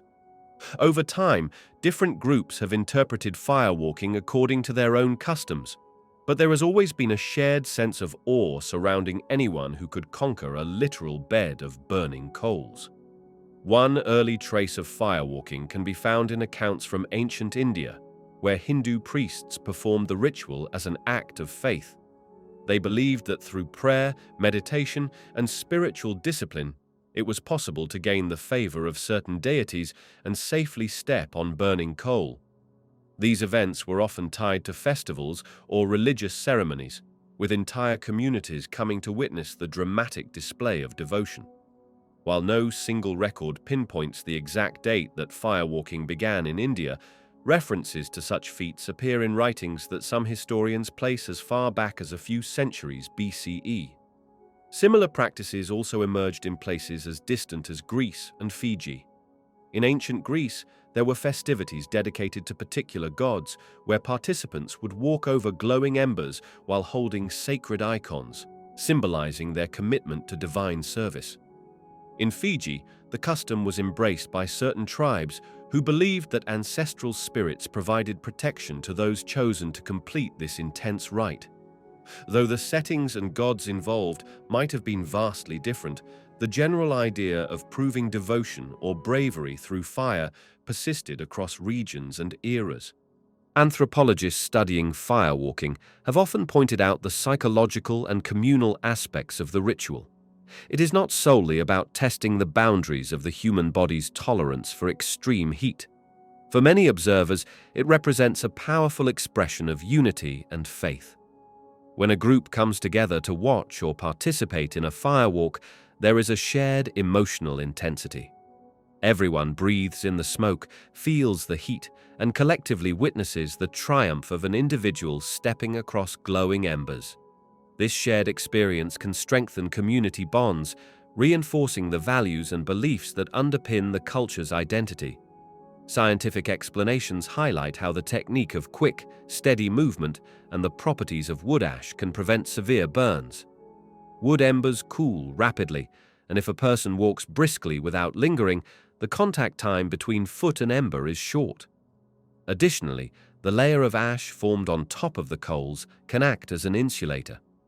While believers in the spiritual nature of firewalking do not usually deny these scientific factors, they prefer to view the feat as a communion of body, mind, and perhaps divine assistance.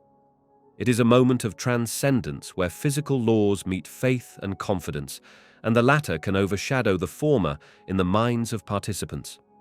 Modern firewalking events, which became popular in certain self-help seminars during the late 20th century, draw some inspiration from ancient traditions. While these contemporary versions may serve a different purpose, often focusing on personal empowerment and motivation, they still carry the echo of deep historical roots. The sense of transformation and victory over fear that individuals experience today is likely not far removed from the feelings of ancient participants who believed they were placing their trust in gods or ancestral spirits. The legacy of firewalking rituals is a testament to how different cultures have used challenging feats to affirm their values, rally communities, and invite a sense of wonder. Whether one views these acts through the lens of science, attributing safety to brief contact and cooling coals, or through a lens of belief, seeing divine intervention or spiritual insight, firewalking remains a captivating practice. Its enduring presence over millennia speaks to a universal human desire to confront and master fear. By stepping onto hot embers, individuals and communities alike have symbolically walked toward faith, courage, and the transformative power of belief. While the world has changed in countless ways since ancient firewalks were first recorded, the spark that makes them so compelling continues to burn brightly in the human imagination. The ancient Nazca civilization, which thrived in what is today southern Peru, left behind many intriguing artifacts. Among the most compelling remnants of their culture are the so-called Nazca trophy heads. These are human heads that were severed from bodies, prepared in a specific ritualistic manner, and then kept as cherished objects. The name trophy head might bring to mind warfare or conquest, yet scholars debate the true significance of these severed heads within Nazca society. Some suggest they represent symbols of power or success in battle, while others argue they served as offerings to deities or spirits. The practice of collecting human heads was not exclusive to the Nazca, but the manner in which they prepared and used them has captured the attention of archaeologists and historians. Evidence of these heads comes from textile designs, pottery motifs, and actual archaeological finds of severed and preserved skulls. The heads were often modified so they could be strung on cords, frequently through a hole made in the forehead. This was not a hurried or impulsive act. The process involved deliberate steps such as removing the brain, cleaning the skull, and sometimes even replacing the lips with strands of textile or other materials. The consistent method of preparation suggests that the Nazca people had a detailed procedure and a shared cultural understanding of why this was done. The exact role of trophy heads in Nazca society remains somewhat mysterious. Some researchers connect them to fertility rites, reasoning that the severed heads could have been seen as potent symbols of the cycle of life and death. The presence of plants or seeds in some archaeological contexts supports this notion, implying a link between offering heads to the earth and ensuring agricultural abundance. Still, the warrior interpretation persists, as the heads might have come from defeated enemies, displayed to prove success in battle. Whichever the exact reason, the practice undoubtedly held deep meaning in Nazca culture. In many sites where trophy heads are discovered, they are found alongside sophisticated pottery that features complex designs. The Nazca were renowned for their vibrant ceramics, which often depict supernatural beings, animals, and everyday life scenes. Some of these pots include images of decapitated heads, further emphasizing the significance of the practice. These heads do not seem to have been randomly chosen, as the careful preparation indicates a ceremonial or ritual approach. It is possible that certain heads held more importance based on the status or identity of the individual they belonged to. Archaeological excavations have uncovered trophy heads in graves, which may mean that some heads were buried with high-status individuals or used as grave goods to accompany the deceased into the afterlife. This adds another layer to the complexity of interpreting them. If the heads were included in burials, they might have been meant to serve or protect the deceased, or perhaps represent an offering to deities in the afterlife. Their presence in tombs also suggests the Nazca did not simply use the heads as temporary trophies, but might have treasured them for a significant duration. Debates around whether these heads were from local people or outsiders continue. Some DNA studies have suggested that at least a portion of the trophy heads came from within the local population, which could imply some form of ritual sacrifice or intra-community practice. Alternatively, if the heads were mostly from outsiders, it could reinforce the idea of wartime victories. One of the most captivating aspects of the Nazca trophy heads is that they continue to challenge assumptions about ancient societies. They prompt modern thinkers to question why groups so skilled in art and engineering, famous for the massive desert geoglyphs known as the Nazca lines, would also engage in what some might consider a grim tradition. Despite numerous studies, the true meaning behind the Nazca trophy heads remains open to interpretation. The best clue to their significance lies in the careful treatment they received, indicating a reverence that went well beyond mere brutality. They are a window into how the Nazca viewed life, death, and the powers that governed their world. It is a reminder that ancient cultures cannot be narrowly categorized as either peaceful or warlike. Rather, they were complex and multifaceted societies with nuanced beliefs, practices, and social structures. For the Nazca, the line between the mortal realm and the spiritual world was likely thin, and these heads served as potent symbols of that connection. Through continued research, more details may emerge, helping modern scholars better understand the role these remarkable yet macabre artifacts played in the lives of those who once inhabited the Peruvian desert. Varna necropolis, located near the Bulgarian Black Sea coast, is known for containing some of the oldest gold artifacts in the world. Discovered in the early 1970s, this burial site dates back to a period roughly in the 5th millennium BCE. What makes the Varna necropolis so intriguing is not just the presence of fine gold jewelry and ornaments, but also the unusual burial practices that have been revealed by archaeologists. These burials tell a story about how an ancient society arranged its hierarchy, venerated its deceased, and potentially conducted rituals that still puzzle researchers today. One of the most fascinating aspects of Varna necropolis is the contrast between lavish graves that contained an abundance of gold and other graves that were either modest or even symbolically empty of skeletal remains. Some burials contained only gold artifacts, but no human bones, which suggests the possibility of cenotaphs or symbolic graves. Scholars have proposed different explanations for these empty graves. Some say they might have been reserved for individuals lost at sea, while others argue that certain rituals required the construction of empty tombs for ceremonial reasons. Whatever the actual explanation, these empty graves hint at complex funerary beliefs that were not simply about disposing of bodies, but about ensuring a spiritual journey or afterlife. Another curious element at Varna necropolis is the concentration of gold on male skeletons, which has led researchers to theorize about the social roles in that ancient culture. The presence of ornate scepters, golden jewelry, and other precious items in a male-dominated set of burials points to a possible stratified society, where certain men held high status or leadership roles. This challenges some earlier assumptions that Neolithic or Chalcolithic societies were predominantly egalitarian. Although it is risky to generalize from limited evidence, Varna necropolis strongly suggests the existence of powerful elites who were buried with significant wealth. Despite the presence of such exquisite artifacts, the society behind Varna necropolis remains somewhat opaque. No definitive written records exist from that era in the region, so archaeologists must rely on the material remains to piece together the social puzzle. The gold itself was skillfully crafted, indicating specialized craftsmanship. This implies that the community was not just composed of simple hunter-gatherers, but included artisans and possibly a political or religious hierarchy that commissioned or oversaw the production of these items.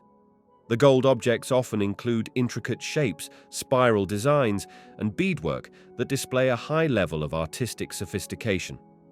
Beyond the gold, other burial goods such as tools made from stone or bone, alongside pottery, help paint a broader picture of daily life. However, the overshadowing nature of the gold tends to dominate discussions about Varna necropolis, drawing focus to the questions of wealth, status, and ritual. Since the initial discovery, scientists have analyzed the chemical composition of the gold to understand where the raw material might have come from. Some suggest that local river deposits could be the source, underscoring the idea that the people of Varna had access to local resources that they skillfully extracted and utilized. The unorthodox nature of the graves suggests that the community had a well-developed belief system involving the afterlife. One theory proposes that the symbolic graves may have been dedicated to deities or ancestral spirits. Another angle points to a complex ritual process that might have involved removing certain bodies or body parts from the grave after initial burial, possibly for reburial or additional ceremonies. Such secondary burial practices have been noted in different ancient cultures around the globe, further illustrating that the people of Varna might have shared beliefs about death and rebirth common to many other societies. The discovery of Varna necropolis has led to ongoing debates about the rise of social inequality. The presence of so much gold in certain graves stands as evidence that some individuals possessed far more wealth and status than others. This challenges the notion that early societies were necessarily egalitarian and suggests that social stratification could have deeper roots than once assumed. Still, it is crucial to remember that every ancient society is unique, and Varna's practices may not mirror those of neighboring regions during the same period. In seeking to explain the strange burials at Varna necropolis, scholars must tread carefully, acknowledging that the people who lived there had their own distinct worldview, ceremonies, and social structures that do not always fit neatly into modern categories. Varna necropolis remains a rare and illuminating site for understanding an ancient culture's relationship with wealth, death, and the divine. Even so, many aspects of these burials are subject to continued speculation. New archaeological methods, such as DNA analysis, may eventually shed more light on the lineage and social organization of those interred at Varna. Until then, the gold-laden graves and puzzling empty tombs inspire endless curiosity about a civilization that thrived millennia ago, leaving behind one of the most remarkable archaeological finds in history. Trepanation, the process of drilling or scraping a hole in the human skull, ranks among the oldest known surgical procedures. It is astonishing to learn that ancient cultures practiced this method with surprising frequency, long before modern medicine. Skulls uncovered at archaeological sites around the world show evidence of deliberate openings that were not caused by violence or accidents, but by a purposeful surgical intervention. Many trepanned skulls even exhibit signs of healing, suggesting that patients survived the procedure. This fact challenges the assumption that ancient medical knowledge was crude or entirely ineffective. Trepanation has been documented in places as diverse as ancient Peru, Egypt, and parts of Europe. The practice appears to date back several millennia, with some trepanned skulls estimated to be from the Neolithic period. The reasons behind trepanation can vary, ranging from attempts to alleviate intracranial pressure caused by head trauma to more spiritual or ritualistic objectives. In societies where medical knowledge was intertwined with religious or mystical beliefs, a hole in the skull might have been seen as a way to release evil spirits, relieve migraines, or gain a pathway to heightened consciousness. Archaeologists are often surprised by the level of care shown in some trepanation sites. Bones around the opening can appear smoothly cut or scraped, indicating a methodical approach rather than a brutal hacking. The precision suggests that specific tools and techniques were developed to minimize trauma and control bleeding. Although detailed surgical manuals from these ancient times are largely non-existent, it is clear that knowledge about cleaning and dressing wounds must have been present. Infection would have been a significant risk, so it is likely that plant-based remedies or other natural antiseptics were applied to improve survival rates. In the Andean region, trepanation was practiced with remarkable frequency. Certain skulls show multiple trepanations, suggesting that some individuals underwent the procedure more than once. This could imply that the technique was considered effective, at least under certain conditions. Some researchers propose that ancient surgeons in the Andes used tools made from obsidian or specialized metal instruments to cut through bone. They might have used coca leaves or other natural substances to help manage pain or induce a mild sedative effect. In ancient Egypt, references to head injuries and their treatment can be found in documents such as the Edwin Smith Papyrus, though explicit instructions for trepanation are less clear. Nonetheless, there is physical evidence in some mummies and skeletal remains that suggests the Egyptians were aware of cranial surgery. The approach may have been reserved for individuals of higher status or for special circumstances, as complicated procedures could have been costly and dangerous. Across different cultures, trepanation often carried spiritual or superstitious significance. The notion of releasing spirits trapped inside the head was not uncommon. In some communities, the piece of skull removed during the surgery might have been kept as a talisman, signifying the removal of illness or the harnessing of supernatural power. Whether it was for purely medical reasons, mystical beliefs, or a combination of both, the procedure demanded skill, boldness, and a certain level of anatomical understanding.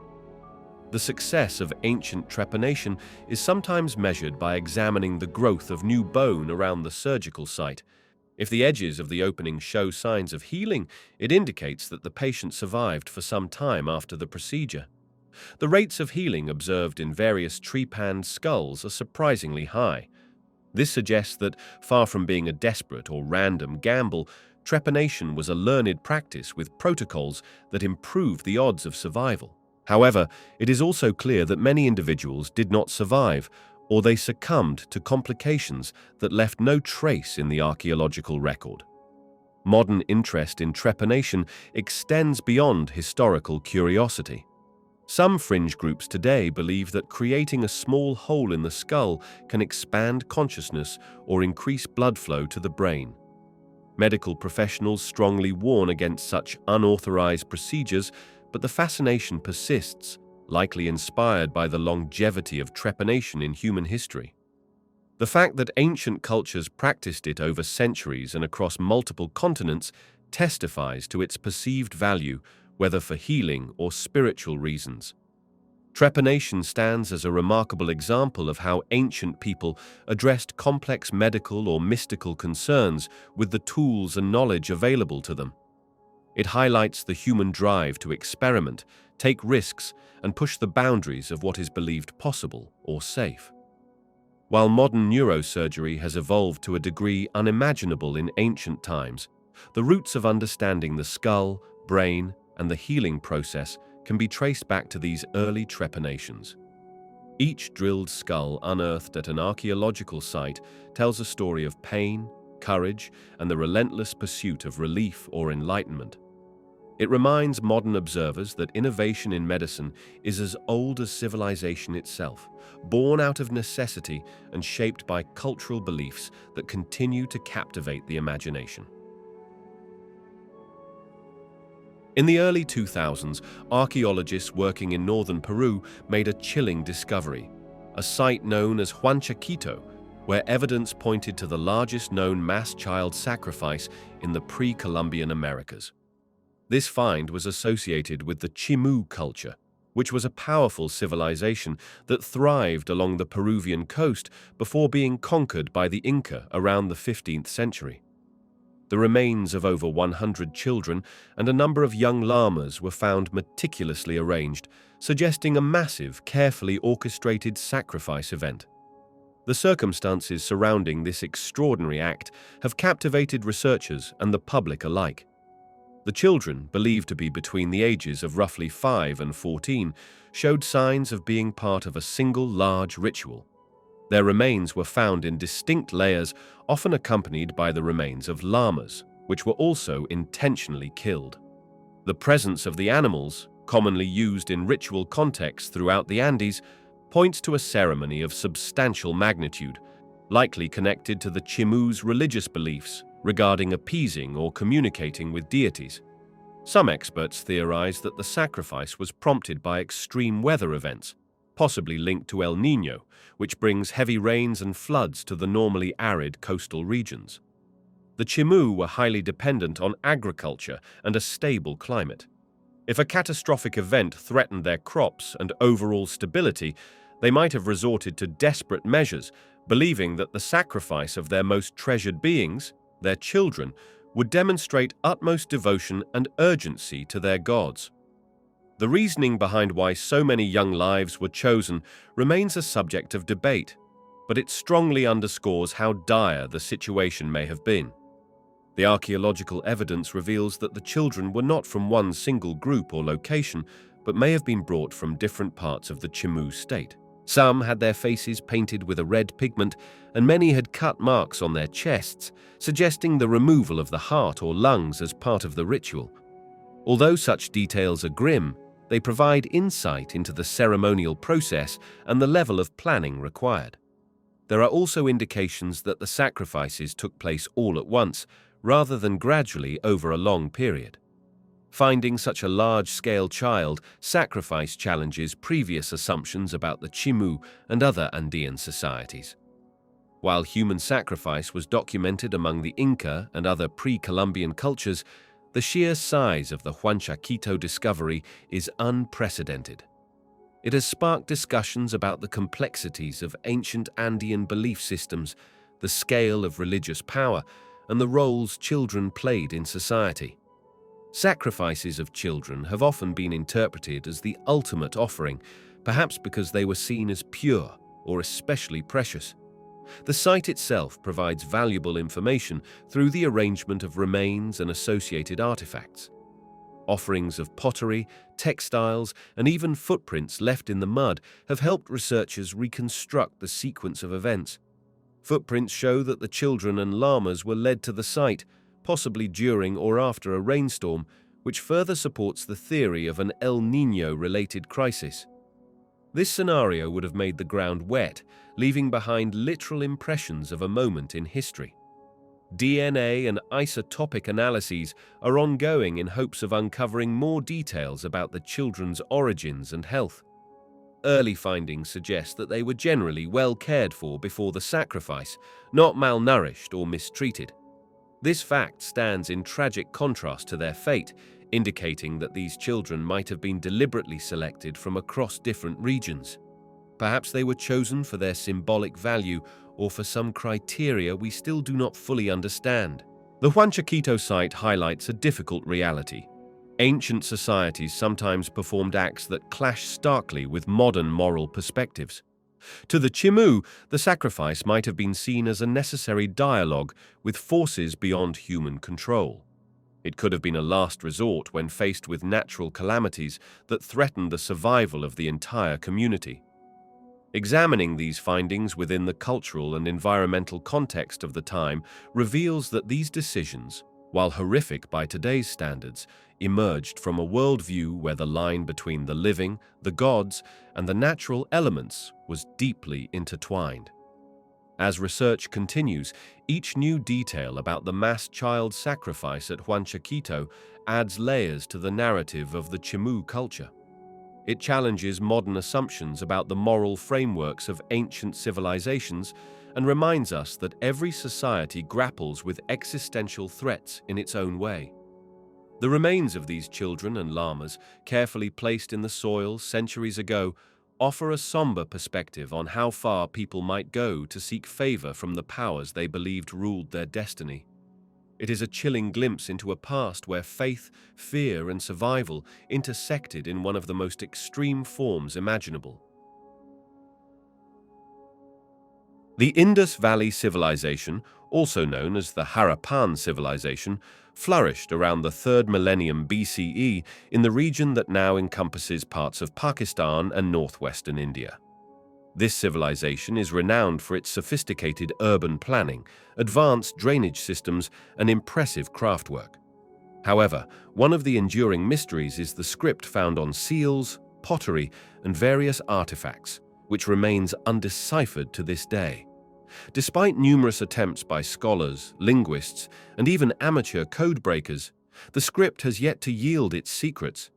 The significance of unraveling it is immense, as it could potentially reveal critical details about Harappan governance, religion, and daily life.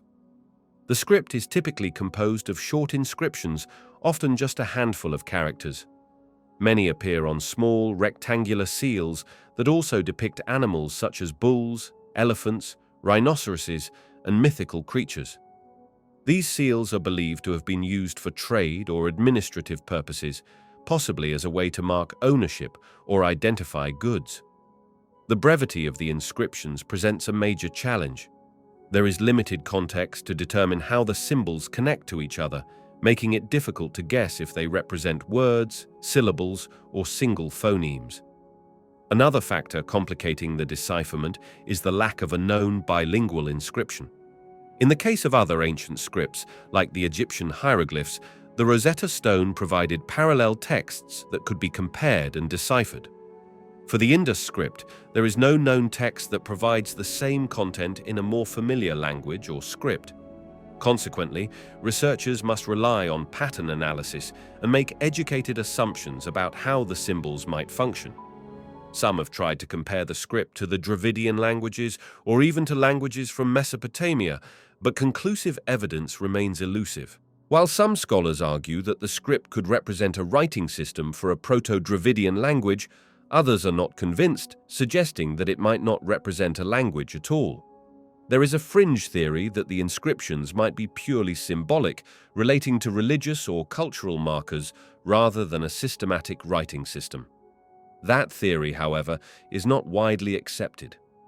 Most experts maintain that the script likely encodes a language, given the variety of signs and their apparent arrangement.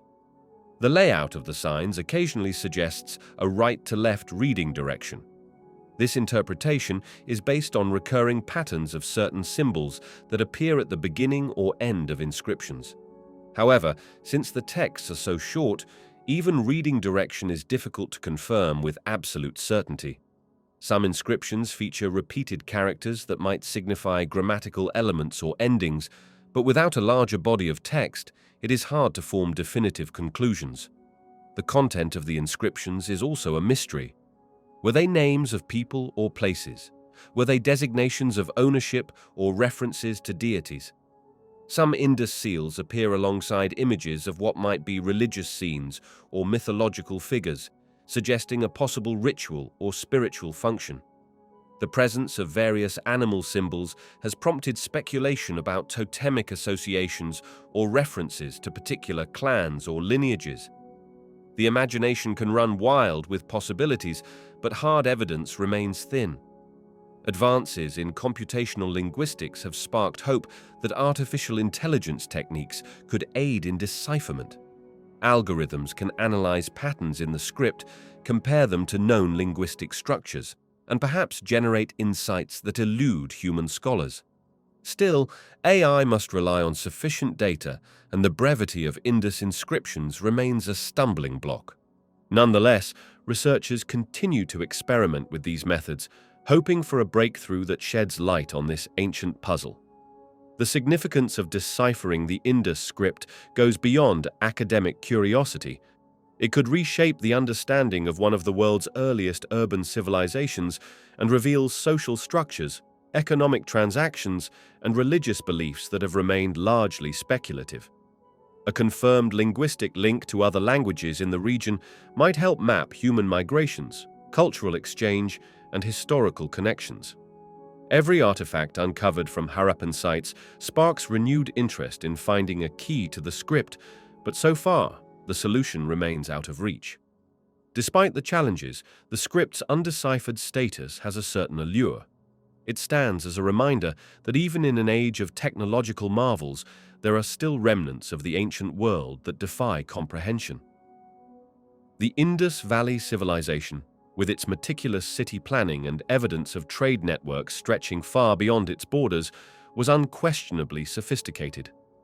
Unlocking its written language promises to open a new chapter in understanding the intellectual and cultural life of a society that thrived over 4,000 years ago. Until that day comes, each seal and inscription stands as a silent testimonial to a lost system of communication, hinting at stories and histories that have yet to be told. Easter Island, or Rapa Nui, is famed for its towering stone statues called moai, which stand as silent guardians of a civilization that once flourished in remote isolation. Less well-known but equally intriguing is the mysterious Rongorongo script found on wooden tablets, staff-like objects, and other artifacts discovered on the island. This script consists of glyphs that depict humans, animals, plants, and geometric shapes, arranged in lines that run in an unusual direction known as reverse boustrophodon. Readers, or would-be readers, are supposed to read the first line from left to right, then flip the tablet around to read the second line in the opposite direction and continue this pattern for the entire inscription. The exact age of the Rongorongo script is unknown, but it likely originated after Rapa Nui's initial settlement, which is thought to have occurred sometime between the 11th and 13th centuries CE. When the first Europeans arrived on the island in the early 18th century, they took note of the massive stone heads, but made few, if any, references to a script. By the late 19th century, outsiders began to notice wooden tablets covered in strange glyphs. Unfortunately, many of these tablets were already damaged or lost due to the island's tumultuous history, including slave raids and introduced diseases that decimated the population. The few tablets that remain are now scattered in museums and private collections around the world.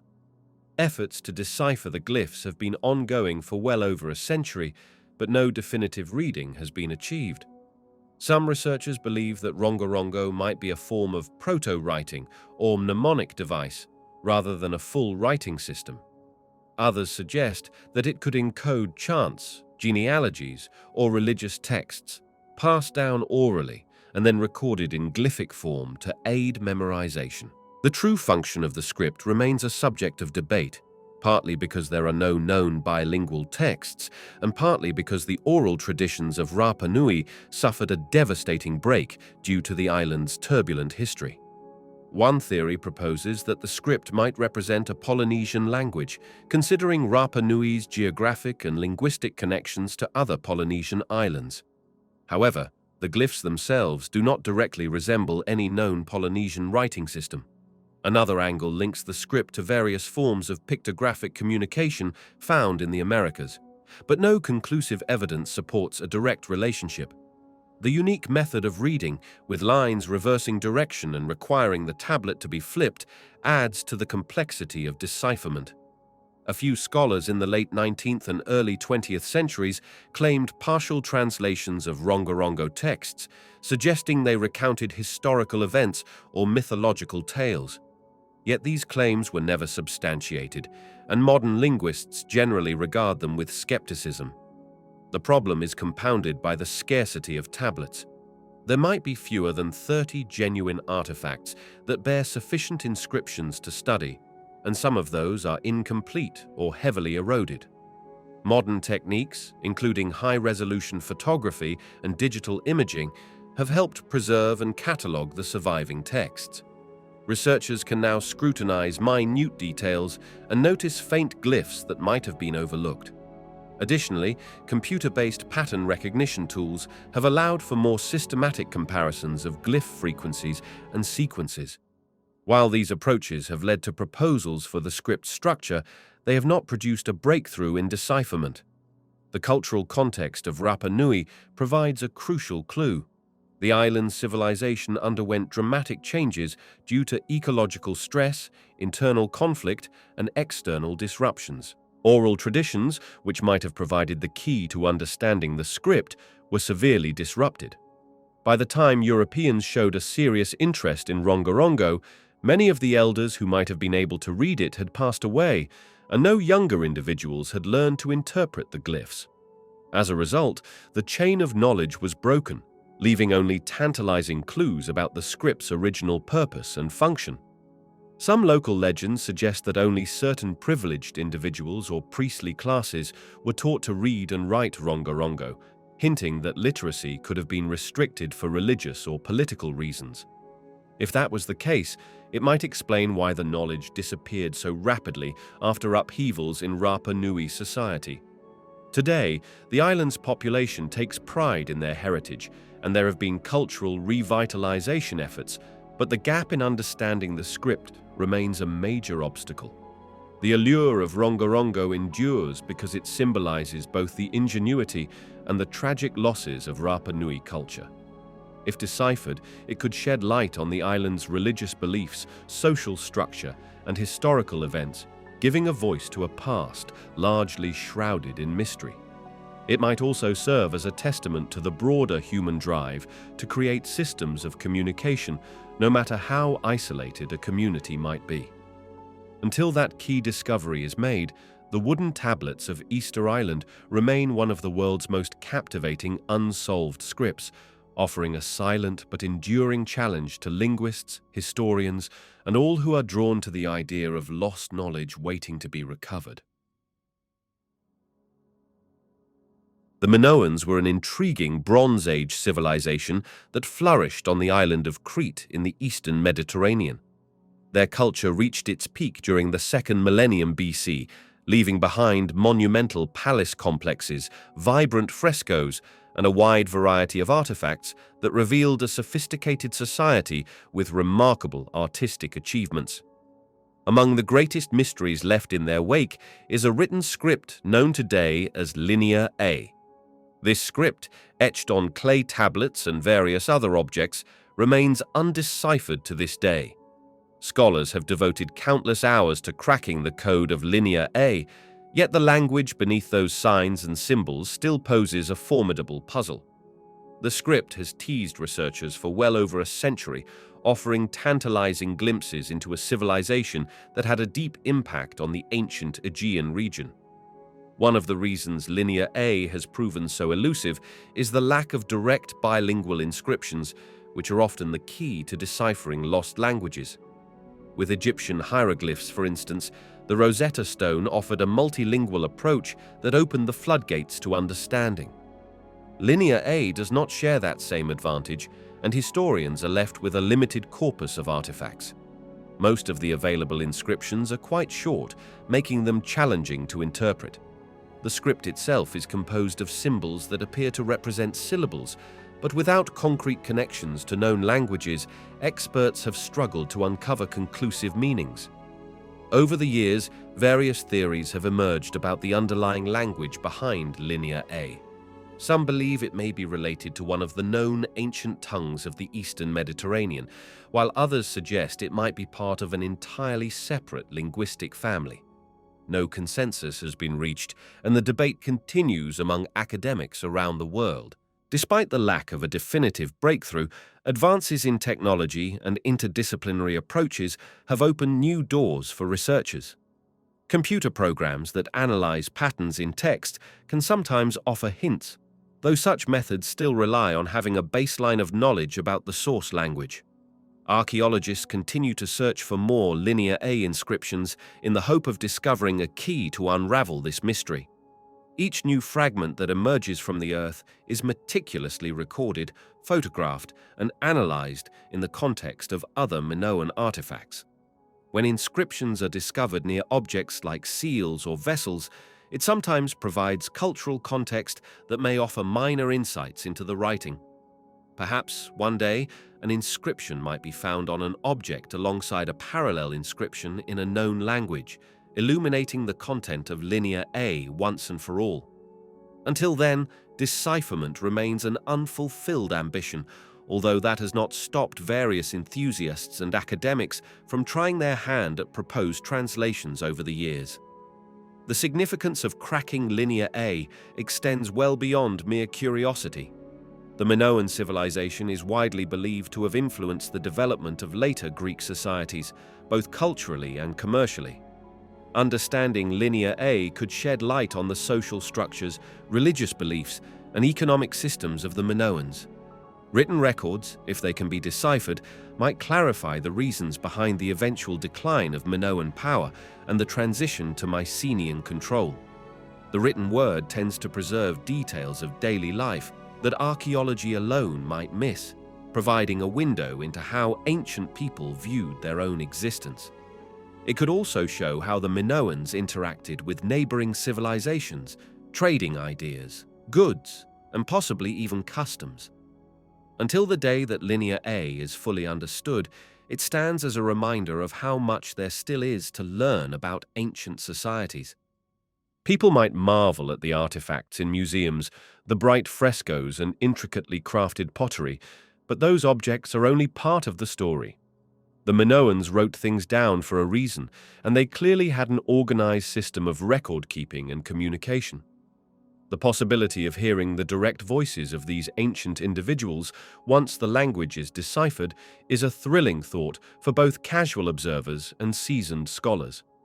Even though the script continues to resist modern efforts, researchers have not given up on the dream of finally reading the words of the Minoans. It stands as one of archaeology's greatest linguistic puzzles, an enduring quest that unites academics in a shared determination to bring these ancient people a little closer to present-day understanding. The Phaistos Disc is one of the most enigmatic artifacts to emerge from the ancient world, and it continues to baffle experts and amateurs alike. Discovered in the early 20th century at the Minoan palace site of Phaistos in southern Crete, this unique clay disc features symbols stamped in a spiral arrangement on both sides. Ever since its discovery, the disc has captured imaginations because it appears to represent a form of writing or proto-writing that is unlike anything else found in the region. Scholars have put forth numerous theories about its origin and purpose, but the meaning behind the elaborate symbols is far from conclusively resolved, leaving the disc in a realm of perpetual intrigue. The spiral arrangement of characters is particularly striking, resembling a very deliberate artistic decision. Each symbol was impressed into the wet clay with a series of stamps, suggesting a relatively organized production method that might have been more advanced than simple hand-carved inscriptions. Over 40 distinct symbols are present, including images that look like humans, plants, and various tools or weapons. Some observers have suggested these images might form a kind of syllabary, while others have proposed that they are pictographic representations of concepts or deities.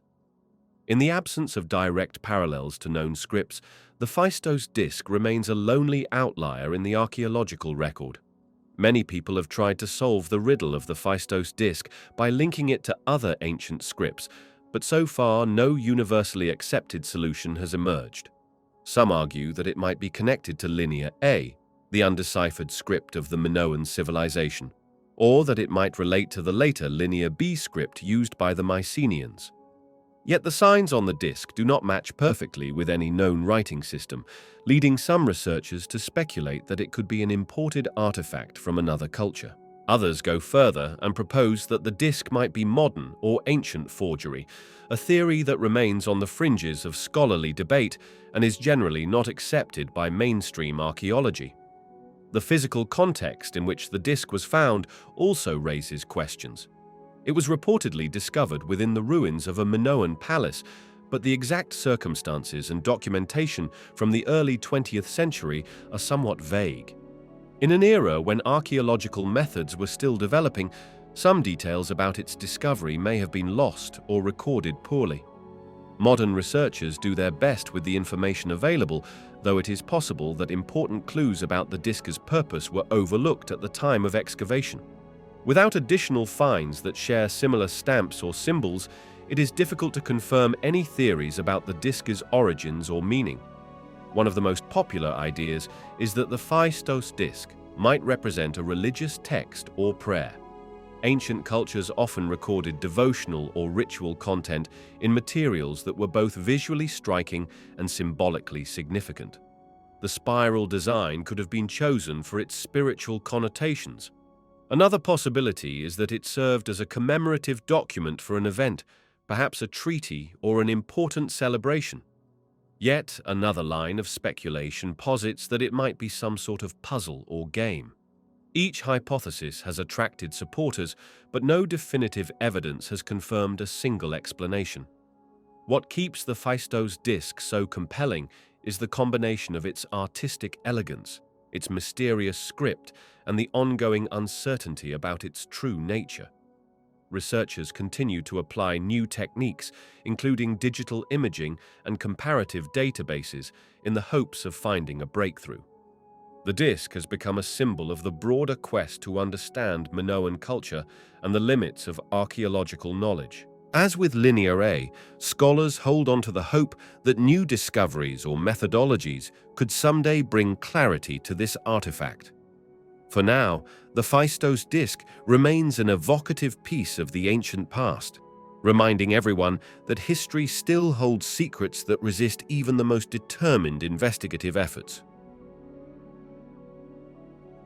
Göbekli Tepe is a prehistoric archaeological site located in what is now southeastern Turkey, and it has dramatically altered views of the origins of complex societies.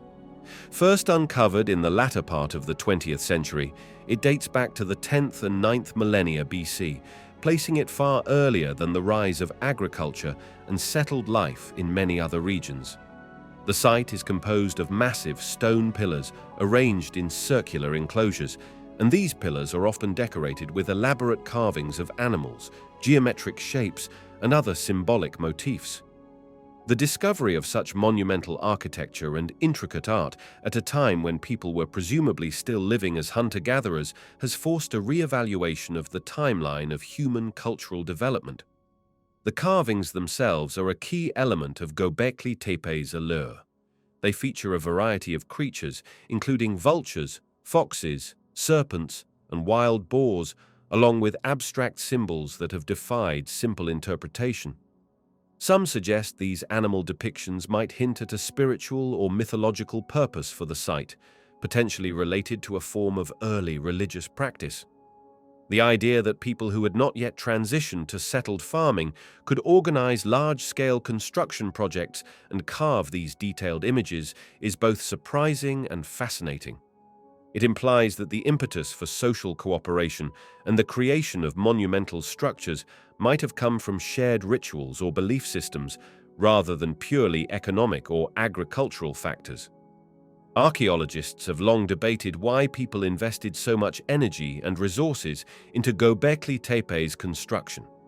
One theory posits that the site served as a gathering place for various groups of hunter-gatherers, providing a focal point for feasting, ceremony, and social bonding.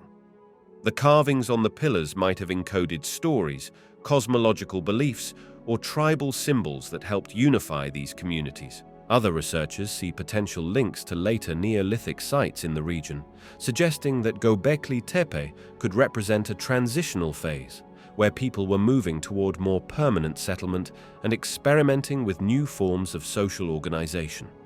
The fact that Göbekli Tepe was intentionally buried over time adds another layer of intrigue. It is unclear whether the site was deliberately decommissioned after it served its purpose, or if the covering of the structures had more practical motivations. Whatever the reason, the act of burying these massive enclosures helped preserve the carvings remarkably well, allowing modern archaeologists to study the site in detail. Each newly uncovered enclosure reveals fresh examples of symbolic art, hinting at the depth of the religious or cultural concepts that shaped its construction. Some researchers have tried to decode the carvings by drawing parallels with other prehistoric art or by examining the distribution of animal species depicted. Patterns may relate to seasonal cycles, hunting traditions, or totemic beliefs, but no single explanation has achieved unanimous acceptance. The images of scorpions, snakes, and other dangerous creatures could represent protective or apotropaic symbols, warding off malevolent forces during rituals. Alternatively, they might illustrate important narratives about the environment and the spiritual world. There is also the possibility that these designs reflect a shared symbolism used by multiple groups, each of which contributed to the site's development. The story of Göbekli Tepe's symbolic carvings continues to evolve, and new discoveries at the site may reshape interpretations of its function. Additional layers of earth still conceal portions of the complex, so archaeologists have much work ahead as they excavate and analyze each carefully crafted pillar. Beyond the immediate details of the images themselves, the site's massive scale, sophisticated organization, and potential spiritual significance underscore how advanced these early people truly were. The carvings are not just decorations, they are an integral part of a grand architectural statement that predates many of the better-known ancient civilizations by millennia. Ultimately, Göbekli Tepe stands as a testament to the creative and communal capabilities of humans at a surprisingly early stage. Its symbolic carvings serve as a vivid example of how art and architecture can reflect the values, beliefs, and shared identity of a community. The site has redefined assumptions about the relationship between the rise of religion, the development of complex societies, and the dawn of agriculture. Ongoing excavations and research will undoubtedly reveal more about the carving's purpose and meaning, but for now, they remain a mesmerizing window into a distant past that still resonates with questions about why and how humans organized to build monumental projects long before the invention of writing or the establishment of settled farming communities. The Tertaria tablets are a small set of clay tablets discovered in the mid-20th century at a Neolithic site near Tertaria in Romania. They date to roughly the 5th millennium BC, placing them among the oldest known examples of inscribed artifacts in Europe. The tablets bear symbols and markings that many believe could represent an early form of writing, predating or at least paralleling the rise of writing in Mesopotamia. Their discovery sparked intense debates about whether these signs truly qualify as script or if they are simply decorative or symbolic motifs not tied to language. Regardless, the Tertaria tablets stand as a compelling piece of the puzzle concerning the origins of writing, and they highlight the possibility that multiple regions may have experimented with written communication independently. The inscriptions on the tablets are composed of abstract designs, including cross-like shapes, lines, and other geometric forms. Some have likened the symbols to those found on the Vinca culture artifacts, suggesting that a broader cultural tradition of symbolic marking was prevalent in southeastern Europe at the time. Supporters of the notion that these markings represent an early script point out that certain signs are repeated across different objects, hinting at a standardized system of representation. Critics argue that the corpus is too small and the markings too ambiguous to conclusively label them as a form of writing. They note that without a larger sample or a bilingual comparison, it is difficult to determine whether the symbols represent a language rather than purely decorative or religious emblems. Part of the excitement around the Tertaria tablets arises from their potential implications for the timeline of writing's development. For a long time, Mesopotamia was considered the cradle of writing, with cuneiform emerging in the late 4th millennium BC. If the Tertaria tablets or related artifacts can be confidently shown to be genuine examples of proto-writing from the 5th millennium BC, they could challenge or complicate that standard narrative. Some scholars maintain that the tablets might be somewhat younger than initially believed, or that the symbols might have been influenced by trade or contacts with distant cultures. However, these arguments remain highly debated, and the general dating of the tablets has not been conclusively overturned. The site itself at Tartaria has added to the tablets' mystique. Excavations revealed evidence of a Neolithic community engaged in a variety of activities, and it appears that the tablets may have been associated with some kind of ritual or ceremonial context. Some suggest that the symbols could be related to religious practices, while others think they may have recorded specific economic or social information. Because the tablets were found in a pit along with burnt bones, there are questions about whether they were part of a sacrificial offering or some kind of burial rite. These possibilities only deepen the sense of mystery surrounding their function. Efforts to interpret the Tartaria tablets have included comparisons to other prehistoric markings in the region, as well as more speculative attempts to link them to later writing systems. Scholars who favor a ritual explanation often emphasize that the tablets may have encoded religious or cosmological concepts, which were shared within the community but never developed into a complete writing system. Alternatively, a more utilitarian approach proposes that the symbols could have denoted resources, livestock, or other practical data relevant to the settlement's day-to-day life. The debate remains open, fueled in part by the scarcity of definitive archaeological context and the limited number of surviving inscriptions. The significance of the Tartaria tablets lies as much in what they represent as in what they show. They demonstrate that human beings have long been compelled to make marks that hold meaning, whether for religious, social, or administrative reasons. The possibility that these Neolithic communities were experimenting with ways to record and convey information is a reminder that the roots of writing may not belong to a single, linear progression from one region. Rather, writing might have evolved along multiple paths, influenced by local needs and traditions. If that is the case, it underscores the creativity and adaptability of early cultures throughout Europe, the Near East, and beyond.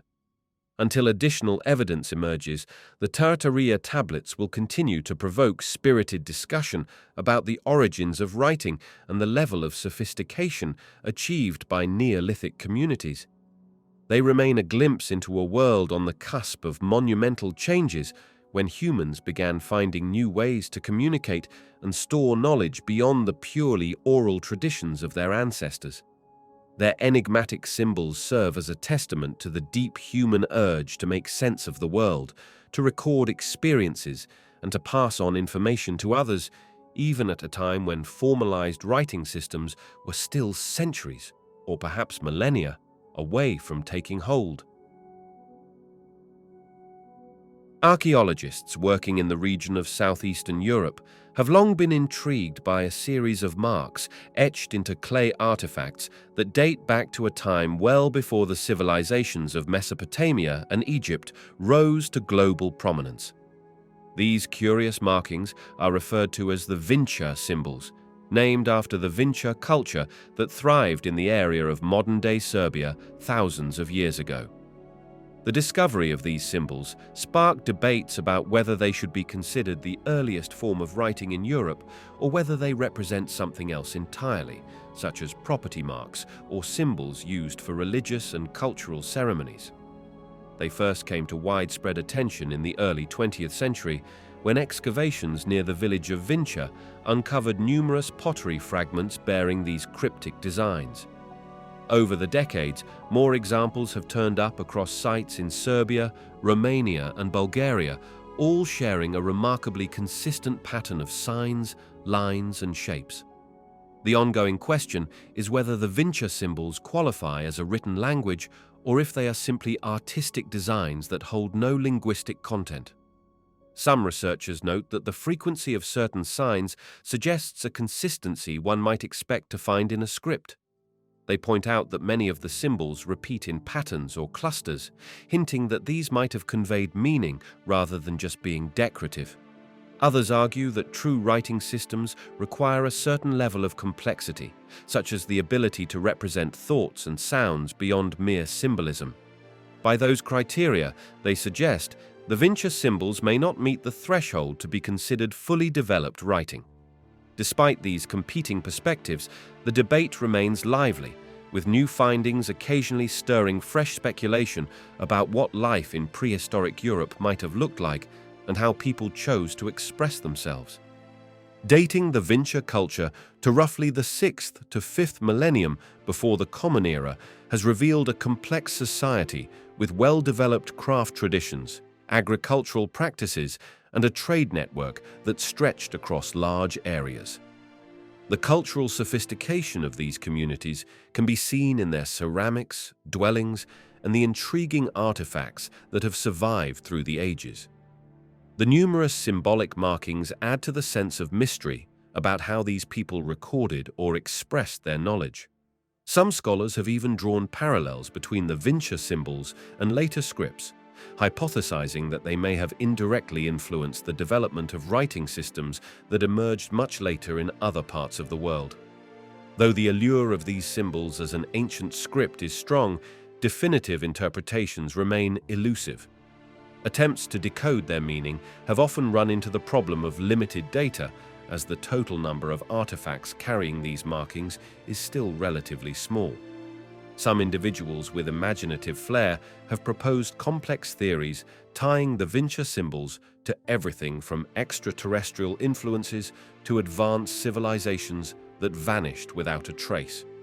However, mainstream archaeological research tends to be more cautious, focusing on the tangible evidence and acknowledging the possibility that these symbols might not be a form of writing, but rather a proto-literate expression or simple sign system. Even without a consensus on whether the Vinca symbols constitute true writing, their historical significance is undeniable. They offer a tantalizing glimpse into a time and place that predates the famed Bronze Age societies of the Near East. Moreover, they highlight the diversity of human expression in prehistory and challenge long-held assumptions about the linear evolution of language and script. If they do represent an early stage in humanity's long journey toward written communication, then they would push back the timeline for when humans began to record ideas in a systematic way. Research on the Vinca symbols is an ongoing process, buoyed by improvements in dating methods and analytical techniques. The use of modern tools such as digital imaging, microscopic analysis, and geochemical studies helps specialists discern patterns that might have been overlooked in earlier decades. Collaborative projects across international boundaries have also enriched the dialogue, allowing experts with diverse backgrounds to compare notes and exchange insights. While no one can say for certain if this puzzle will ever be fully solved, each new piece of research brings us closer to understanding the full complexity of these ancient markers. Whether these mysterious signs remain an archaeological enigma or eventually find their place in the broader story of written language, they continue to fascinate those who study them. The very idea that an early European culture, thriving along the Danube River, may have experimented with recording information in some organized fashion offers a window into the creativity and ingenuity of our ancestors. The Vinca symbols stand as a reminder that there is still much about our collective past that remains unexplored, leaving room for further discoveries that could reshape our understanding of human history. The alphabet, as it is known today, has its roots in a fascinating linguistic journey that crosses time, geography, and culture. Tracing its beginnings back to the ancient Near East, this system of writing developed from earlier scripts that used pictorial symbols to represent objects and ideas. Unlike writing systems that use characters to represent entire words or ideas, the alphabet takes a different approach by dedicating individual characters to represent specific sounds. This leap in abstraction allowed for a more flexible and efficient way to record speech, making it easier to read and write. It also helped literacy spread to a broader segment of the population in the societies that adopted it. While the precise origins can be tricky to pin down, One widely accepted view is that the earliest alphabetic forms emerged in the Sinai Peninsula several millennia before the Common Era. These early inscriptions, sometimes called Proto-Sinaitic or Proto-Canaanite, were adapted by Semitic-speaking peoples who transformed Egyptian hieroglyphs into symbols that captured the consonantal sounds of their own language. This remarkable adaptation represented a monumental shift in how people transcribed their speech. No longer did they need hundreds of distinctive symbols to articulate their thoughts on papyrus or stone. Instead, a set of a few dozen letters could do the job. As trade and migration facilitated cultural exchange across the Mediterranean, the fledgling alphabet found a home in the Phoenician civilization. The Phoenicians, renowned seafarers and traders, recognized the value of a writing system that was both straightforward and highly adaptable to various languages. Their version of the alphabet contained only consonants, which was sufficient for most speakers because the meaning could still be grasped through context.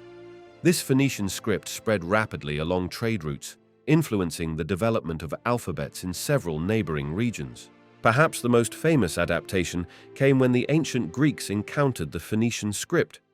They took these consonantal letters and introduced symbols to represent vowel sounds, creating one of the earliest truly phonetic writing systems. This development was a significant leap forward because it made reading and writing more exact, allowing words to be spelled out more consistently.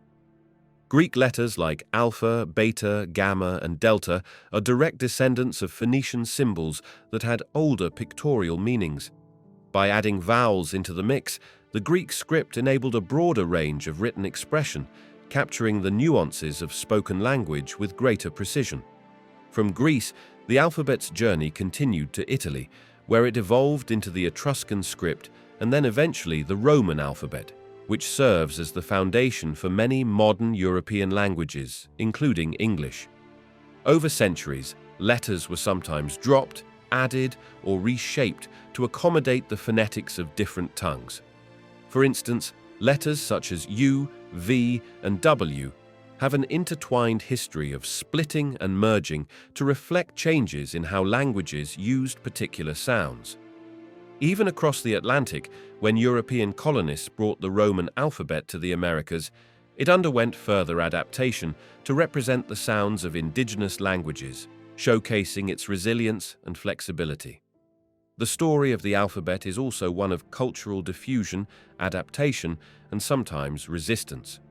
Not every society that came into contact with alphabetic writing chose to embrace it fully. Some cultures favored their existing scripts, which might have been deeply tied to religious or political institutions, making change a challenging endeavor. Others found ways to merge alphabetic systems with their existing traditions, leading to variations that persist to this day. An example is the Cyrillic alphabet, developed in the 9th century by Byzantine missionaries to facilitate the writing of Slavic languages, blending Greek letters with additional characters to capture Slavic phonetics. In the modern world, alphabets continue to evolve.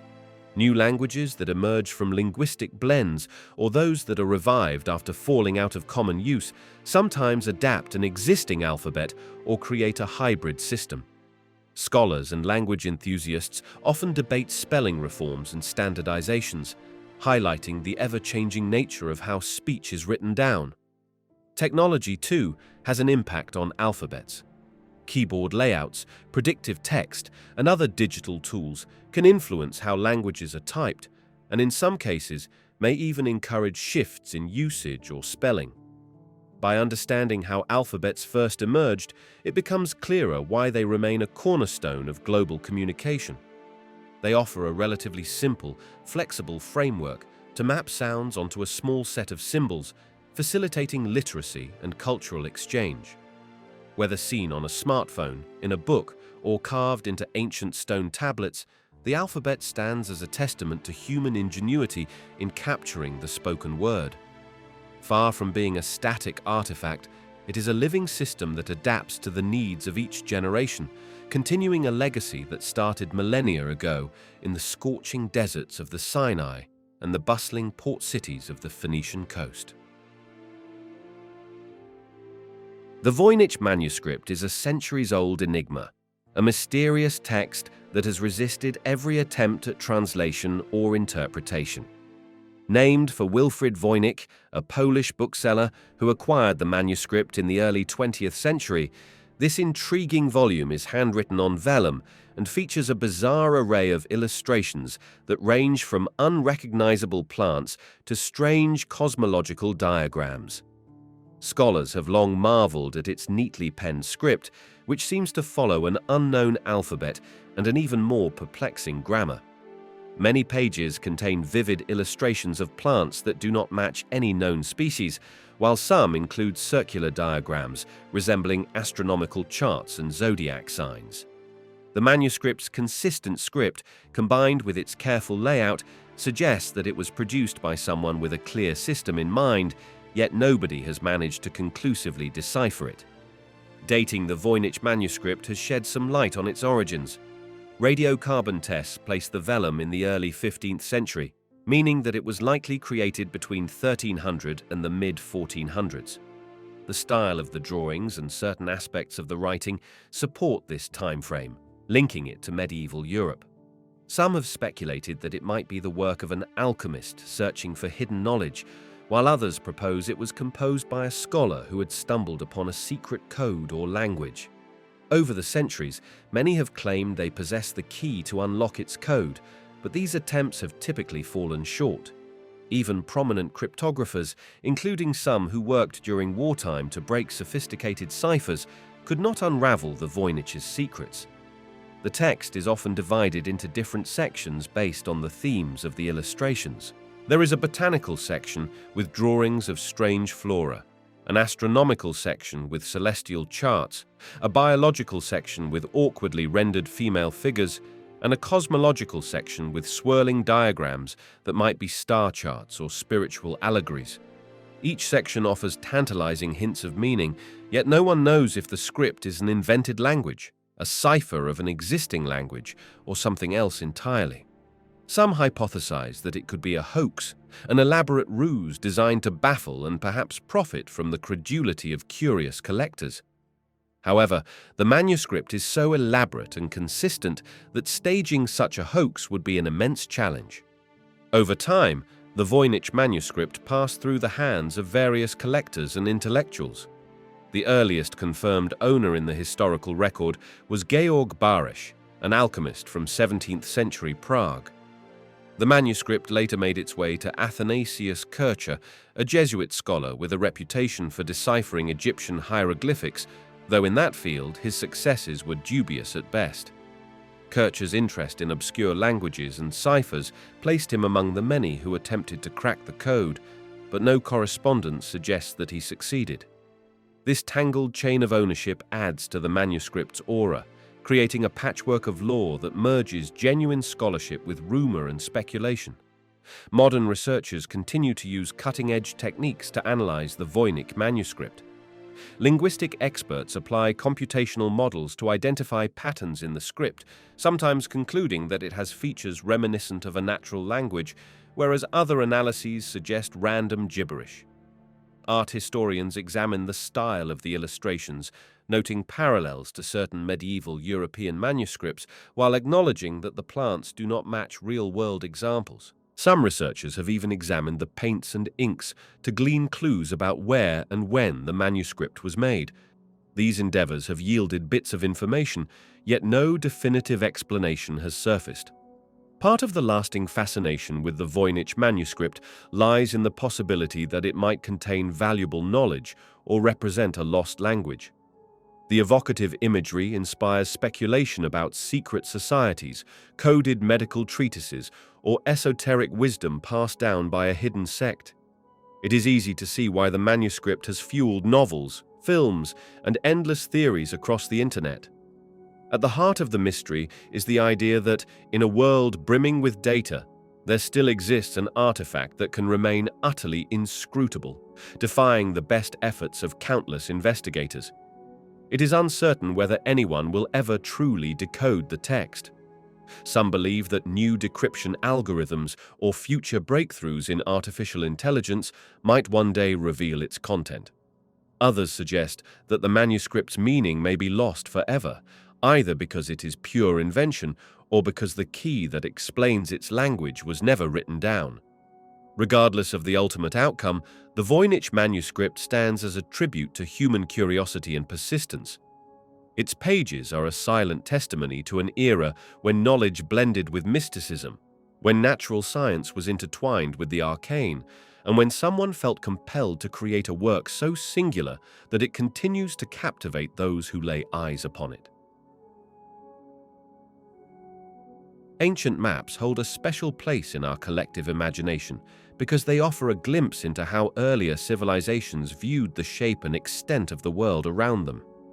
Among the most famous and confounding of these are the Piri Reis map and other similar charts that appear to depict geographic features with uncanny accuracy despite their era's limited technology.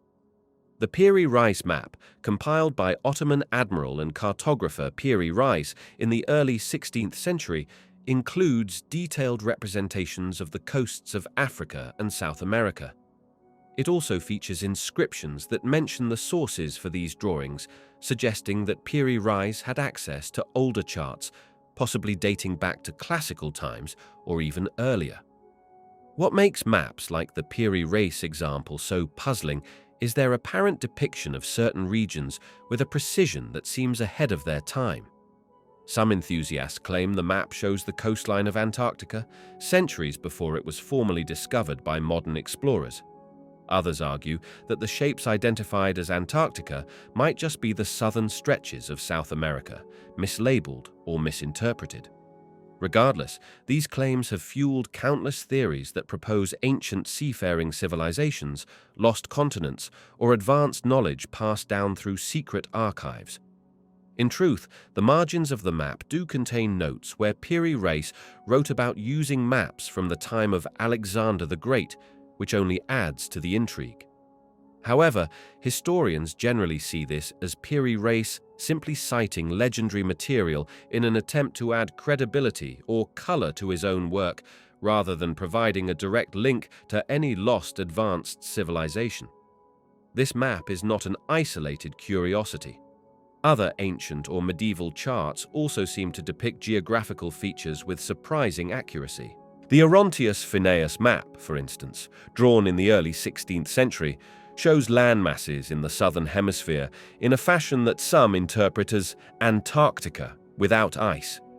Then there are the world maps by notable cartographers like Gerardus Mercator or Abraham Ortelius, which combine knowledge gleaned from navigators and explorers with inherited data from classical and medieval geographers. Though these maps are less mysterious than the Piri Reis, they still demonstrate that knowledge of far-flung places was accumulating across continents, even if sometimes flawed or incomplete. The real question is how these mapmakers managed to compile such sophisticated charts in an age before satellites or global positioning systems. The answer usually lies in a mix of painstaking navigation, astronomical observation, and the sharing of knowledge through trade routes.